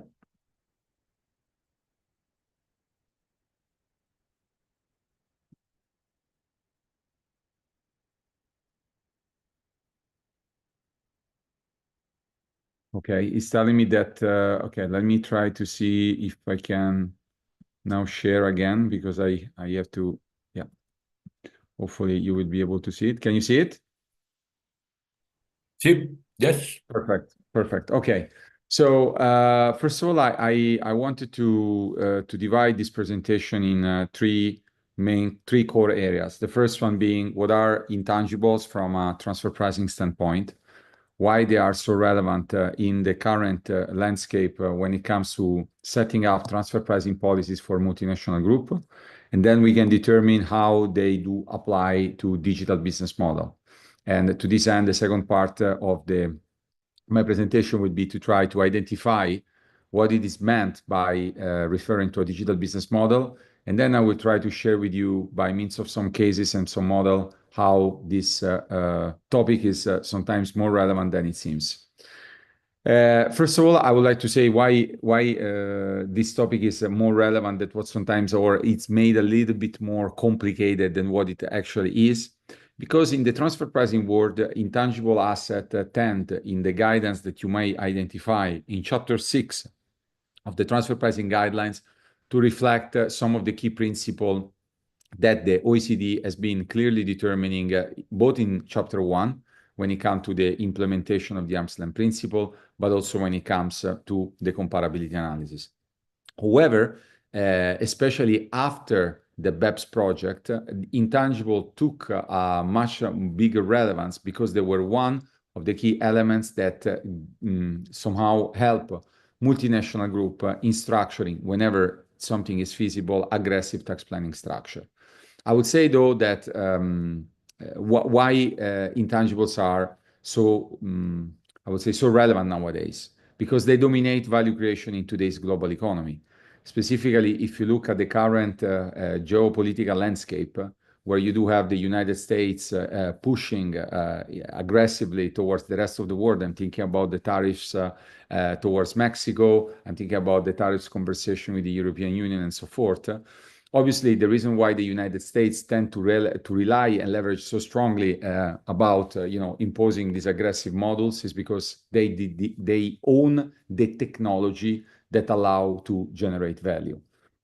Specifically, the technology and the data that lead to the creation of value are translated in the transfer pricing jargon and in the legal jargon in the utilization of intangible. Oftentimes, I think that there are some misunderstandings, because whenever you are looking at a transaction in a multinational group involving intellectual property, you have three, I would say, key lenses with respect to which you can look at the topic. The first one is the legal analysis, whether or not you do have an intangible which is relevant from a legal standpoint.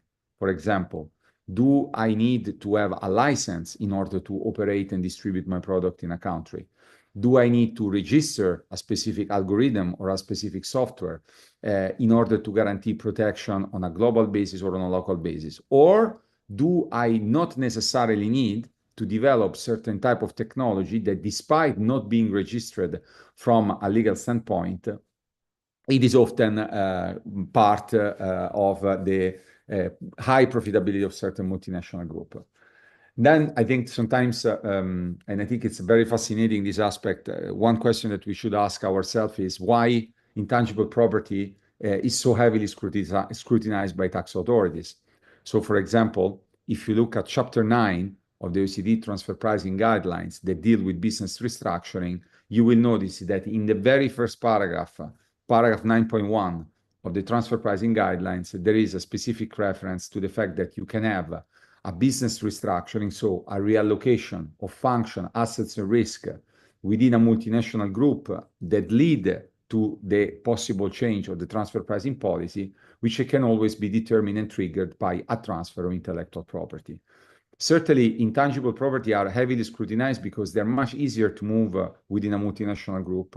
They're much more easily moved cross-border, at times also involving low tax jurisdiction, and attach by a simple legal or contractual change a significant amount of profitability that would be then eroded by a high tax jurisdiction. For example, I can, if I decide to shut down una maquila in Mexico that employs a certain amount of workers, there might be some labor law consequences on top of tax consequences that I need to take into account.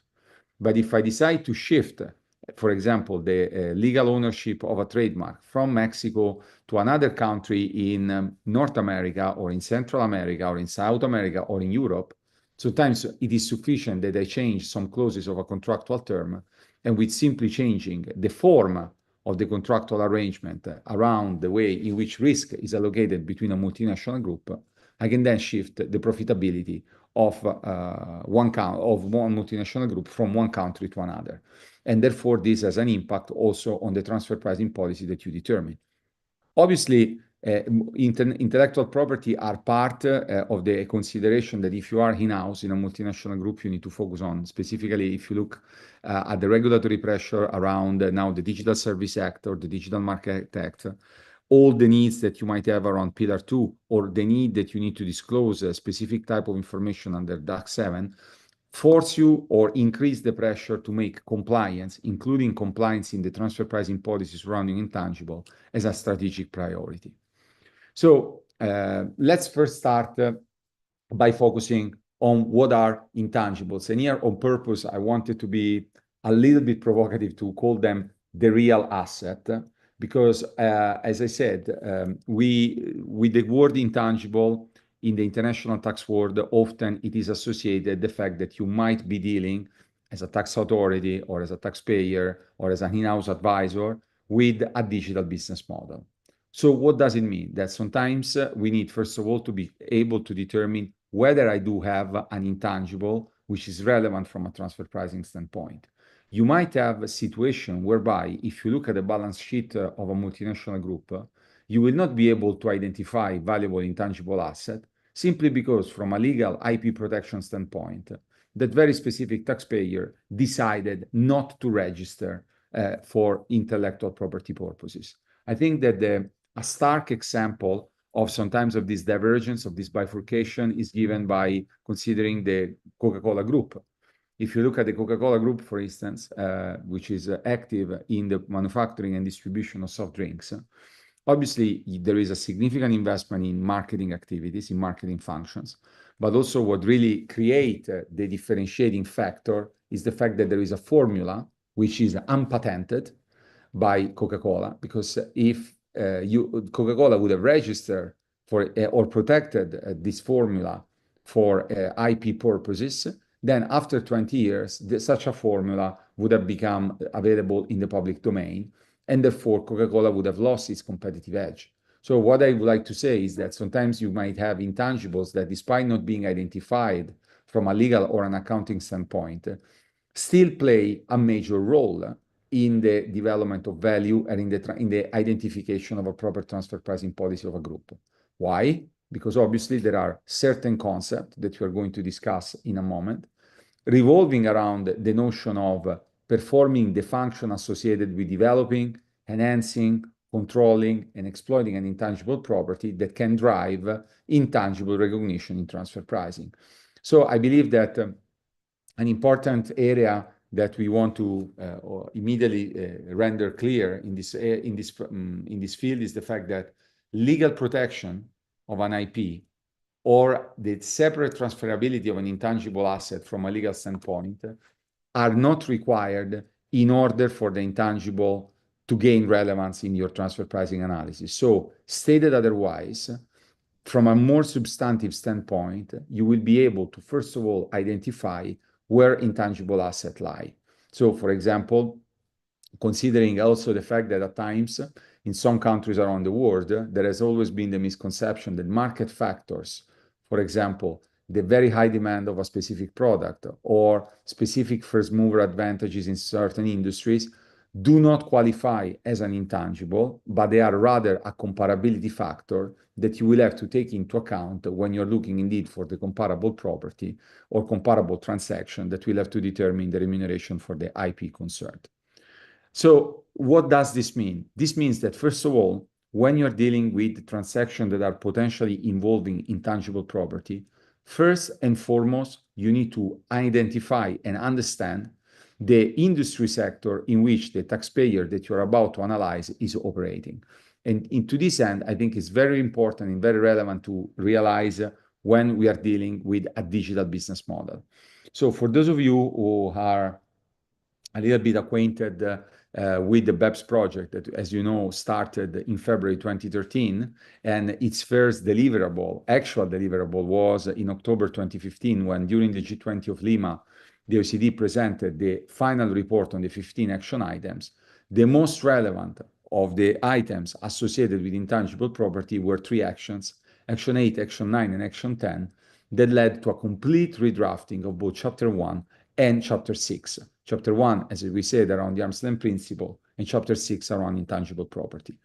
Why this moment is so defining in the world and in the work that you do with intangible transfer pricing policy? Because first and foremost, you do have the introduction for the first time of the notion of risk management and control, as well as the notion of a financial capacity to assume the risk associated with developing or maintaining or enhancing a specific asset. So in this respect, what I think is very important to understand is that, first of all, just to make things clear, when we talk about intangible asset, we never talk in an Article 9 scenario, so in a context where the transfer pricing guidelines apply to separate associated enterprises, each of them with their own legal personality. We never talk about the concept of economic ownership, but we rather use another terminology, the one of DEMPI, that we are going to analyze later on, that is going to make a difference in identifying the real asset. But when, after 2015, the analysis around intangibles were completed, something was missing. And specifically, it was missing the fact that under Action 1, which was the action around determining what are the in addressing the challenge of the task force of the digital economy, it was really difficult to understand when this concept and to what type of business model this concept, such as the one of intangible, should have applied. Therefore, for such a reason, the OECD continued its work around intellectual property, especially around digital business model, as part of the inclusive framework creation that was set up in 2016. And in 2018, came up with an interim report of the task force of the digital economy that was basically deep dive a little bit more in understanding what is a real digital business model. And definitely, it's something that I found particularly helpful was that while countries around the world agreed that there cannot be a specific identification or a ring fencing of the digital economy, simply because every industry sector nowadays is affected by the presence of digitalization, it is certainly possible to identify what the OECD in this report of March 2018 referred to as HDBs, which it's an acronym that stands for Highly Digitalized Business Model. According to the OECD Task Force interim report, highly digitalized business model present 3 key features. First of all, there is a significant relevance for the multinational group of creating mass without scale. What does it mean, creating mass without scale? It means that a multinational group can be participating in the economic life of a market without being physically present there. So, for instance, if I am a very famous video entertainment streamer and I offer, and I'm resident, let's say, in Italy or in the Netherlands, and I decide to offer to potential Mexican subscriber certain amount of digital content, I do not need to be physically present with having a concrete taxable nexus, neither in Mexico with a subsidiary or with a permanent establishment, in order to have some sort of impact from an economic standpoint. So I can create mass without scaling my presence physically in that market. So this is the first element of a digital business model, mass without scale. The second element, which is relevant for what we are discussing today, is heavy reliance on intangible property to create value. And what is the third element? Is the fact that when you are having and you have such an important reliance on intellectual property, you need also to be able to master and monetize data. So I think that there is a lot of conversation in these days about the relevance of data, right? People think that because of the advent of technology and of the internet, we are able to the first time to witness what is the impact of data. But if you look with more of an objective eye and you look back at, let's say, what were the business model after the Second World War, still data were existing, but the way in which and the speed in which data were processed was significantly different. So, for example, if in 1970 I had an Italian wine producer who wanted to distribute its wine to, let's say, Spain, what was simply doing the Italian wine manufacturer? He was sending a questionnaire requesting that you know, what were the tastes of the Spanish consumer, if they prefer more red wine, white wine, or so forth.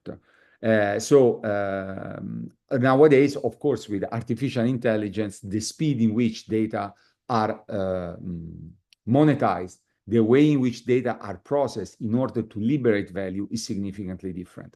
So I think that it's very important that whenever you are considering intangible as the real asset, you can talk about the intangible as the real asset if you're focusing specifically on highly digitalized business model, which, as I said, comprise having the possibility of having economic mass, having the sustainable economic presence in a market without having a physical presence, so mass without scale, relying on intangible property, and we are going to discuss on this aspect in a moment, and third and foremost, relying on data. Now, I think that once the BEPS, people talk about BEPS 1.0, but I never heard a BEPS 2.0 other than the OECD presenting, as you might have heard earlier on by the earlier speakers, the two-pillar solution. There is only one single BEPS, and the major outcome that the BEPS project had around the intangible was the complete redraft of Chapter 6. And as I said, and I think here on purpose, I used a kind of a misleading terminology.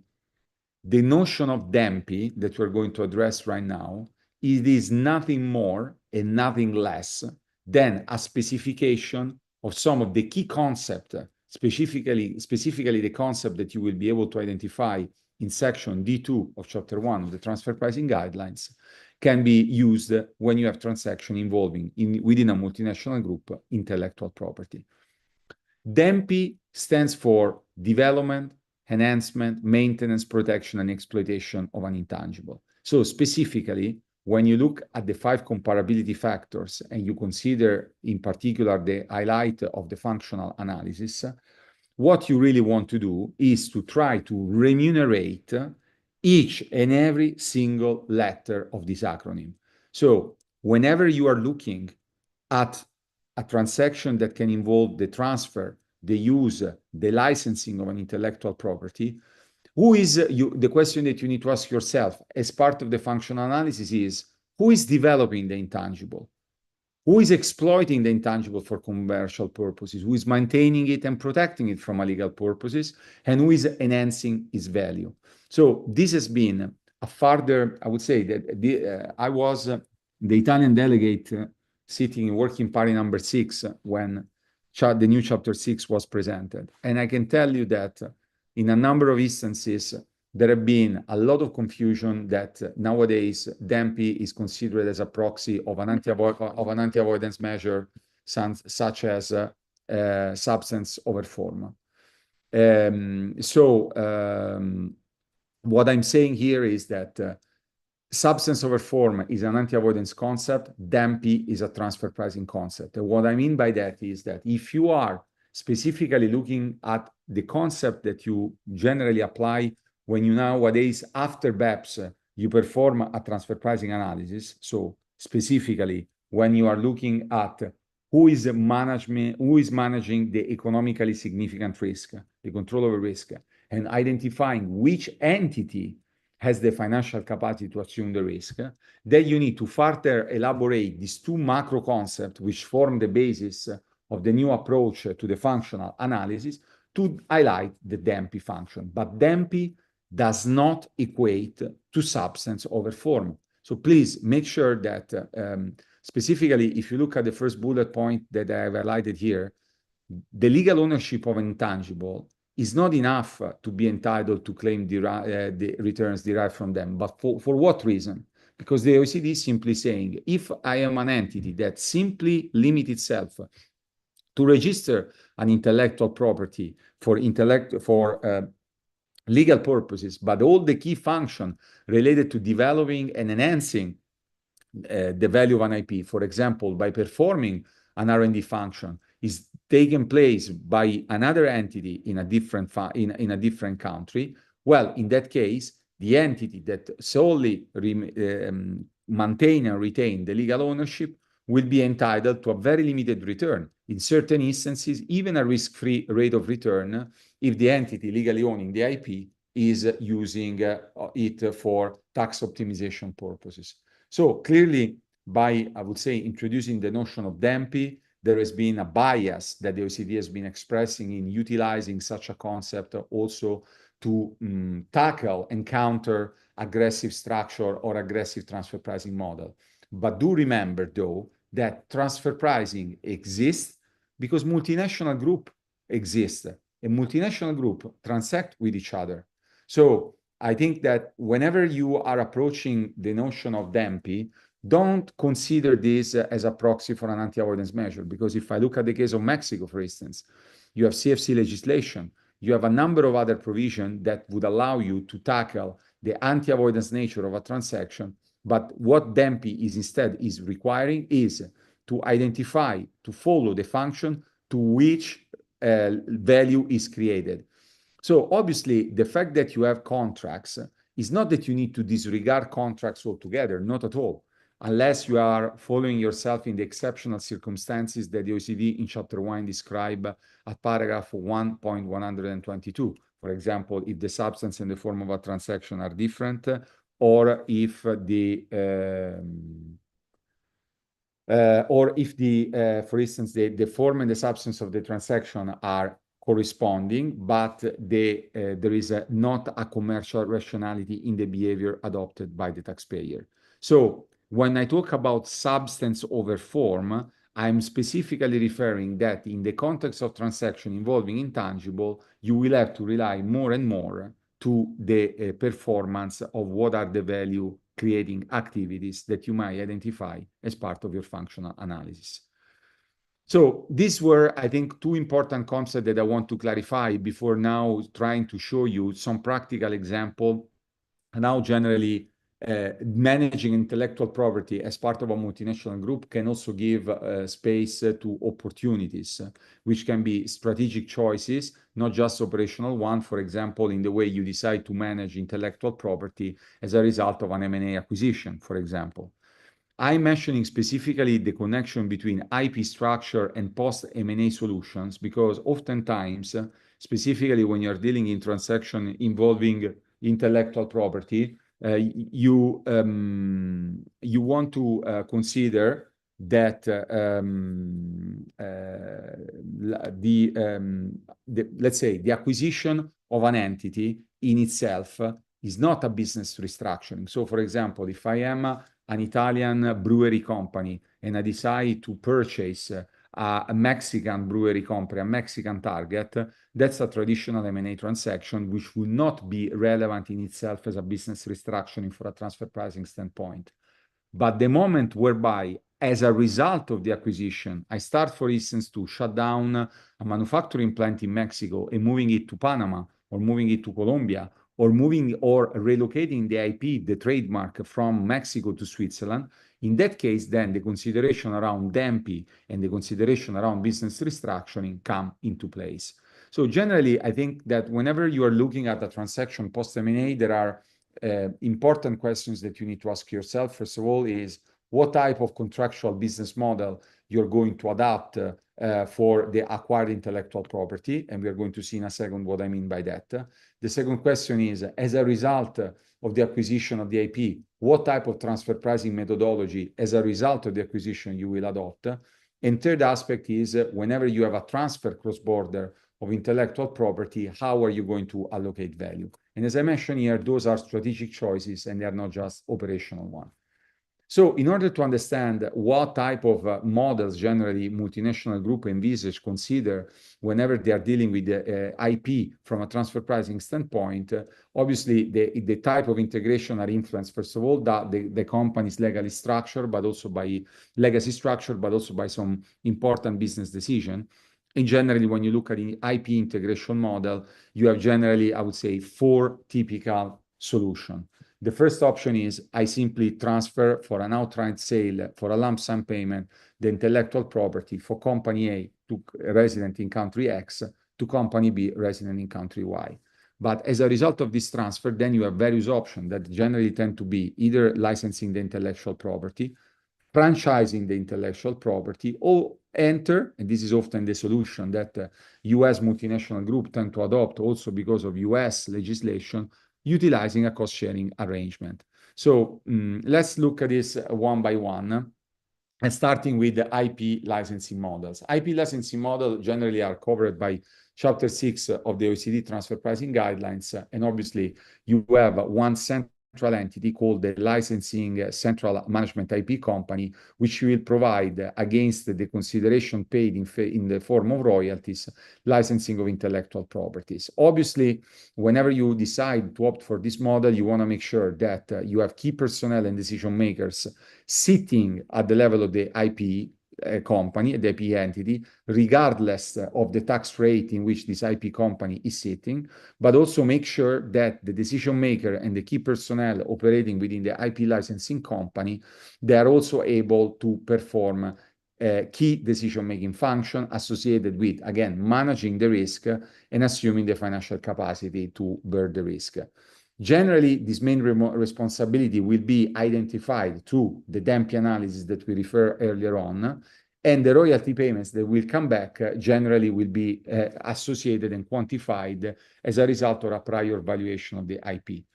Oftentimes, the remuneration of the IP licensing model, assuming that the facts and circumstances of the case will always vary and there will never be one-size-fits-all type of question, generally, at least in my experience, include either the comparable and controlled price method and the profit split method. But I think what is very, very important is that, first of all, setting up an IP licensing model as a result of an acquisition is very complicated because you need to make sure the different functions are all together. You need to make sure that the new acquired business model, previously owning the IP, is aligned with the new business model of the acquiring entity.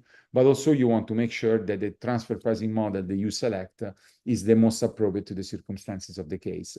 This is why, at least in my experience, it is often the case that multinational groups tend, in order also to accommodate the requests of tax authorities, to utilize the profit split method. And generally, when you utilize the profit split method in transaction involving the use or the transfer of intangible, you either can perform a contribution analysis profit split or a residual analysis profit split. The contribution analysis generally is the most, I would say, rough one in terms of its application, because it tends to evaluate each party's function, assets, risk by identifying a justifying royalty rate, but it's not as sophisticated as a residual profit split that in this slide I'm calling two-stage profit allocation, because a residual profit split will require, as a first step, to determine standard contribution, to allocate routine profit by using, let's say, for standard contribution, either a cost-plus methodology or a cap methodology,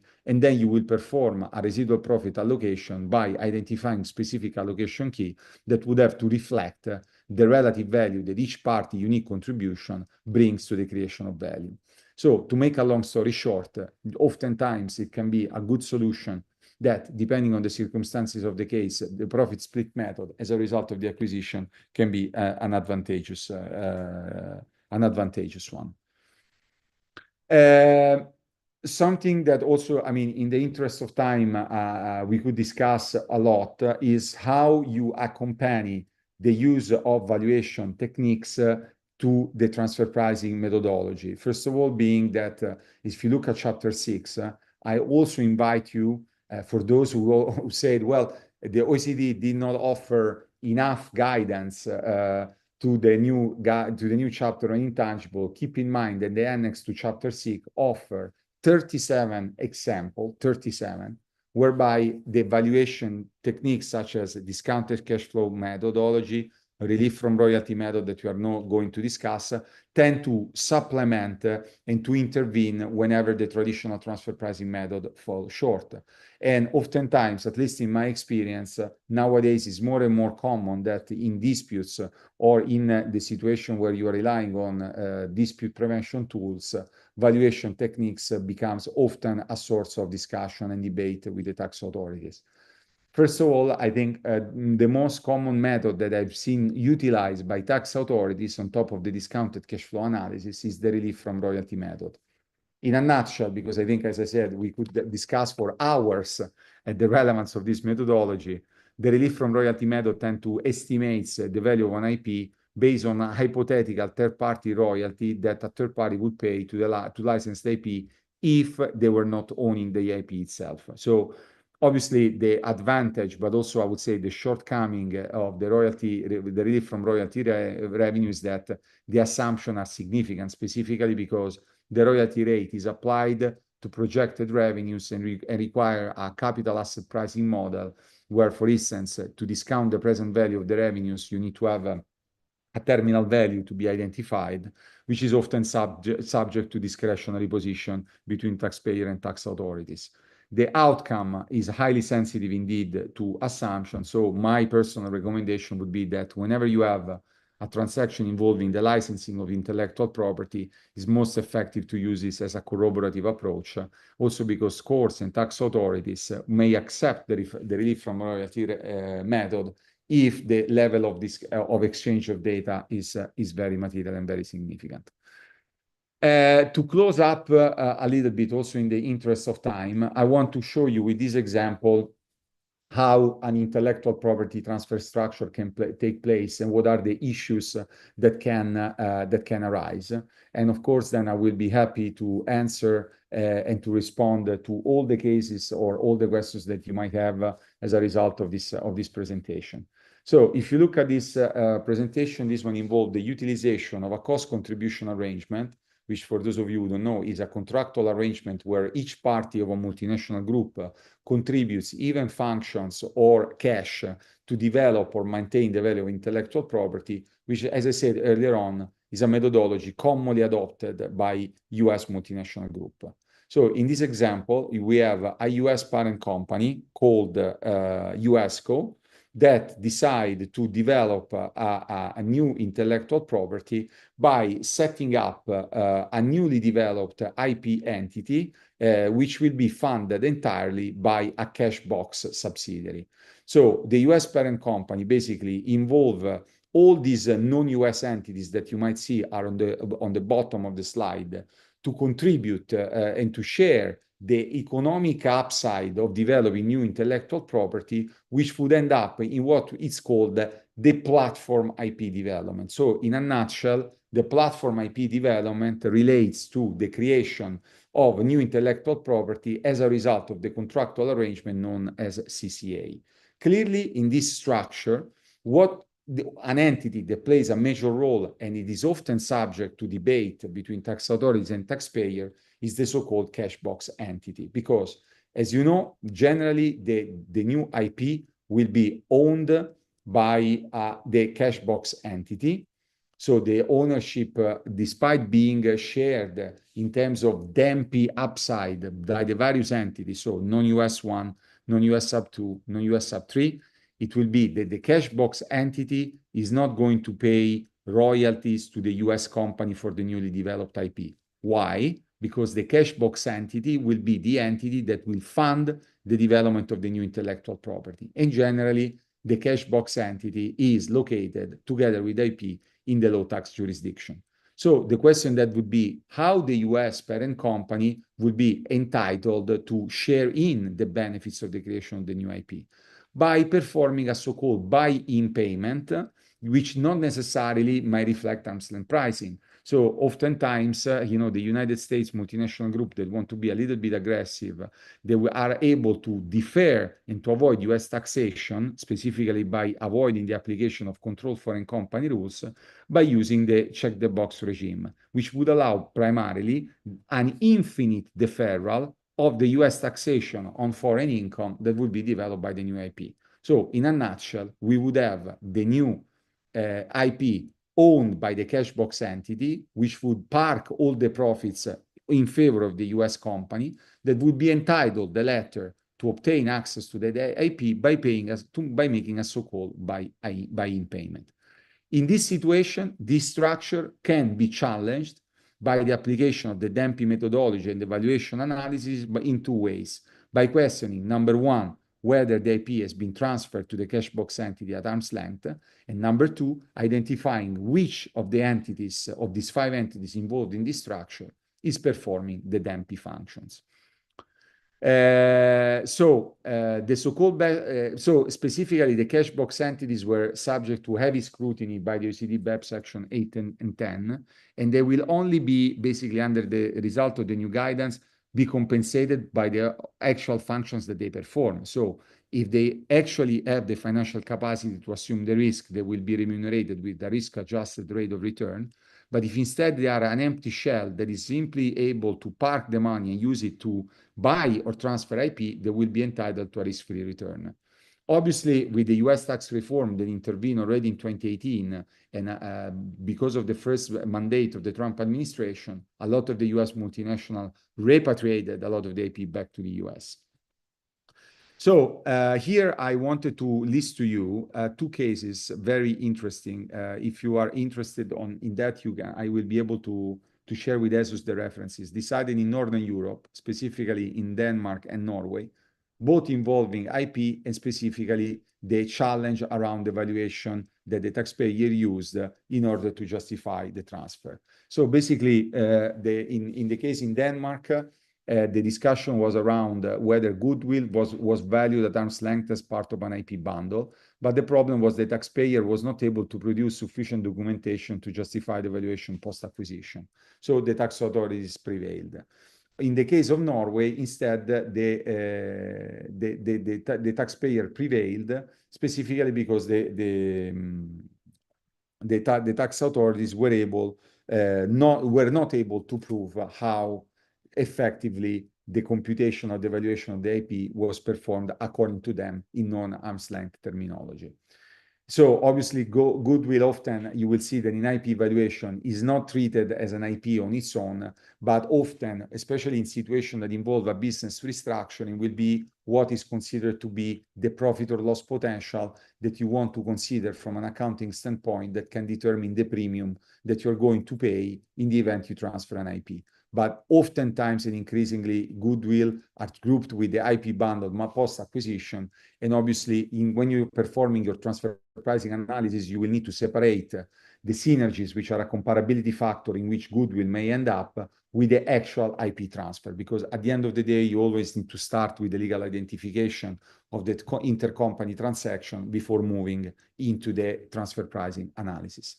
So, few comments to close. First of all, you need to make sure that the structure that you will adopt when you want to exploit and manage IP not only has to follow the strategy at the C-suite level, but also has to respond to the clear value drivers in the business model. So you don't want to retrofit transfer pricing because of past strategic decision, and therefore you want to guarantee that you have full consistency and alignment in the methods that you select that support your narrative and your business model. It cannot be just that you select a methodology because you want to obtain a specific result. Last point, very relevant, at least in my experience, has been the one around make sure that you do have full alignment amongst the function within a multinational group that are involved with an IP transfer. Specifically, when you're going to have legal, product, finance, and tax all aligned, because then also the integration process when it comes to intellectual property is very material. So that's all I wanted to discuss with you. I thank you for your time. If there are any questions, I will be more than happy to take them or to receive them from Jesus. And I wish you a lot of success and a good continuation of the conference. And again, thank you. Agradezco mucho a Jesus por la invitación y por la excelente organización. Gracias, Giammarco. Ha sido un gusto verte de nuevo y pronto espero platiquemos más en detalle. Fuerte abrazo. Gracias, un abrazo grande a todos y buena continuación. Gracias. Chao. Chao. Mi vida era rutinaria, no tenía un objetivo específico antes de estudiar la maestría. Creo que la gran fuerza de los posgrados es que influye mucho como el amor a la sabiduría. Suena muy poético, pero es real. y esto es, digamos, como una especie de oasis donde te libras un momento dado, puedes pensar en otras cosas, puedes aspirar a otras cosas, y eso acaba siendo también muy enriquecedor para la vida, no solamente profesional, sino también para la parte personal. Caminar pues por este campus y esta universidad realmente me hacía muchísima ilusión. A mí me encanta la metodología de la UP, los maestros. Tú como persona puedes ir puliendo, perfeccionando tu proyecto de vida y ir proyectando justamente en esa dirección que es la que tú estás buscando. Desde que estoy en esta oportunidad de la maestría, he visto de una forma diferente mi futuro, ya que he complementado con herramientas y conocimientos mi carrera profesional. La mejor inversión que puedes hacer es en ti mismo, en tu desarrollo. Es algo que solo te va a traer cosas buenas, red de contactos, oportunidades, aprendizaje, crecimiento, te vas a retar, vas a salir de tu zona de confort. De verdad, te va a cambiar la vida. Los rankings nacionales e internacionales nos posicionan como una de las mejores universidades de México. Tenemos la responsabilidad de formar a los mejores financieros, administradores, fiscalistas, mercadólogos, directores de capital humano y los mejores empresarios, por lo que solo admitimos a los mejores estudiantes. Ven y sé parte de nuestra comunidad.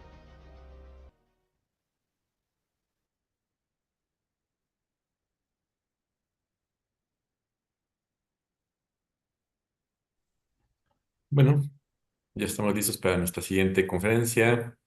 Es justamente la nuestra. En esta conferencia vamos a hablar del efecto que han tenido los aranceles en el régimen de precios de transferencia. Vamos a revisar un poco la parte arancelaria como tal, la parte económica, el impacto económico y finalmente cómo se espera que impacte al régimen. Voy a dejar que Yadira Ramírez de nuestra oficina de Colombia nos presente.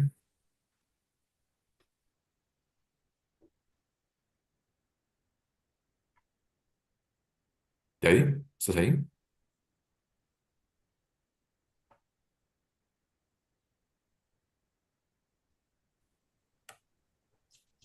Si la escucho.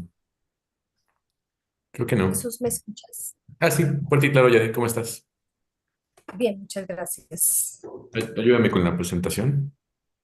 Listo. Bueno, muy buenas tardes para todos.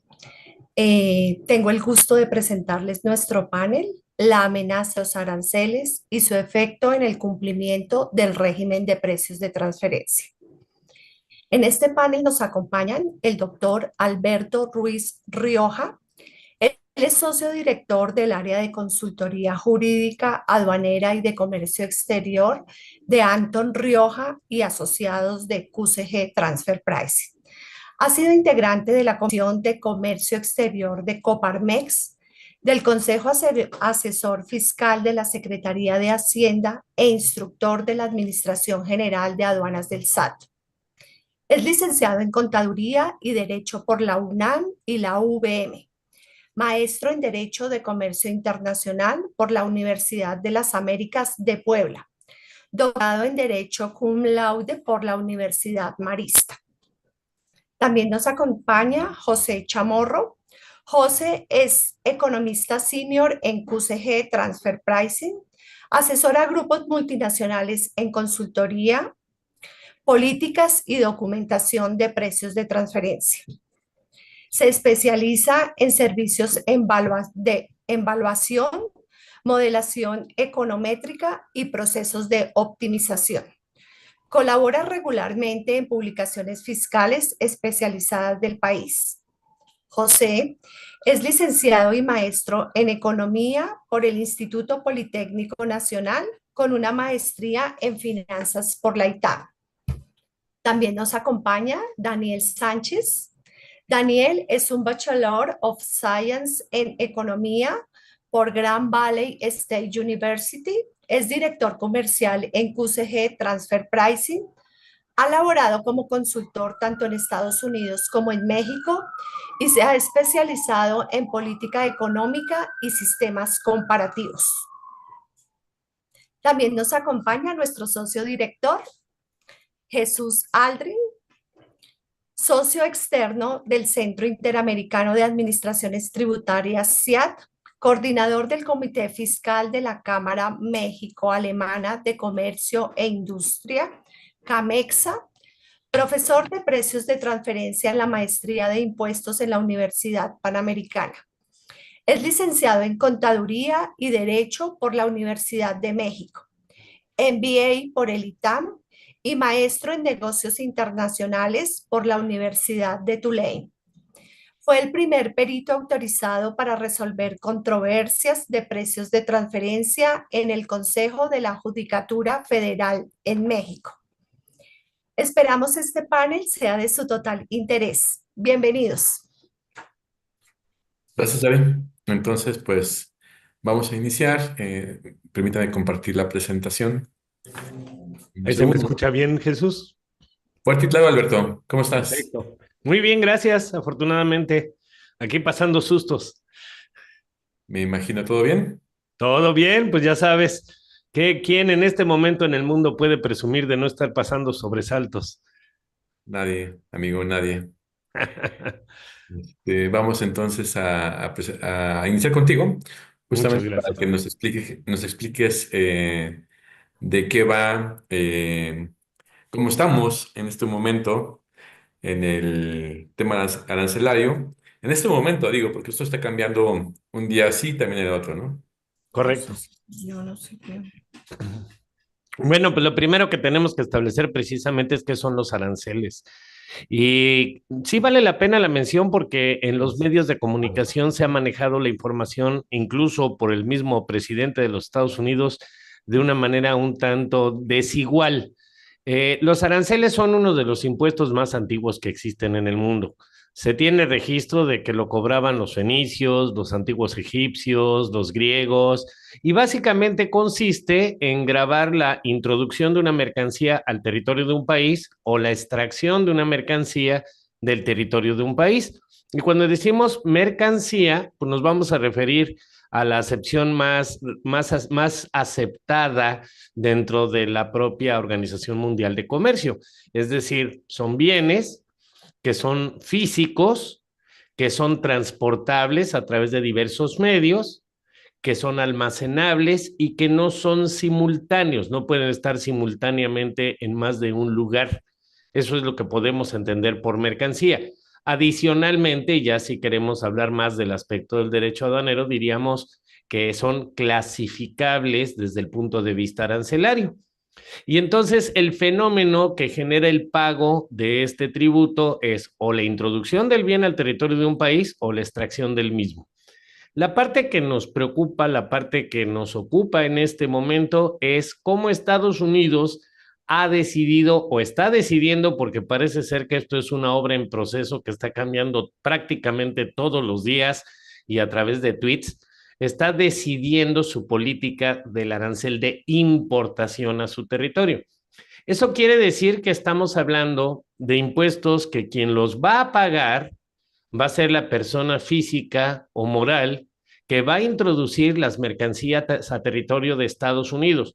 No nada más de Estados Unidos, digamos, todos los países que tienen aranceles tienen un sistema similar y quien paga el arancel es la persona que introduce los bienes a su territorio. Aquí en México, los importadores lo hacen a través de un pedimento.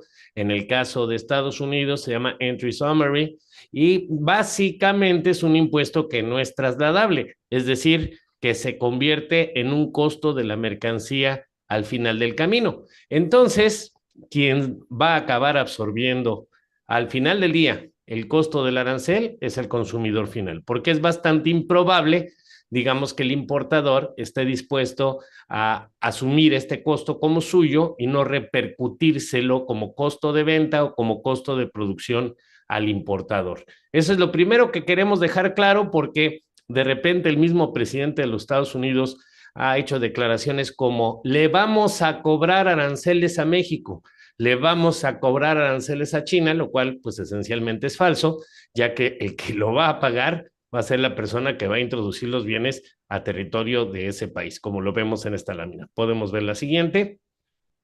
Ha habido muchos cambios a lo largo del día, sin ir más lejos. El día de ayer tuvimos un sobresalto por ahí en donde aparentemente nos estaban cambiando la jugada a México y a Canadá. Parece ser que fue una mala comunicación entre el presidente de los Estados Unidos y su secretario del Tesoro. Pero bueno, pasado el susto, digamos, ¿qué es lo que sabemos en este momento en cuanto a los aranceles con la óptica mexicana? Básicamente México tiene 4 órdenes ejecutivas, en realidad es una orden ejecutiva y varias modificaciones, 3 modificaciones que son las que se mencionan aquí en este cuadro, que entraron en vigor desde el 4 de marzo de 2025 y que afectan exclusivamente a México. Esas órdenes ejecutivas son exclusivamente para México y impone un arancel general a las mercancías del 25%, basándose en lo que, según el gobierno de los Estados Unidos y más concretamente su presidente Donald Trump, es una medida para combatir el flujo de fentanilo y el flujo de migrantes no autorizados al territorio de los Estados Unidos. Es decir, claramente es una herramienta de presión política, no es realmente una herramienta de política comercial. De hecho, su fundamento legal está en la YEPA, que es una ley estadounidense de emergencias económicas, y tiene sus excepciones. La buena noticia que nos dieron el día de la liberación es que estaban exceptuados del pago de este arancel del 25% aquellas mercancías que calificaran como originarias del tratado o que consistieran en el retorno a Estados Unidos de mercancías después de un proceso de elaboración en el extranjero. Quedan exentas también los pequeños envíos que se conoce con el nombre de minimis, que normalmente se manejan vía mensajería, el material digital o impreso que contenga información y difusión, los donativos que le haga México a Estados Unidos en caso de necesidad o de un desastre, y también en el caso de bienes que contengan una parte estadounidense y una parte de otros países, el 25% se paga única y exclusivamente sobre lo no estadounidense, pero para poder calificar en esta categoría se necesita que por lo menos el 20% del valor del material sea estadounidense. Si Estados Unidos observa que México está cumpliendo con sus compromisos en materia de fentanilo y en materia de migración, el arancel se puede reducir al 12%. Es decir, es importante que ustedes esto lo analicen por separado y que sepan que es una situación especial para México, diferente a la guerra que está librando con China o con el resto de los países en donde la iniciativa es estrictamente de carácter comercial. Vamos a ver la siguiente lámina, por favor. Sí, dame un segundo porque creo que trabé esto. Puede suceder. Mientras tanto, les platico que mencionaba yo lo del sobresalto del día de ayer, porque en un cruce de señales ahí medio extraño que tuvo el Departamento del Tesoro, parecía que estaban incluyendo también a México dentro de la política de los aranceles recíprocos, que ahorita voy a hablar de los aranceles recíprocos, que esa sí es una medida estrictamente comercial. Pero bueno, en segundo lugar, hay un tema con los automóviles que no es un asunto exclusivamente con México, ni con Canadá, ni con nadie. Es para todos los automóviles del mundo. Básicamente impone un arancel del 25% a todos los automóviles. Aquí el tema de que el automóvil califique como originario de Temec de entrada es irrelevante. Lo único que se puede exentar en cualquier caso y en todos tipos de automóviles, y estoy hablando de automóviles ligeros y autopartes. Cuando digo ligeros se excluyen los camiones pesados, lo que se utiliza para llevar a cabo la transportación de mercancías o la construcción. Van a pagar el 25% sobre la parte que no sea originaria de los Estados Unidos. Y lo mismo va a suceder con las autopartes. Sin embargo, esta última parte, la de las autopartes, está suspendida hasta el 3 de mayo porque se supone que la autoridad aduanera estadounidense va a tener que determinar, junto con el Departamento de Comercio, un mecanismo para poder excluir la parte estadounidense. Vamos a la siguiente. Como ven, las dos anteriores son situaciones especiales que no podemos confundir con el arancel recíproco. El arancel recíproco lo obtuvo el presidente de los Estados Unidos y su equipo de colaboradores aplicando una fórmula que se supone refleja el tratamiento que otros países les dan a las mercancías de Estados Unidos. Y salió en el Jardín de las Rosas a presentar pues una tabla con todos los países del mundo y cuál era la tasa arancelaria que les correspondía. Llama la atención dos cosas. La primera es, y esto sí debe de quedar bien claro, México está exento de esta tabla. No aparece en estas tablas porque México tiene su propio problema. El problema de los automóviles, el problema del fentanilo y también el problema del acero. El acero también no nada más es para México, sino también para el Reino Unido, también para la Comunidad Europea. Tiene un 25% adicional a la tasa base por el simple hecho de ser acero. Y los recíprocos se supone que sí son una respuesta comercial, pero como ustedes saben, el día de ayer se dictó una suspensión de 90 días a la aplicación de este arancel recíproco, aparentemente para dar espacio a que los países se acercaran a negociar con Estados Unidos. México no entra en esta ecuación. México tendría que ver el tema del arancel del fentanilo, el del acero, el de los automóviles, pero no el de los recíprocos, ya que no nos corresponde esa batalla. Como para colofón y para cerrar esta sección y dar paso a las intervenciones del resto de los ponentes, solamente veamos, no vamos a leerlas porque sería bastante impráctico, pero aquí tenemos las tablas de todos los aranceles que le corresponden a todos los países con los que se dictó la política, y no solo países, sino también algunas jurisdicciones aduaneras que no son propiamente países. Algo que se bromea mucho, y por ahí vieron ustedes la fotografía de los pingüinos, es que esa penúltima jurisdicción que aparece en la tabla, que son las islas de Heard and McDonald, esas islas están habitadas exclusivamente por pingüinos y acabaron con un arancel recíproco del 10%, lo cual quiere decir que evidentemente la metodología y la fórmula que se siguió, pues no fue tal vez la más afortunada. Al parecer es una fórmula de carácter general que no tiene no tiene la verdadera profundidad que se supone que iba a tener, como para analizar cómo contrarrestar el efecto del tratamiento fiscal que le daban a las mercancías estadounidenses en los otros países. Como dato curioso, ahí lo ven ustedes, Ronald McDonald, 10%, está habitada exclusivamente por pingüinos y por eso poníamos esa imagen jocosa donde se están manifestando los pingüinos. Y bueno, eso sería, digamos, mi parte, la introducción, como para dejar clara cuál es la situación de México ante los aranceles y qué es lo que está pasando en este momento con los aranceles recíprocos en el mundo. Muchas gracias, Jesús. Gracias, Alberto. Vamos a continuar con la parte, el efecto económico. José, ¿nos acompañas? Sí, ¿qué tal? Buenas tardes a todos. Ahora vamos a platicar un poco acerca del impacto económico que pudieran tener los aranceles, ¿no? Entonces, lo que estamos viendo aquí es la trayectoria que ha tenido el comercio exterior de Estados Unidos en el último par de décadas, donde vemos un crecimiento bastante constante. Y aquí hay un dato muy interesante. Para el 2023, prácticamente la mitad de las importaciones que realizó Estados Unidos se dieron a través de transacciones entre partes relacionadas, mientras que un tercio de sus exportaciones se dio de esta manera. Podemos pasar a la siguiente lámina.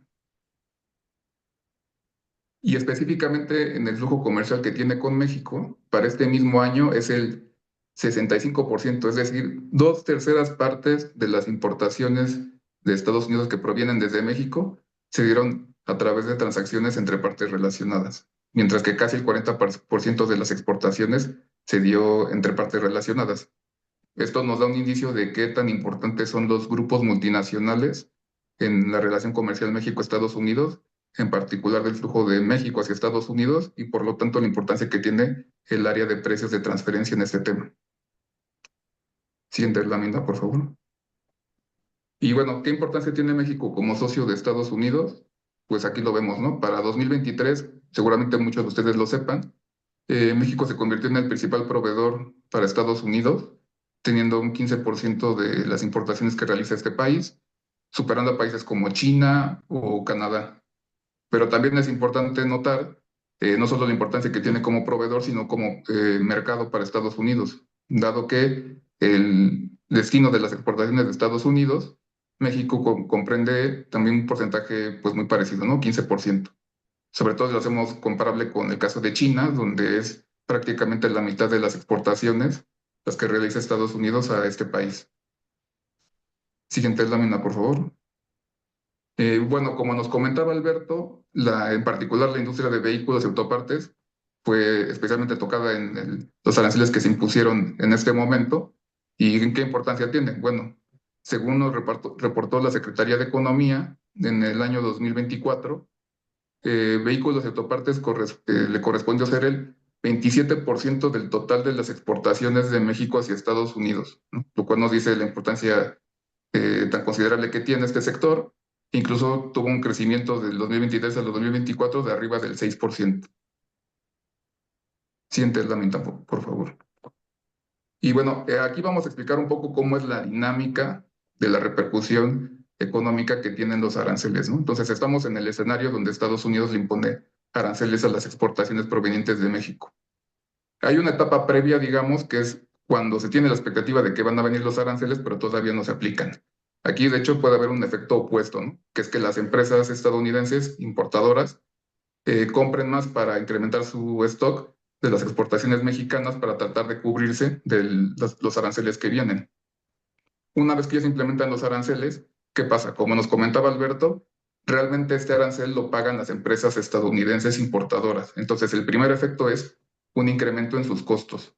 Buscarán trasladarlo a los consumidores estadounidenses, lo cual ya constituye una pérdida de bienestar económico para los consumidores de Estados Unidos, pero igual ante un incremento del precio, seguramente viene una contracción de la demanda de esos bienes, y por lo tanto las empresas estadounidenses pierden tanto por el incremento en costos como muy probablemente por la reducción de sus ingresos. Pasamos a la siguiente lámina. Y bueno, una vez que ocurre esto, ahí sí, la compañía estadounidense, al ver reducidos sus beneficios, va a reducir su demanda de insumos. Entonces, eso ya le pega directamente a los ingresos de las empresas exportadoras en México, lo cual también puede verse agravado en la medida de que puedan aparecer proveedores locales en Estados Unidos que los sustituyan.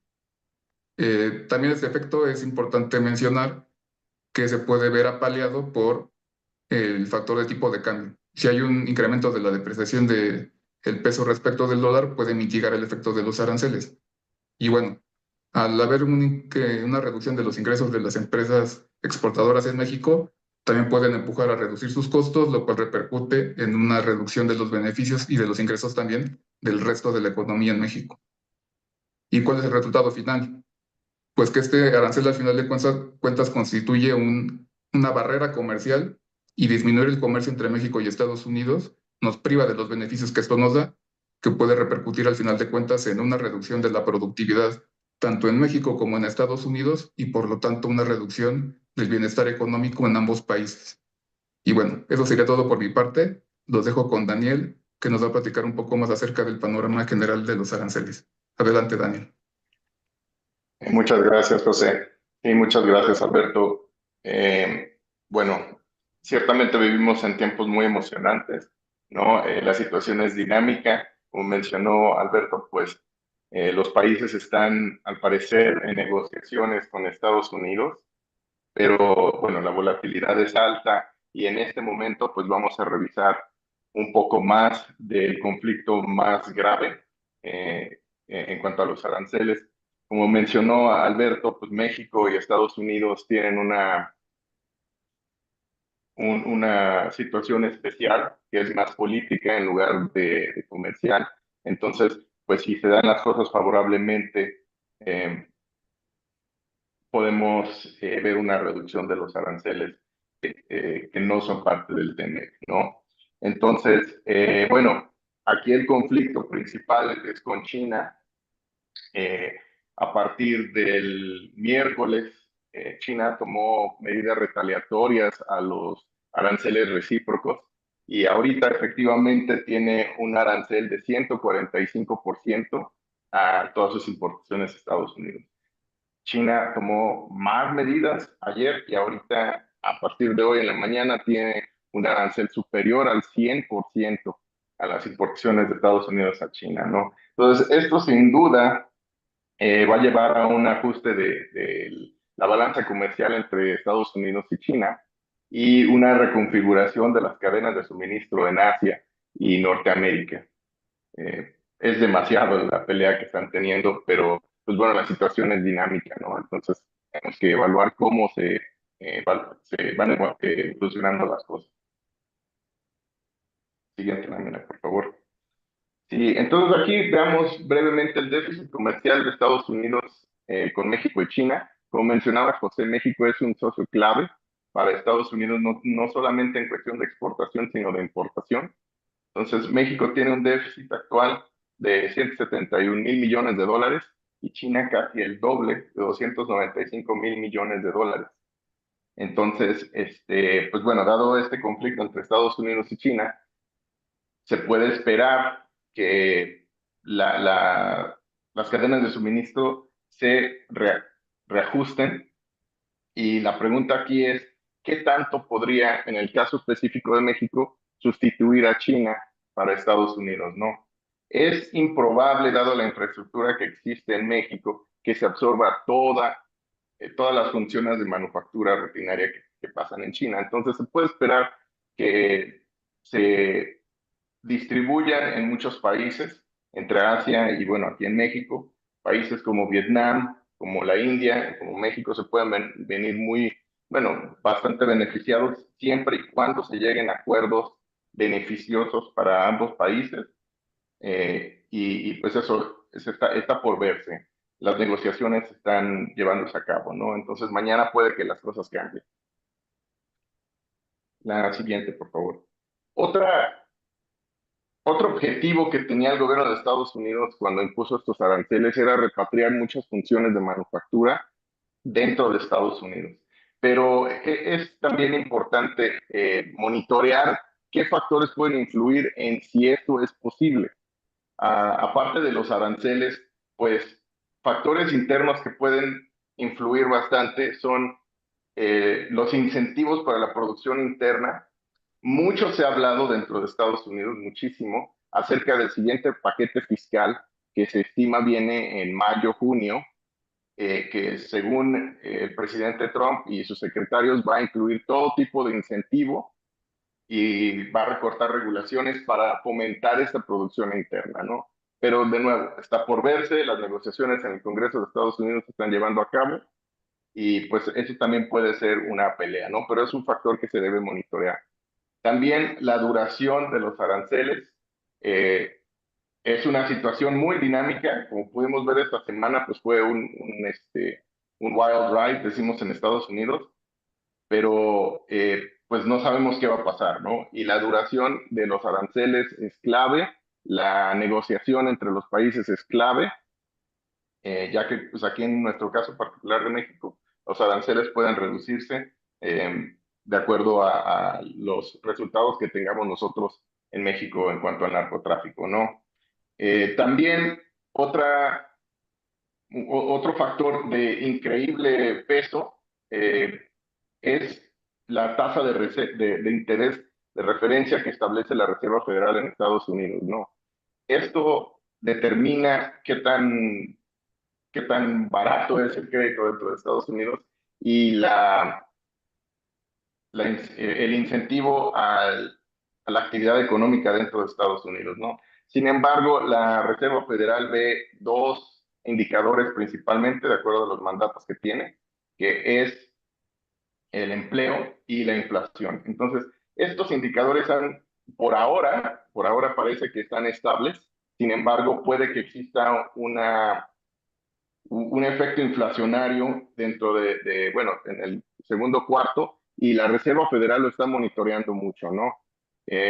La presidencia de Estados Unidos ha insistido en que se reduzcan estas tasas, pero pues la Reserva Federal parece que no quiere hacerlo en el corto plazo, ¿no? Entonces es algo importantísimo que se tiene que monitorear. También las presiones internas dentro de Estados Unidos. El miércoles que se puso pausa a los aranceles recíprocos, también pues se evitó lo que se considera en muchas partes en Estados Unidos como una posible catástrofe en el mercado de bonos de tesorería. Eso fue no sé si fue coincidencial o fue causal, solamente los secretarios y la presidencia de Estados Unidos saben qué tanto influyó esto, pero ciertamente las presiones internas influyen y es otro tema que se tiene que monitorear. Y ahora las presiones externas, que son las posibles retaliaciones que tienen los otros países, pero pues esto está por verse y se tiene que monitorear, ¿no? Las negociaciones. Por último, se tiene que considerar también el capital humano disponible en Estados Unidos y los costos de producción, ¿no? Esto puede influir muchísimo en cuanto a si se mueven las cadenas de suministro hacia adentro de Estados Unidos o hacia sus periferias, ya sea México o Vietnam o la India, ¿no? Que sustituyan esta manufactura.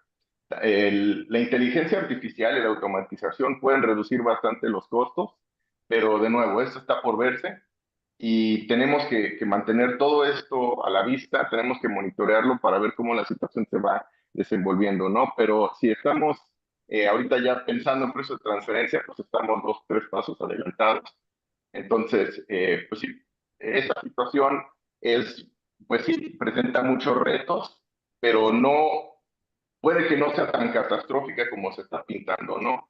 Eso es una situación muy dinámica, entonces hay que seguirla monitoreando.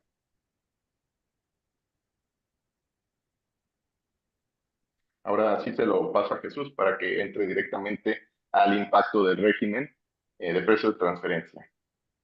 Gracias, Daniel.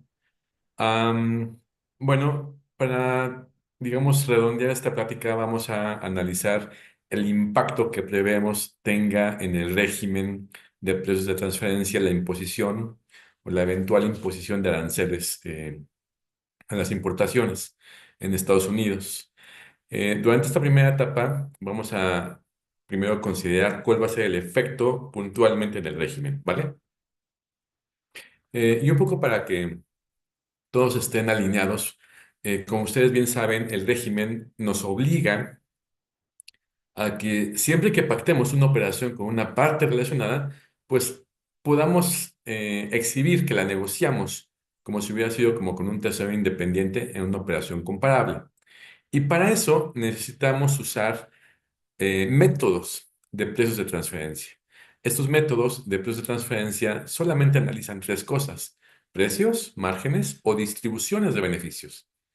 Entonces, aquí vamos a analizar tanto el caso del importador en diferentes momentos como el del exportador, del productor, también en diferentes momentos, para que ustedes puedan dimensionar las complejidades que van a enfrentar en cuanto a la manera en la que van a cumplir con sus obligaciones del régimen. Entonces, digamos, tanto para el caso del exportador como del importador, ambos tienen que demostrar que la negociación que tienen con sus partes relacionadas es arm's length, ¿no? O sea, que están considerando los términos y montos de contraprestaciones que considerarían con un tercero independiente en una operación comparable.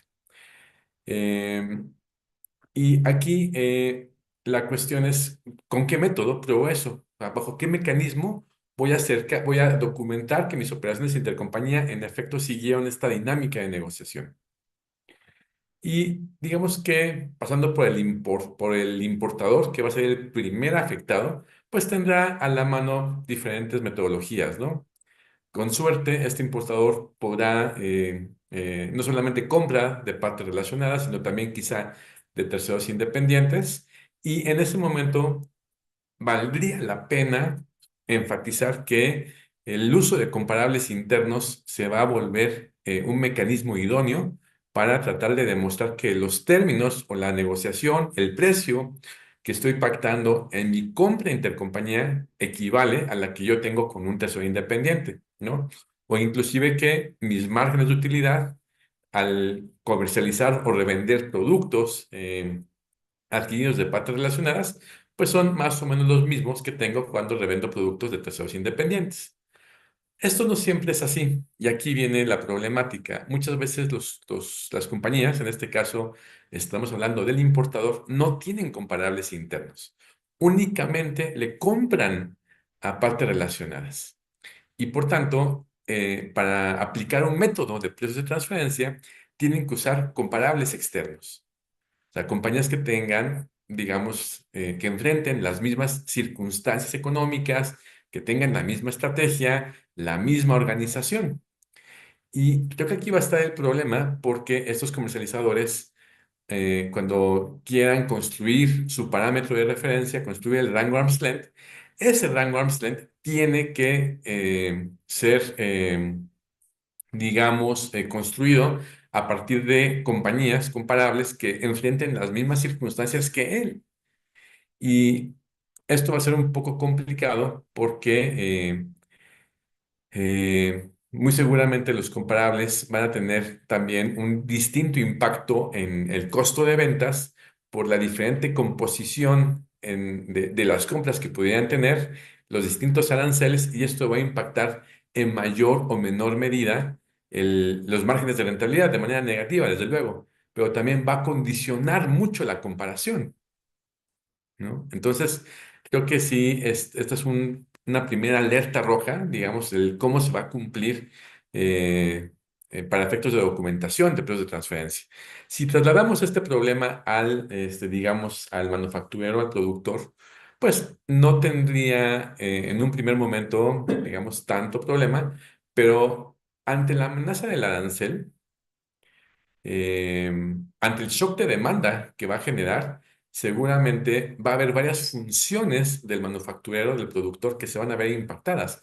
Seguramente va a haber un mayor incremento en costos, va a haber eventualmente, como hemos visto ya, despidos.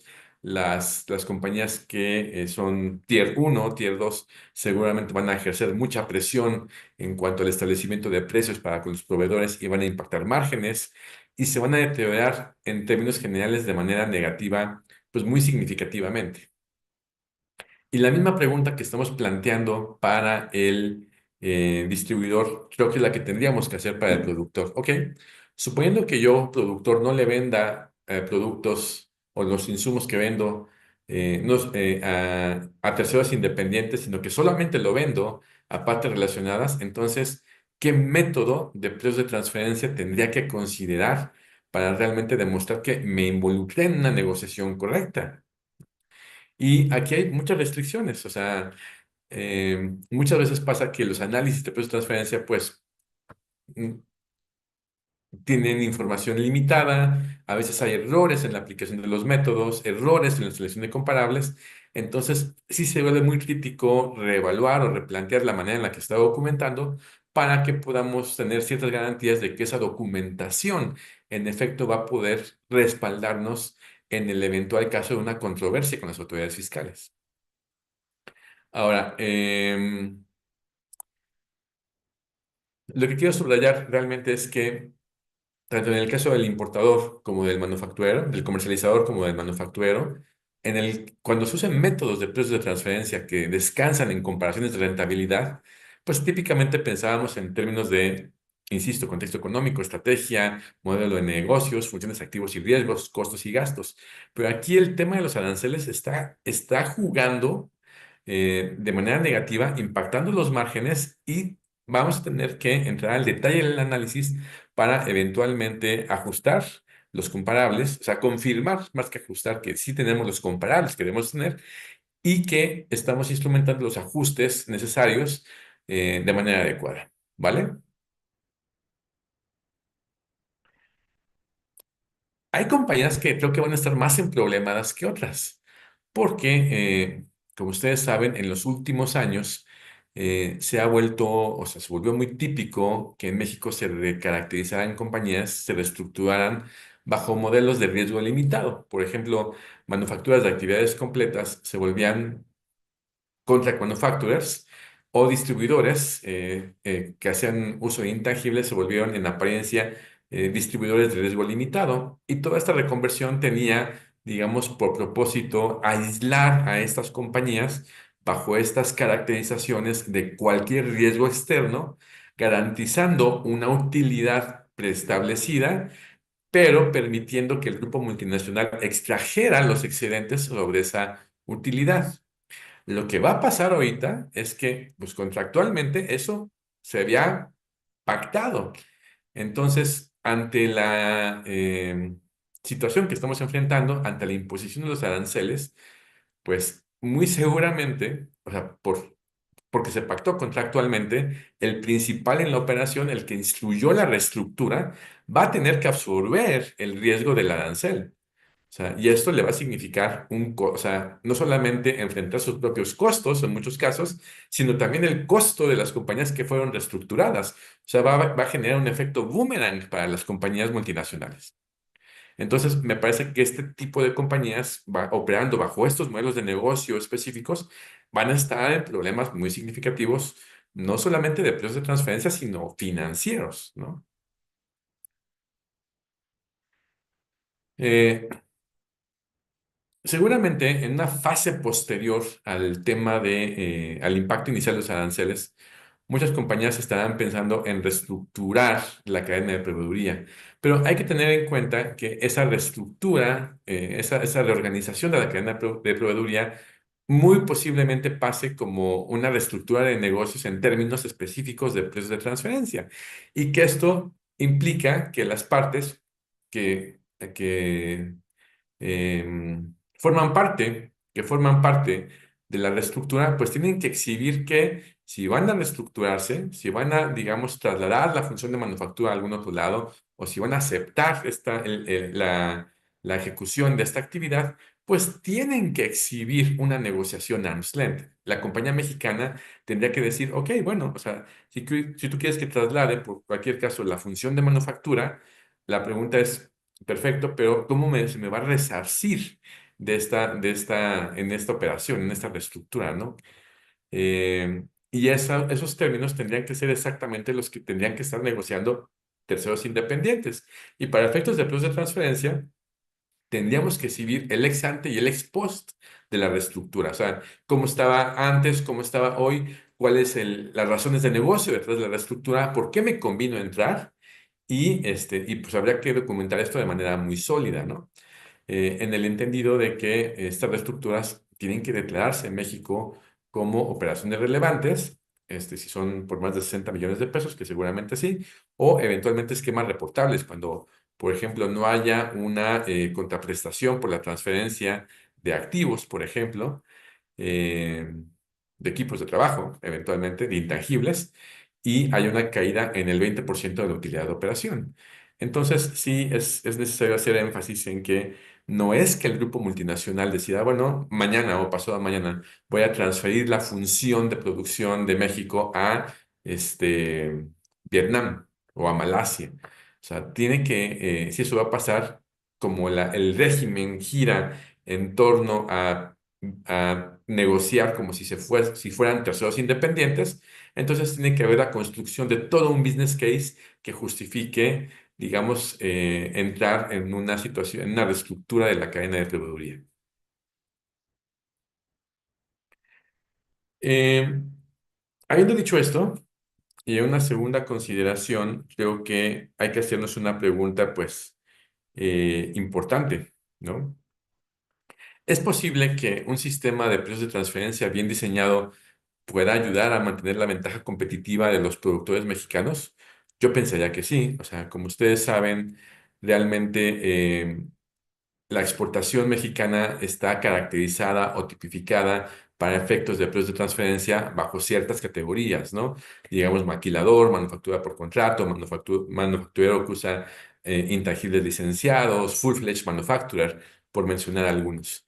Entonces, aquí la pregunta es realmente, bueno, o sea, ¿tenemos correctamente caracterizada la operación de exportación mexicana en los contribuyentes? ¿O ustedes, contribuyentes, tienen correctamente caracterizada la operación? O sea,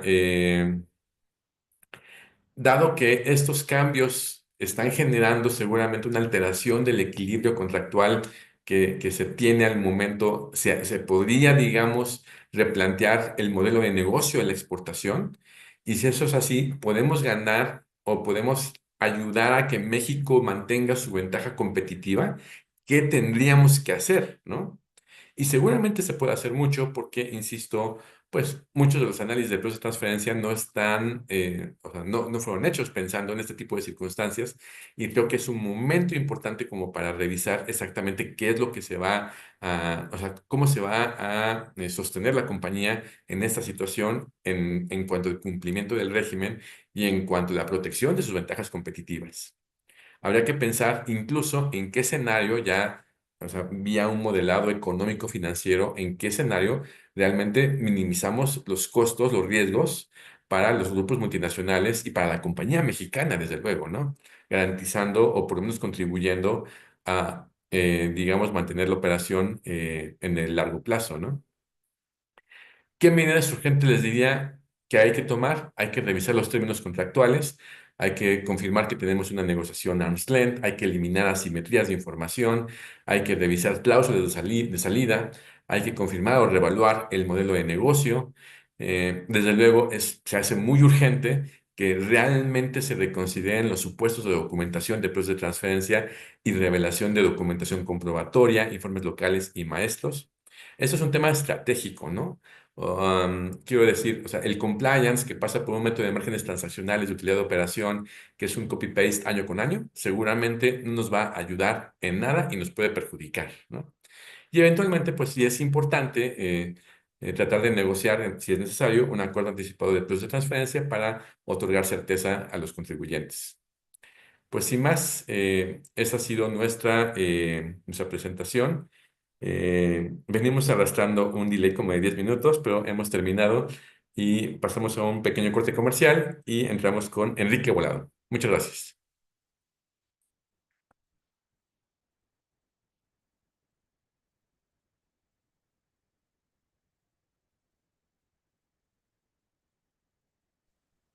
Hola Jesús, ¿me escuchas?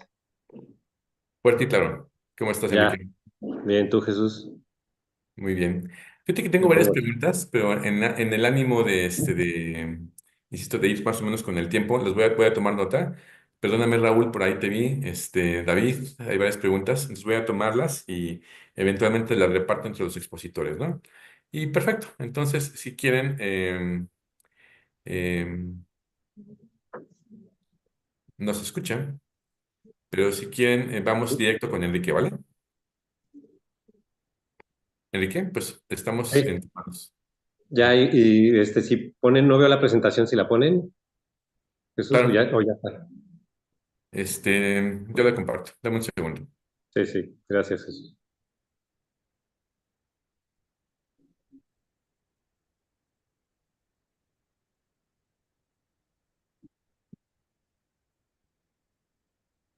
Permíteme, dame 20 segundos.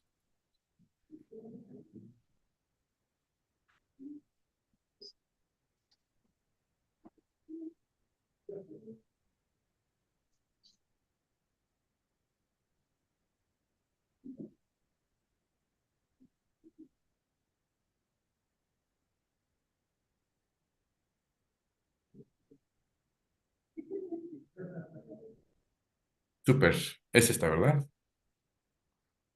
Ya, así es. Gracias Jesús. Pues antes que nada, gracias por la invitación Jesús. A ti, a los organizadores, las personas que estuvieron apoyando, pero en especial a ti, que ya hemos compartido algunos foros y algunos eventos y será un placer seguirlos compartiendo contigo. Y buenas tardes a todos. A mí quiero tocarles el tema del entorno de la política fiscal global, ¿no? Es un tema que ahorita ha cobrado mucha relevancia por la crisis, creo que ha habido, o la puesta en daño o el ataque que ha sufrido el multilateralismo a nivel mundial, y en especial por la política que ha tenido una nación muy poderosa como los Estados Unidos, ¿no? Respecto a los beneficios que pueda pensar que pueda dar este tipo de política de globalización, de estar unidos, de tener tratados multilaterales, o no tenerlos y seguir una política fiscal unilateral, ¿no? Y pasamos a la siguiente lámina, y quiero hablarles un poquito del índice de lo que va a tratar la presentación. La presentación va a tocar algunos antecedentes que creo que son importantísimos, y uno cuando vea la lámina de antecedentes hay muchos años nada más puestos, pero es muy importante, y los libros de fiscal en general, o más bien nunca traen una historia muy profunda de qué implica o cómo se desarrollan las situaciones o evolucionan las políticas fiscales, pero aquí sí es muy importante tenerlo en cuenta para que entendamos el por qué una organización como la Liga de las Naciones, en principio, después la Organización de las Naciones Unidas, con tanta historia y habiéndose adelantado al menos más de 30 años en un modelo para negociar convenios para evitar doble tributación, como fue la ONU a la OCDE, pierde ese rol con el que empezó, primero único, ¿no? Con un monopolio completo y después cómo se derrumba. Entonces, tenemos que ver las causas históricas para entender el por qué pasó esa situación, ¿no? Luego vamos a tocar un poquito el desarrollo de los trabajos de la OCDE y la ONU. También voy a hablar del mandato del Comité de Expertos de la ONU, creo que es muy importante tenerlo, lo conozco desde adentro, soy miembro del comité, entonces creo que ha sido una evolución y un trabajo muy fuerte esta membresía y la pasada también, y en general las membresías que ha tenido el comité para el desarrollo de recomendaciones de normas fiscales internacionales. Voy a hablar también un poquito del funcionamiento, de cómo opera, los productos relevantes que han salido, el trabajo actual, ¿no? Un poquito del Comité Intergubernamental ad hoc, que creo que ya lo tocó Sol Picciotto y algunos temas los ha tocado Sol, ¿no? Muy respetado y ha estado o fue asistiendo a las sesiones que ha tenido la ONU, los comités.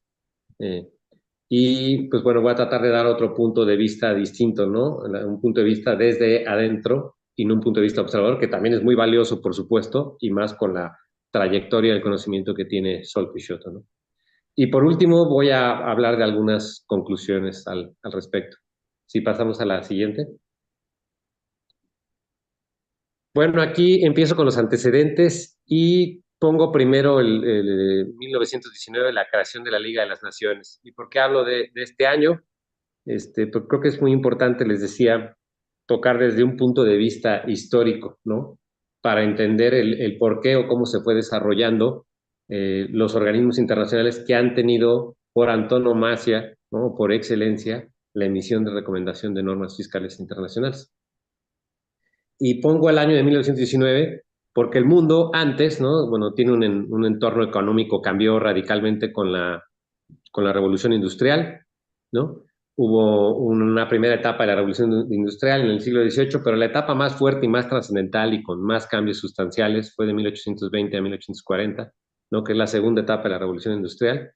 Hay un progreso enorme, ¿no? Ahí empieza a crecer más fuerte la globalización, puesto que las comunicaciones evolucionan tremendamente a una velocidad impresionante y se crean estos grandes imperios europeos, ¿no? Europa es el que controla, ¿no? Es la potencia por antonomasia en el mundo en el siglo XIX y comienzos del siglo XX. Y desgraciadamente para Europa hay un pleito entre ellos mismos por esta competencia voraz, ¿no? Por conquistar el mundo y de tener una bella época, que así se le denominaba, una paz armada, que también se le denominaba así durante muchísimos años, ¿no? La última gran guerra había sido en 1870, entre el nacimiento del Imperio Alemán y Francia, y quedan de pronto inmiscuidos en esta paz armada, en estos celos, en esta vigilancia mutua, y estalla la Primera Guerra Mundial, ¿no? En 1914, ¿no? Y en 1918 termina, y pues, se dan cuenta de que tiene que haber una cooperación, y ahí vamos a entrar poco a poco al tema de cooperación, ¿en qué sentido? En muchos sentidos, pero uno muy importante era el fiscal, porque el fiscal implica recursos, implica dinero de los estados, y el tener dinero de los estados, con ese dinero pueden cubrir o cumplir con el objetivo que tiene que hacerlo cada estado, pero también comprar armas, ¿no? Y eso les preocupaba muchísimo, y sobre todo después de la Primera Guerra Mundial. Hay un tratado de Versalles, ¿no? Que establece una paz pues de alguna manera ficticia, ¿no? Porque los vencedores aplastan a las potencias centrales, ¿no? Y en este caso en especial Alemania, y por iniciativa del presidente americano en esa época, Woodrow Wilson, dice, bueno, vamos a crear una sociedad, una especie de compañía que proteja nuestros intereses, pero para efectos globales, ¿no? O mundiales, pues tiene que tener dos grandes objetivos. Y los dos grandes objetivos que tenía la Liga de la Sociedad de Naciones, que son los mismos que tiene la ONU actualmente, eran, primero, pues lograr la paz, ¿no? Mantener la paz. Y segundo, la cooperación internacional. Y dentro de este concepto de cooperación internacional, pues está la cooperación fiscal internacional. Entonces, esos son los dos grandes objetivos que tenía la Liga de las Naciones, ¿no? Se juntan 42 países que son los originales firmantes y crean esto. A raíz de esta creación de la Liga de las Naciones, Sociedad de las Naciones, pues hay un entorno que supuestamente iba a evitar guerras e iba a tener una cooperación internacional para que no haya una pelea peleándose por recursos, ya sean naturales o monetarios, fiscales, ¿no? Sino vamos a trabajar todos unidos de la mano y no va a haber problema. Esto es un mundo idealizado. Teníamos la bella época antes de la Primera Guerra Mundial, llega la Guerra Mundial, es un caos y un shock para europeos y para asiáticos, africanos, ¿no? Y deciden, americanos, y deciden, vamos a tener un mundo muy diferente, muy distinto, porque ya vimos los horrores de la guerra, ¿no? Y dentro de este fin, ¿no? Que creían que estaba asegurado, ¿no? Porque vieron a Alemania como la gran culpable, y dijeron, no hay problema, Alemania socavada económica y políticamente y dividida y partida, como fue después de la Primera Guerra Mundial, no va a haber problema. Pero vamos a enfocarnos también a la cooperación internacional, y esta cooperación internacional pues tiene que llevarse a cabo y lograrse. Y empiezan los trabajos de cooperación internacional, y dentro de los trabajos de cooperación fiscal internacional, pues tenemos el año de 1921. Y ahí vemos que se crea un documento sobre análisis de aspectos económicos, en específico en la doble tributación. ¿Por qué? Porque ya empieza a ser un problema la doble tributación. Las empresas con una doble, triple o múltiple tributación no van a generar recursos y no van a pagar impuestos, y los estados no iban a tener dinero para cumplir con el fin y el objetivo para el cual fueron creados. Entonces dicen, vamos a trabajar en esto. Entonces vemos, la OCDE no existe, ¿no? No pinta, y está la ONU con ese monopolio de unión de la Liga de la Sociedad de Naciones y con estos dos grandes fines, ¿no? Muy loables, por cierto, pero difíciles de conseguir. Después de 1921 destaco la fecha de 1928, ¿no? Que ahí se crea el primer modelo para evitar la doble tributación, y dices, bueno, la ONU va a pasos agigantados, ¿no? Con este nombre que se le daba en esa época, que era la Liga de la Sociedad de Naciones, ¿no? Está muy bien, adelante, ¿no? Todo el mundo creía en ella. Pero ¿qué pasa? Que llegan años un poquito más complicados, llega el año 1931, ¿no? Y 1932. ¿Y por qué destaco estos años? Porque es justo en esa época cuando alguien decide probar una potencia, ¿no? Asiática, relativamente, pues, con pocos años de vida, ¿no? Que aparece en el panorama internacional, siempre despreciada, en 1905, derrotando a los rusos, ¿no? Y es Japón. Y Japón es el primer estado que decide desafiar o probar a este nuevo entorno económico, político y mundial. Y dice, vamos a ver si la Liga de Sociedades de Naciones sí cumple con los objetivos para los cuales fue creado. Ah, quiere mantener la paz. Bueno, vamos a invadir China. Invaden Manchuria. Empieza la invasión en 1931, acaba en 1932. Y la Sociedad de Naciones, sí, claro, ¿no? Hay declaraciones fuertes, ¿no? Es pura retórica, furiosa de que Japón se saliera, pero no hace nada de facto. Y como no hace nada de facto, pues esto se queda en letras muertas. No hay nada de hecho fuerte que haga. Con este pésimo ejemplo que se pone a nivel mundial, pues con esta ansia de continuar con estos imperios que habían surgido, ¿no? Con mucha fuerza en el siglo XIX, ¿no? Dicen, bueno, pues ahora vamos a seguir en esto. ¿Quién es el siguiente en probar? Y Italia toma el sombrero, se lo pone, y Mussolini, ¿no? El emperador fascista italiano dice, pues ahora en 1935 voy a invadir Etiopía, porque a Japón no le hicieron nada.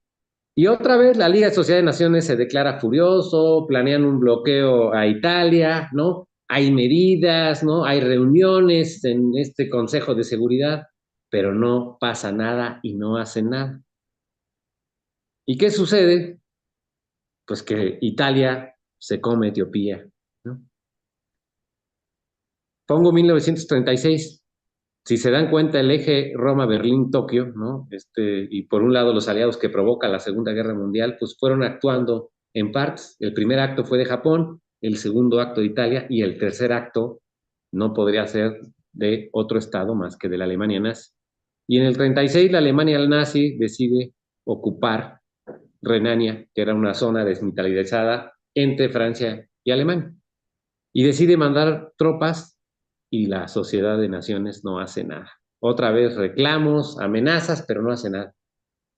Después de eso, Hitler en el 38 se anexa Austria con el Anschluss llamado, no hace nada la Sociedad de Naciones. En el 39 exige que de parte del Estado checoslovaco se le den sudetes porque vienen muchos alemanes, se les da. 2 meses después se come toda Checoslovaquia y la Sociedad de Naciones no hace nada. ¿Y qué sucede? Y ahí pasamos a la segunda lámina, o a la siguiente lámina, perdón. Sucede que estalla la Segunda Guerra Mundial porque deciden en el 39 invadir Polonia, entonces los aliados ya se enojan y dicen, si no lo paramos se va a comer todo. Pero son los aliados, no es la Sociedad de Naciones. Es Churchill y Daladier, los dos primeros ministros, el francés y el inglés, que dicen, tenemos que hacer algo ya porque se va a comer toda Europa y al rato nos come a nosotros.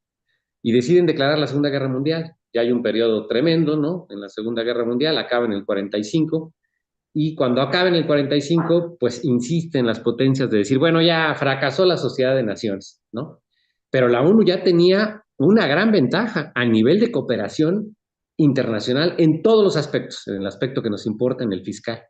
Tenía un predominio y un monopolio absoluto. ¿Y qué sucede con ese monopolio? Ese monopolio empieza a estar cuestionado, empieza a estar viendo con poca credibilidad, ¿no? Los países del entorno mundial dicen, si los dos principales objetivos de la Sociedad de Naciones eran mantener la paz, que no la pudieron mantener, ¿no? En poquito más de 2 décadas estalló la Segunda Guerra Mundial, no duró nada la paz. El principal objetivo que tenía la Liga de Sociedades de Naciones. Pues si en ese objetivo fracasó, la imagen fue permeando y estrepitosamente se le vienen todos sus objetivos. Y el otro objetivo es la cooperación internacional. Entonces, si no pudieron mantener la paz, menos van a poder lograr buenos elementos o herramientas de cooperación internacional, entre ellas la fiscal. Después de que acaba la Segunda Guerra Mundial, pues hay un plan Marshall, ¿no? Por el secretario de Estado norteamericano Marshall, y dice, ahora Europa fracasó, pero nosotros los americanos sí vamos a corregir. Se crea en Nueva York la Organización de Naciones Unidas, le tenían que cambiar el nombre, evidentemente, porque la Sociedad de Naciones o Sociedad de Naciones estaba terriblemente desprestigiada. Pero ese desprestigio que sufrió la Sociedad de Naciones lo acarrea la ONU también. Pero lo toma y dice, oye, ¿cuáles son tus principales objetivos, Organización de Naciones Unidas? Pues, mantener la paz y la cooperación internacional, ¿no? Hay 51 países, no los 42 que crean la Sociedad de Naciones. Hay más países y dices, vamos a crear la Organización de Naciones Unidas, esto va a ser un paraíso, nadie se va a pelear con nadie y vamos a venir en armonía y no va a haber otras guerras, ¿no? Que involucren intereses, ¿no? De varios países, ¿no? Que se le puedan llamar regionales o mundiales, no va a existir eso. Y se crea la ONU, pero insisto, la ONU acarreaba ese desprestigio tremendo. ¿Qué pasa? Que Europa, con el plan Marshall, dice, bueno, tenemos que reconstruir Europa, tenemos que buscar reconstruir Europa. ¿Y cómo se buscaba reconstruir Europa? Pues hay que crear una organización y crear la Organización Europea de Cooperación Económica. En el 46 y 48. En el 48 ya estaba, empieza la creación en el 47 y en el 48 completamente afianzada. ¿Y qué decide hacer la ONU? Por un lado hay un organismo local o regional europeo que viene devastado de la Segunda Guerra Mundial, está en quiebra, está destrozada toda Europa. Necesita dinero, los americanos ponen ese dinero, se vuelven los amos del mundo, la primera potencia mundial, y se crea esta Organización Europea de Cooperación Económica, que al principio mucha gente no le tenía fe, ¿eh? Pero en unos cuantos años dicen, bueno, ahora voy a crear otro organismo que sí vea ya por cuestiones o que estimule el progreso económico y el comercio mundial y que tenga políticas que recomiende a los países implementarlas para que el país esté mucho mejor, ¿no? En todos los sentidos, política, social, económica. Es decir, que tengas un buen estado autosuficiente, ¿no? Que tu país viva feliz, que haya recursos, que tengas un buen sistema de salubridad y seguridad, y empieza a ver todas las materias, impuestos ambientales, ¿no? Todo, absolutamente todo. Y en pocos años, pues crean en el 63 el modelo de convenio de tributación de la OCDE, con sus comentarios incluidos, como los tenía la ONU. Pero si regresamos tantito, la ONU en el 28 ya tenía un primer modelo, ya había ganado en muchos años a la OCDE. pero venía tan desprestigiada la ONU porque no había podido mantener o cumplir los dos principales objetivos para los cuales fue creada, que empieza a desmoronarse. ¿Qué pasó? Que en el 50 hay una guerra también, la guerra entre las dos Coreas, y entran varias partes del mundo, de manera escondida, ¿no? Empieza esta guerra fría entre el bloque soviético y los americanos. Entonces, 5 años después de que se crea la ONU y que termina la Segunda Guerra Mundial, hay un conflicto regional que tiene alcances muy importantes porque se involucran las dos grandes potencias, ¿no? De los últimos 50 años del siglo XX, que son Estados Unidos y el bloque soviético. Entonces todo el mundo piensa, no, si la ONU no puede mantener la paz del mundo, menos va a poder mantener la cooperación internacional. Entonces, ¿quién toma ese rol que era único, un monopolio exclusivo? Pues lo toma la OCDE y saca este modelo. La ONU cuando ve, 17 años después, oye, pues ya se nos adelantó a la OCDE, porque la OCDE empieza a sacar documentos, ¿no? Escritos, ¿no? Hablando de economía, de mejores políticas para vivir mejor, que es uno de los lemas que usa la OCDE todavía actualmente. Pues en el 80, la ONU crea un modelo. Pero ya le tomó mucha ventaja a la OCDE.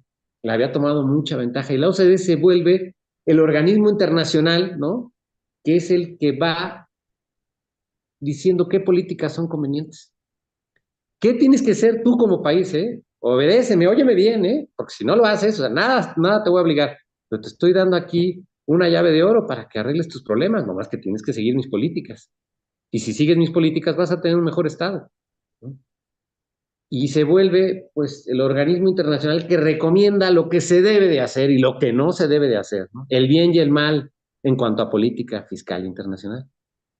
Eso es grave, eso es delicado, ¿no? Nadie tiene la verdad absoluta, pero este organismo internacional dice, la puedo tener. Y la ONU dice, bueno, voy a sacar mi modelo, pero si uno empieza a comparar el modelo de convenio tributario de la ONU, ¿no? Que en ese tiempo todavía se llamaba entre países desarrollados y en desarrollo, ¿no? Que ya en la última sesión del comité cambiamos ese nombre y va a ser un modelo de convenio tributario. ¿Por qué? Porque ese modelo de convenio tributario lo pueden usar países desarrollados, países en desarrollo inclusive, ¿no? Pero esa evolución se dio hasta el siglo XXI. Aquí si uno ve el modelo del 80 y veía el modelo de la OCDE, pues mucho el trabajo de la ONU empieza a copiar el de la OCDE. Y era poco original. Sí tenía algunas cláusulas originales, protegiendo el gravamen en fuente. Sin lugar a dudas, la OCDE estaba más cargado en proteger el gravamen en residencia, es decir, a países exportadores de capital. Y el de la ONU a proteger a países importadores de capital. Sí había algunas diferencias, pero si uno empieza a ver los comentarios y de fondo, pues había muchas cuestiones muy parecidas. Había, y déjenme decirlo así, poca creatividad, originalidad de la ONU. El trabajo original y creativo se hacía en la OCDE. Y tenemos que ser muy honestos y reconocerlo. Era así. Si pasamos a la siguiente lámina.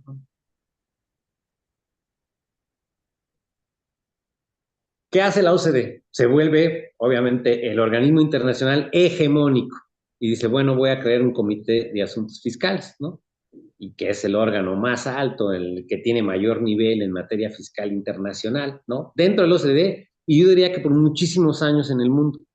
Y él se encarga de, voy a ver el diseño de la política fiscal, como les decía, qué es lo conveniente, qué es lo no conveniente, ¿no? ¿Qué debo de atacar o qué no debo de hacer como país? ¿Y qué sí debo de hacer como país? Claro, los países somos soberanos, ¿no? Y tenemos una potestad tributaria que es así, con esa característica, libre, ¿no? Soberana, yo puedo poner los impuestos que quiera o puedo implementar la política fiscal que quiera. Pero también había presiones del entorno, ¿no? Global, que antes no eran muy fuertes, pero la globalización llegó, yo creo que en muchos sentidos, para quedarse, y ya empieza a haber un factor de muchos juegos. Antes podía haber una crisis local y solo afectaba a una región, ¿no? Al sudeste asiático, supongamos, o a Oceanía. Ahora ya una crisis económica afecta a todo el mundo, ¿no? Hay un efecto dominó. Entonces, sí, estas recomendaciones tienes que analizarlas y ver qué te conviene y qué no. Los países empiezan a actuar en bloque. Hemos visto instrumentos multilaterales con BEPS que nunca se habían visto en la historia. Entonces ya empiezas a ver cuestiones que sí pueden llegarte a afectar. Entonces, tienes que tomar en cuenta el entorno global, ¿no? Para el desarrollo de tus políticas, ¿no? No como una imposición, pero sí tienes que verlos, analizar para ver qué te conviene como país, ¿no? Qué te conviene como creador o diseñador de políticas fiscales, ¿no? ¿Qué hace la OCDE? Pues crea este organismo, este CFA, este Comité de Asuntos Fiscales, y crea grupos de trabajo que son técnicos, ¿no? Donde va gente muy preparada, delegados de muchos países, ahí tú representas a tu país y vas. Y son gente normalmente con mucha experiencia fiscal. Me ha tocado y lo he vivido también mucho ver la categoría, el tamaño de delegados con esa experiencia, ese conocimiento, que es una retroalimentación y ayuda muchísimo. Y crea grupos de trabajo, ¿no? Te crea el grupo de trabajo 1 que va a ver pues, la modificación del modelo, ¿no? Y los comentarios, ¿no? ¿Cuáles van a ser las cláusulas? ¿Qué cláusulas ya están sufriendo mucha evasión o elusión fiscal y cómo debo de combatirla, cómo debo de cambiarla, ¿no? Se crea el grupo de trabajo 6, que es de precios de transferencia, y ahí Jesús, pues, es un experto en el tema y seguro tendrá un conocimiento profundo. Y así muchas personas que ven el ambiente del grupo de trabajo 6. Está el grupo de trabajo 10, el 11 de prácticas fiscales agresivas y también ve lo del pilar 2, ¿no? Está el foro de prácticas fiscales nocivas también. Y empiezan de alguna manera a decir, por ejemplo, este foro de prácticas fiscales nocivas, yo tuve la oportunidad de ser delegado ahí y de pertenecer al buró en el foro de prácticas nocivas, y ahí veía cómo este organismo internacional quería recomendar algo, ¿no?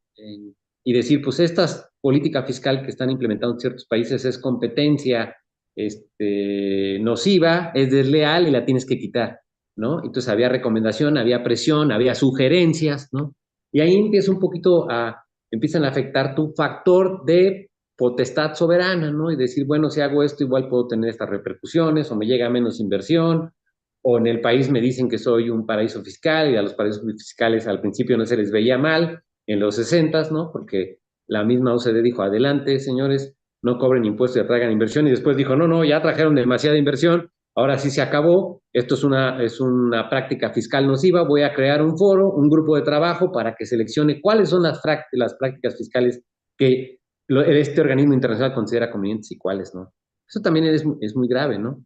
Muy partidario, discriminador, déjenme decirlo así.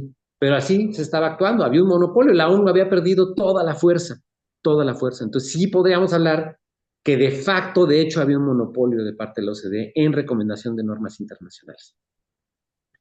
¿Qué pasa? Que cuando el mundo empieza a estar tan globalizado, ¿no? A principios del siglo XXI dicen, oigan, pues ya tenemos la evasión fiscal o la erosión de la base gravable ya nos está afectando a nosotros. Y los países desarrollados o potencia empiezan a tener falta de dinero. Y lo que da el puntapié a esta política, ¿no? De decir, pues sí nos falta dinero, fue la crisis financiera que todos conocemos en 2008 y 2009, donde dicen, ahora sí necesitamos dinero porque entró una crisis financiera y no tenemos dinero para cumplir con el objetivo de ser un Estado fuerte, desarrollado, con un gran sistema de salud pública, de educación, de seguridad dentro del país. ¿Qué hacemos?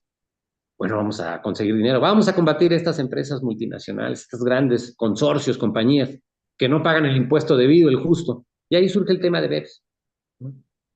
Pero también surge el tema de decir, pues ahora sí, todos le tenemos que entrar. Porque si un país no le entra, pues ahí se puede canalizar la inversión y ya se puede operar en todo el mundo desde el lugar más cómodo, en tu casa. La globalización te puede tomar decisiones, trabajar, implementar a larga distancia. La tecnología había crecido también a pasos agigantados. Entonces, esto ya tenía que ser forzosamente una solución global. Y deciden crear el marco inclusivo sobre BEPS. Inclusivo, un hombre teledirigido, ¿no? Ya vamos a ver las críticas que se ha llevado. Porque dijo, ahora ya no es una asociación, no es un organismo internacional de ricos. Ya no somos estos 38 miembros actuales que tiene la OCDE, ¿no? El último Costa Rica en el 21 y el penúltimo Colombia en el 20, ¿no?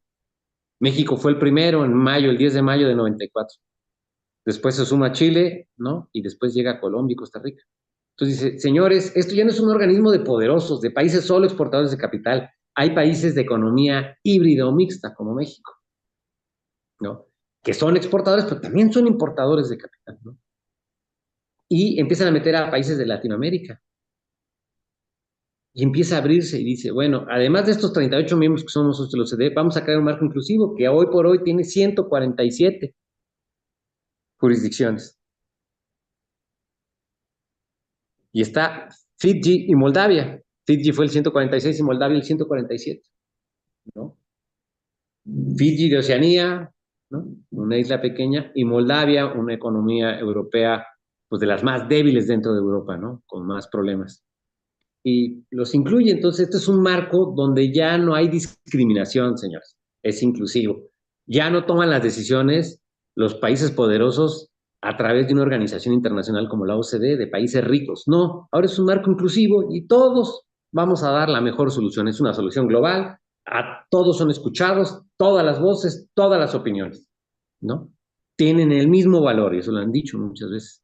Hay que ver si en la práctica eso sucede. Pero por lo menos la retórica y el discurso es así, puede sonar muy convincente, ¿no?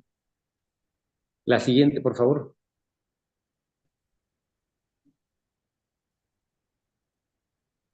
¿Qué hizo la OCDE? ¿No? Crea este marco inclusivo y dice, bueno, voy a crear este marco inclusivo, trabajo en las acciones de BEPS. También sé que tocó un poquito sobre Picciotto estos temas, los voy a ver muy rápido para no ser reiterativo, ¿no?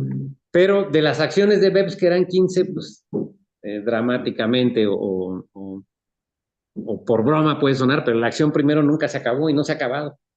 Y ahora está más complicado que nunca, ¿no? Llevamos más de una década trabajando a pasos muy forzados en la acción 1, que era digitalización de la economía. Primero fue economía digital, después se llamó digitalización de la economía y no se ha podido terminar. Y la OCDE organizó, ¿no? En estructura, vamos a trabajar en algo que vamos a llamar 2 pilares, ¿no? El pilar 1 y el pilar 2, ¿no? Y alguien decía que hay un pilar 3 para explicar el 1 y el 2, ¿no? Porque son complicadísimos, era un tema muy, muy complicado, ¿no? Y dice, bueno, vamos a llamar el pilar 1, va a ser un nuevo derecho de gravamen, porque las organizaciones multinacionales invierten, ¿no? Y sacan recursos de tu mercado, ¿no? Están trabajando en tu economía, en tu mercado, y no pagan impuestos. ¿Por qué? Porque no hay presencia.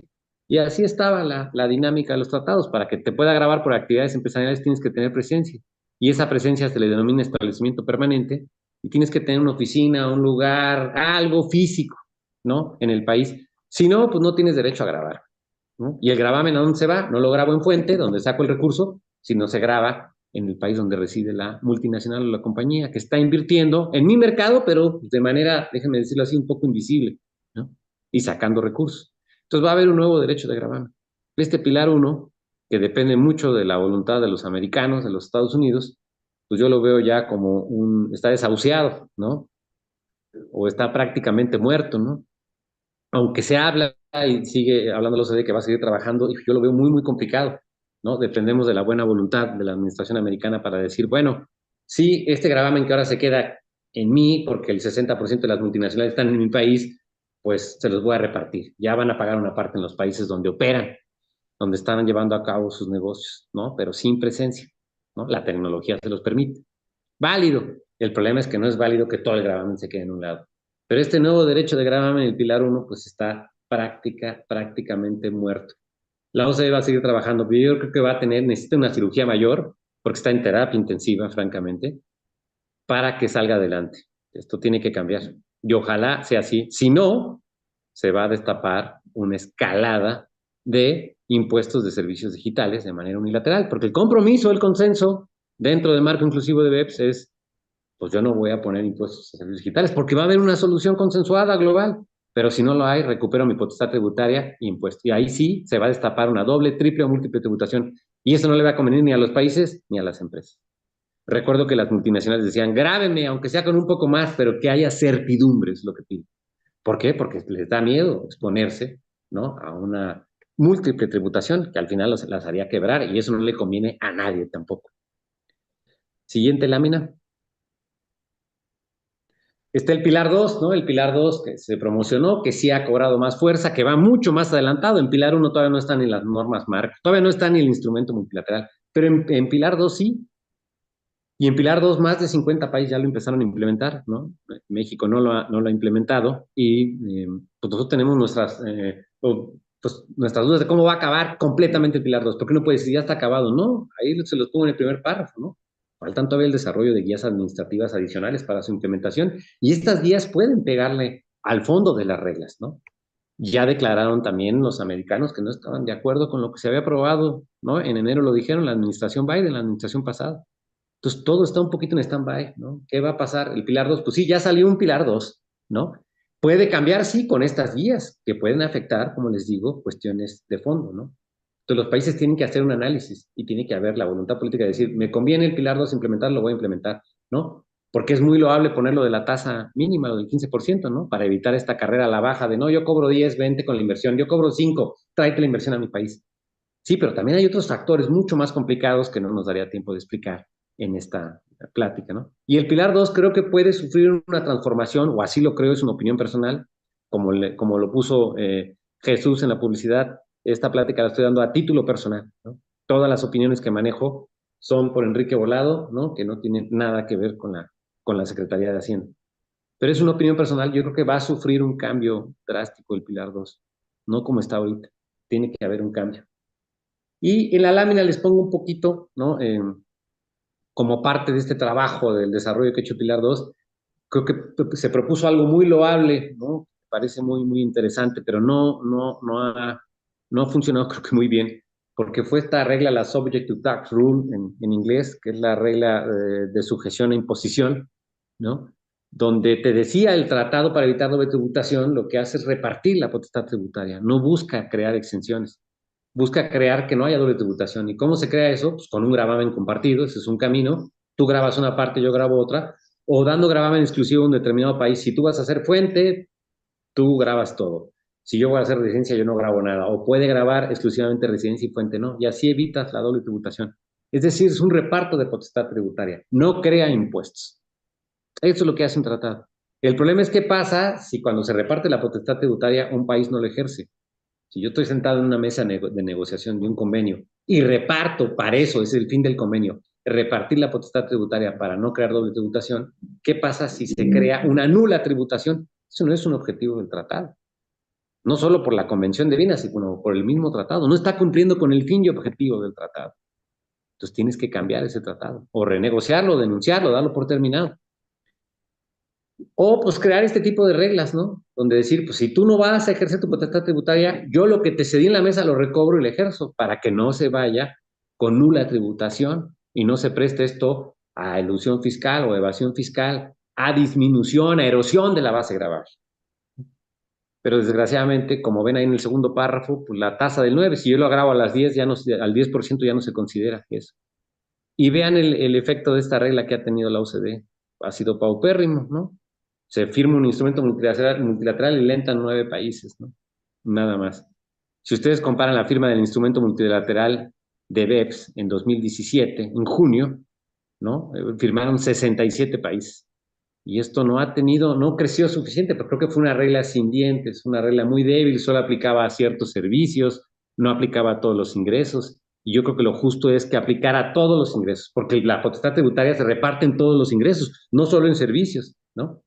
Ya les hablaré del trabajo que ha hecho el Comité de la ONU, que sí creó una regla con dientes fuerte de Subject to Tax Rule, es así, ¿no? Que aplica a todos los ingresos, ¿no?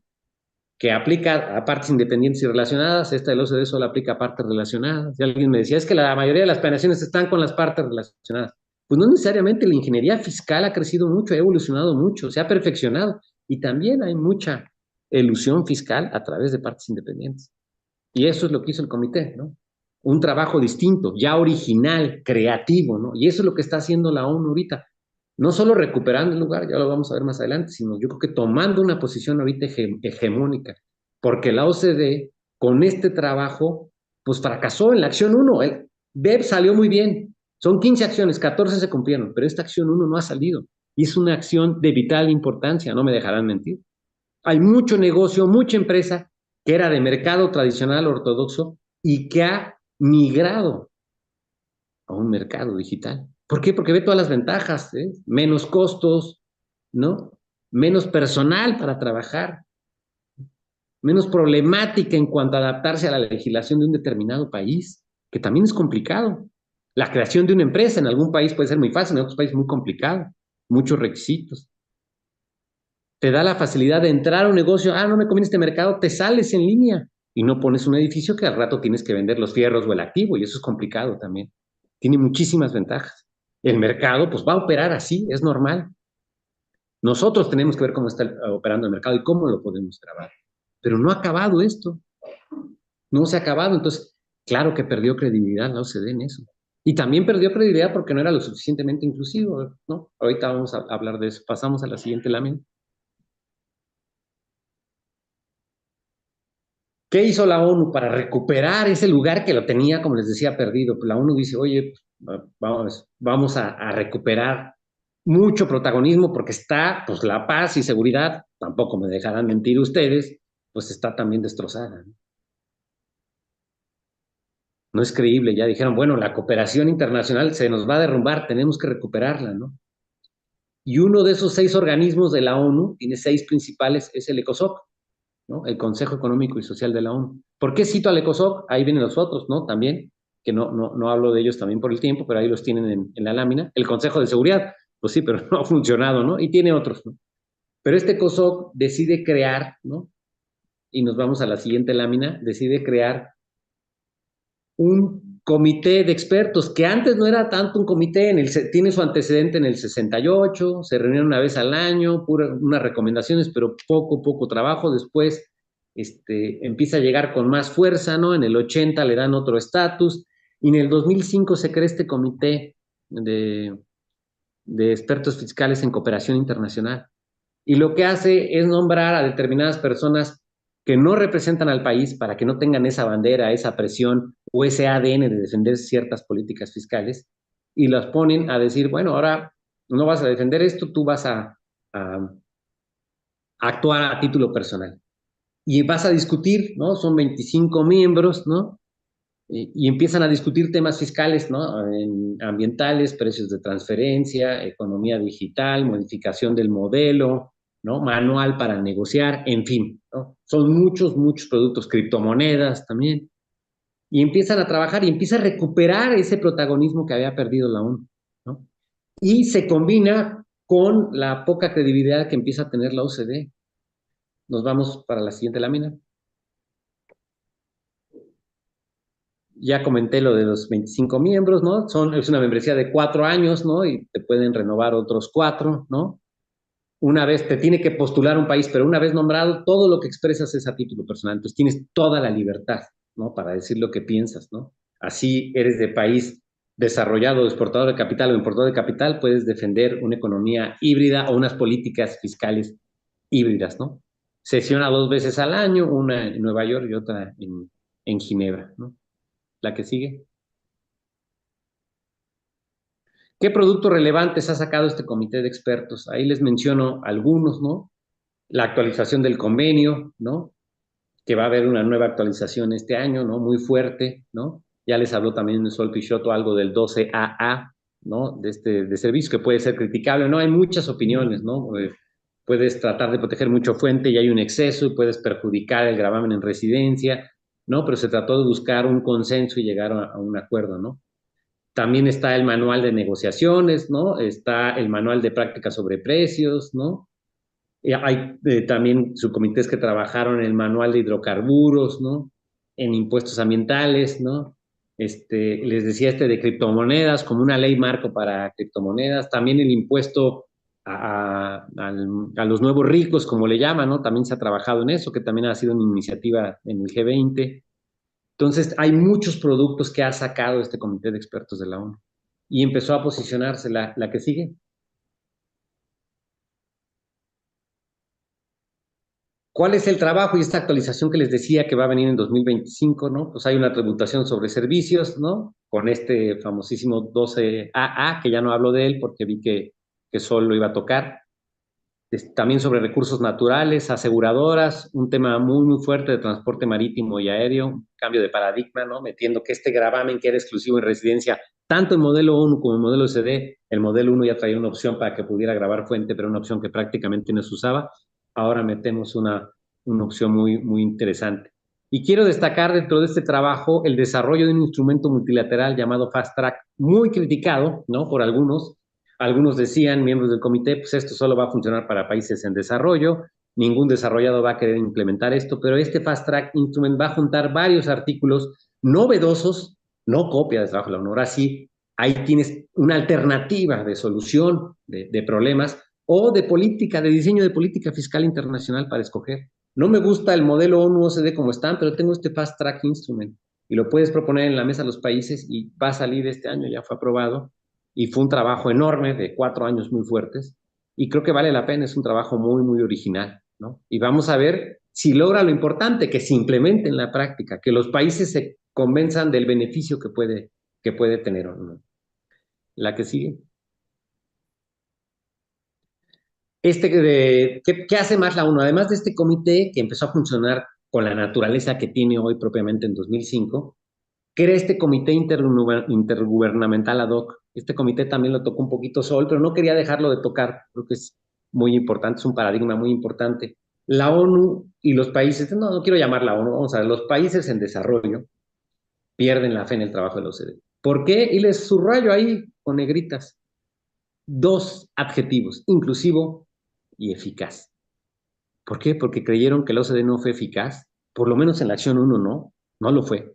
Tenemos que ser sinceros, no lo fue. ¿Por qué? Porque no se ha llegado a un consenso. ¿Es un tema dificilísimo y complicado? Sí. ¿Es un tema muy, muy técnico? Probablemente el mayor desafío técnico en los últimos 30, 40 años. Sí, pero no se ha acabado. Llevas más de una década trabajando en él y no se logró una solución. Y no ha sido inclusivo. Tú me dices, y así se llama el grupo de trabajo que creaste, es un marco inclusivo. Hay 747 jurisdicciones, pero no fue, y no lo digo yo, lo han dicho muchos delegados de muchos países. No pesa lo mismo una opinión de un determinado país que de otra. Juega mucho, como siempre ha jugado mucho en la política económica y fiscal internacional, el peso del país. ¿Qué empresa eres? ¿De qué nacionalidad? ¿Dónde estás ubicada? ¿Qué intereses representas? ¿Y de qué país eres, no? Si eres de una potencia, puedes ser escuchado. ¿Por qué? Porque tienes muchos intereses en el país, porque muchas veces fondeas económicamente a los países de tercer mundo o en desarrollo y puedes condicionar ese apoyo. Ya lo hemos visto ahorita, ¿no? Cómo se han condicionado muchos apoyos con amenazas, ¿no? De ciertas potencias o de una potencia en especial. ¿Y por qué no entonces? Así funciona. Dice tal país, no puedo ir en contra de esto, no puedo hacer esto porque al rato este país ya no me va a pasar este dinero. Y eso no tengo que extenderme mucho, esto se ha dado, siento, y es una realidad y la tenemos que aceptar, la tenemos que ver, es así. El dinero es un poderoso caballero, don dinero le llaman, es un factor muy, muy importante. No todo es loable, ni hay que aterrizar en la tierra, no hay que estar con ideologías. El dinero cuenta y muchas políticas se manejan así, a través de poder, de economía. Pero estos países pierden la fe, dicen, ahora sí, ONU, tienes que crear un comité intergubernamental ad hoc que vea y que solucione esto y que vea realmente cooperación fiscal internacional, temas importantes, ¿no? Y se crea este comité, ¿no? El 30 de diciembre de 2022 y empieza a hablar de términos de referencia y después crea los 2 protocolos, ¿no? Y va a hablar de economía digital, de intercambio de información también, ¿no? Y ya lo he hablado, de combate a la ilusión y evasión fiscal, ¿no?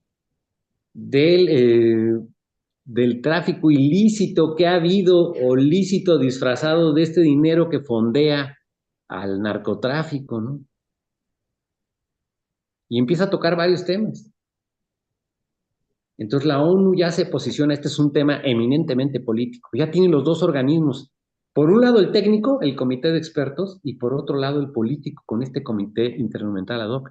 Antes no tenía la fuerza política, el comité, pues tus opiniones eran a título personal, no representabas a ningún país.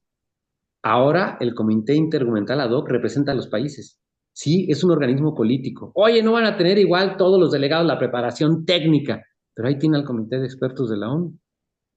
Entonces, en conjunto, ya tiene la parte técnica y la política. Por fin empató con un organismo a la OCDE. La OCDE tenía la parte técnica y la política. Y este monopolio se le derrumbó a la OCDE. Y parece que la ONU toma ventaja, porque la OCDE ha fracasado, continúa fracasando, aunque va a seguir trabajando. No lo digo que de manera loable con gente muy capaz, pero no ha llegado a una conclusión. Es un tema dificilísimo, sí.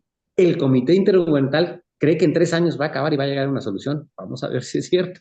Vamos a ver si en el 2027 tiene una solución. Ojalá que sí. Es importante para todo el entorno de política fiscal global y mundial, diría yo. Siguiente lámina.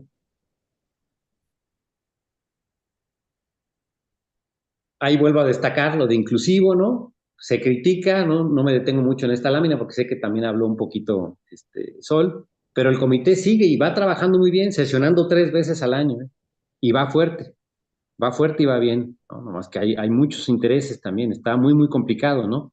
También los países que ya han trabajado tanto en el marco inclusivo dicen, no tiremos el trabajo que ya hicimos, tomemos lo bueno de la acción 1, cosa que tiene toda la razón, toma lo importante del pilar 1 y 2, haz una reingeniería si quieres, porque se necesita para llegar a un consenso, haz reglas más justas, de mayor distribución de impuestos, no pongas tantos umbrales que hace que el dinero no llegue nunca a los países en desarrollo.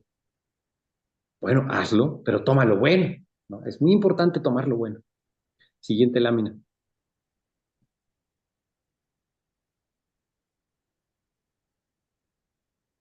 Esta es otra lámina también del comité ad hoc, y ahí pongo un poquito de funcionamiento, los 20 miembros, había un presidente, ¿no? Un relator y 18 vicepresidencias, ¿no?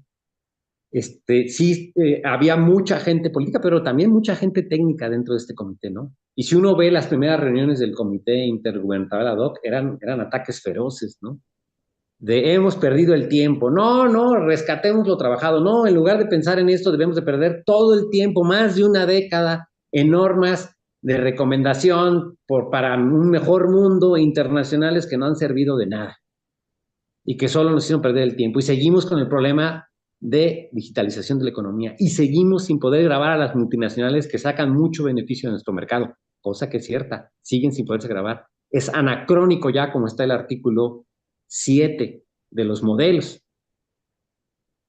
Debe de cambiarse de inmediato ya. Si no hay un consenso, ¿no? Se tendrían que renegociar los tratados. Renegociar los bilaterales te va a llevar toda la vida. Se necesita un instrumento multilateral que ya ataque esto. Se está trabajando en el pilar 1, pero pues yo lo veo desahuciado, entonces no va a salir adelante. Tenemos que llegar a una solución.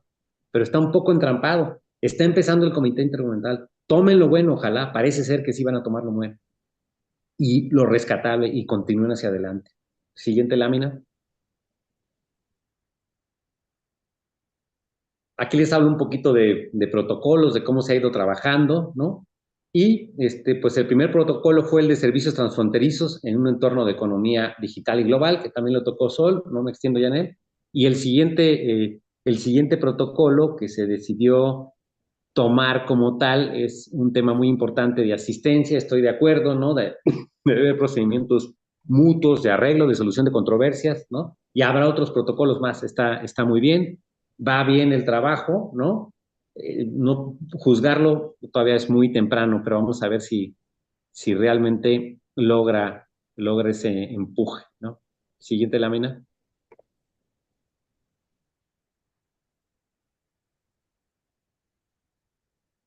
Me queda muy poco tiempo y solo quiero detenerme un poquito más para cerrar más o menos en tiempo, ¿no? Y no extenderme más, tenía 45 minutos. Las conclusiones, ¿no? De esta presentación, pues yo creo que estamos en un proceso de finalización ya del monopolio, como les decía, ¿no?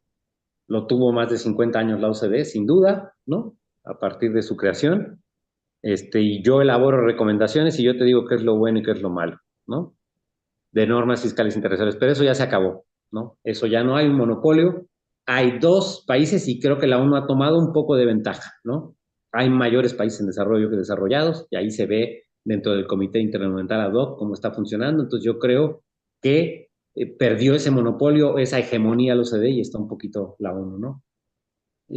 Creo que el gran pecado de la OCDE es la inclusividad. Faltó la inclusividad, sin duda, ¿no? Y tuvo el organismo perfecto, el marco inclusivo, 747 jurisdicciones. Más del 95% del Producto Bruto Internacional a nivel mundial estaba en el marco inclusivo. Eso habla mucho. Todo el comercio estaba en el marco inclusivo. Si hubieran sido verdaderamente inclusivos, no hubiera pasado esto. El Comité Intergubernamental ad hoc nunca hubiera nacido. No lo fueron, ¿no? Por la razón que les explicaba. Siempre hay diferencias de hecho, pero tú no puedes quedarte con las diferencias de hecho siempre, ¿no? Y pues eso pasó, y como pasó, pues ya se creó este organismo y ya no hay marcha atrás. Este organismo nació para quedarse y va a seguir avanzando, ¿no? Y por último, o la última conclusión es, en este contexto fiscal internacional, ¿no? En este entorno de política fiscal global, como se denomina la presentación, yo veo que ahí comienza una disputa, no quiero hablar de guerra, es un poco exagerado el término, pero sí una disputa de organismos internacionales. Y solo hay dos, OCDE versus ONU, para ver qué organización internacional dice, esto es lo mejor, esto es lo más aceptado, te recomiendo tener este tipo de políticas, este tipo de instrumentos bilaterales, te recomiendo esta red de tratados con este tipo de cláusula. Eso es lo que hay, ¿no? Y con estas tres conclusiones terminaría la ponencia y te vuelvo a agradecer, Jesús, la oportunidad y la invitación a este foro. Gracias. Al contrario, Enrique, es un gusto haberte tenido. Me pareció súper interesante tu plática. No te presenté apropiadamente, pero Enrique es el director de Tratados Internacionales de la Unidad de Tratados Internacionales de la Secretaría de Hacienda. Y pues muchísimas gracias, digo que fue muy esclarecedora. Creo que estamos en un momento complicado ya, digamos, a nivel mundial. Seguramente vamos a ver muchos cambios y pues eso también es interesante. Veamos qué pasa, ¿no? A ver qué sucede, Jesús, así es. A Pero ver mil qué pasa. gracias por la invitación, Jesús, y espero acompañarlos y acompañarte a ti también en otro foro, como Encantado siempre. de la vida. Muchas gracias. Abrazo a todos. Que les vaya bien. Bye. Bye. Pues vamos a cerrar. Daniel, no sé si quieras tú concluir el Sí, evento. claro. Oigan, pues muchas gracias. La verdad es que fue una jornada súper extensa y rica en contenidos. O sea, nos llevamos pues muchísimas cosas en qué pensar, en si sí estamos aplicando bien o no estamos aplicando bien todo lo que nos brindan las instituciones y la legislación, y pues un chorro de tarea para adelante, ¿no? Yo agradezco a todos los expositores, bueno, a Enrique que está aquí con nosotros, ¿no? Pero también le Gracias. agradezco a Gianmarco, a Sol, a Mayra, a Manuel, a Annalise, ¿no? A Jesús también que estuvo aquí, también lo vi por acá, a Alberto, ¿no? Todo esto, pues es un esfuerzo súper grande que realmente se realiza para, pues, que sepamos más de lo que está sucediendo acerca de la fiscalidad internacional y de los precios de transferencia. Entonces, pues, gracias por su presencia. La universidad súper contenta de seguir colaborando con las instituciones, con QCG Transfer Pricing Practice. Entonces, pues, gracias. Muchas gracias. Jesús, te dejo a ti que cierres. Hombre, gracias a todos. Pues nos vemos en un año y esperamos que hayan disfrutado el evento. Muchísimas gracias. Hasta luego, Gracias. Enrique. Muchas gracias. Hasta luego. Gracias.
Era rutinaria, no tenía un objetivo específico. Antes de estudiar la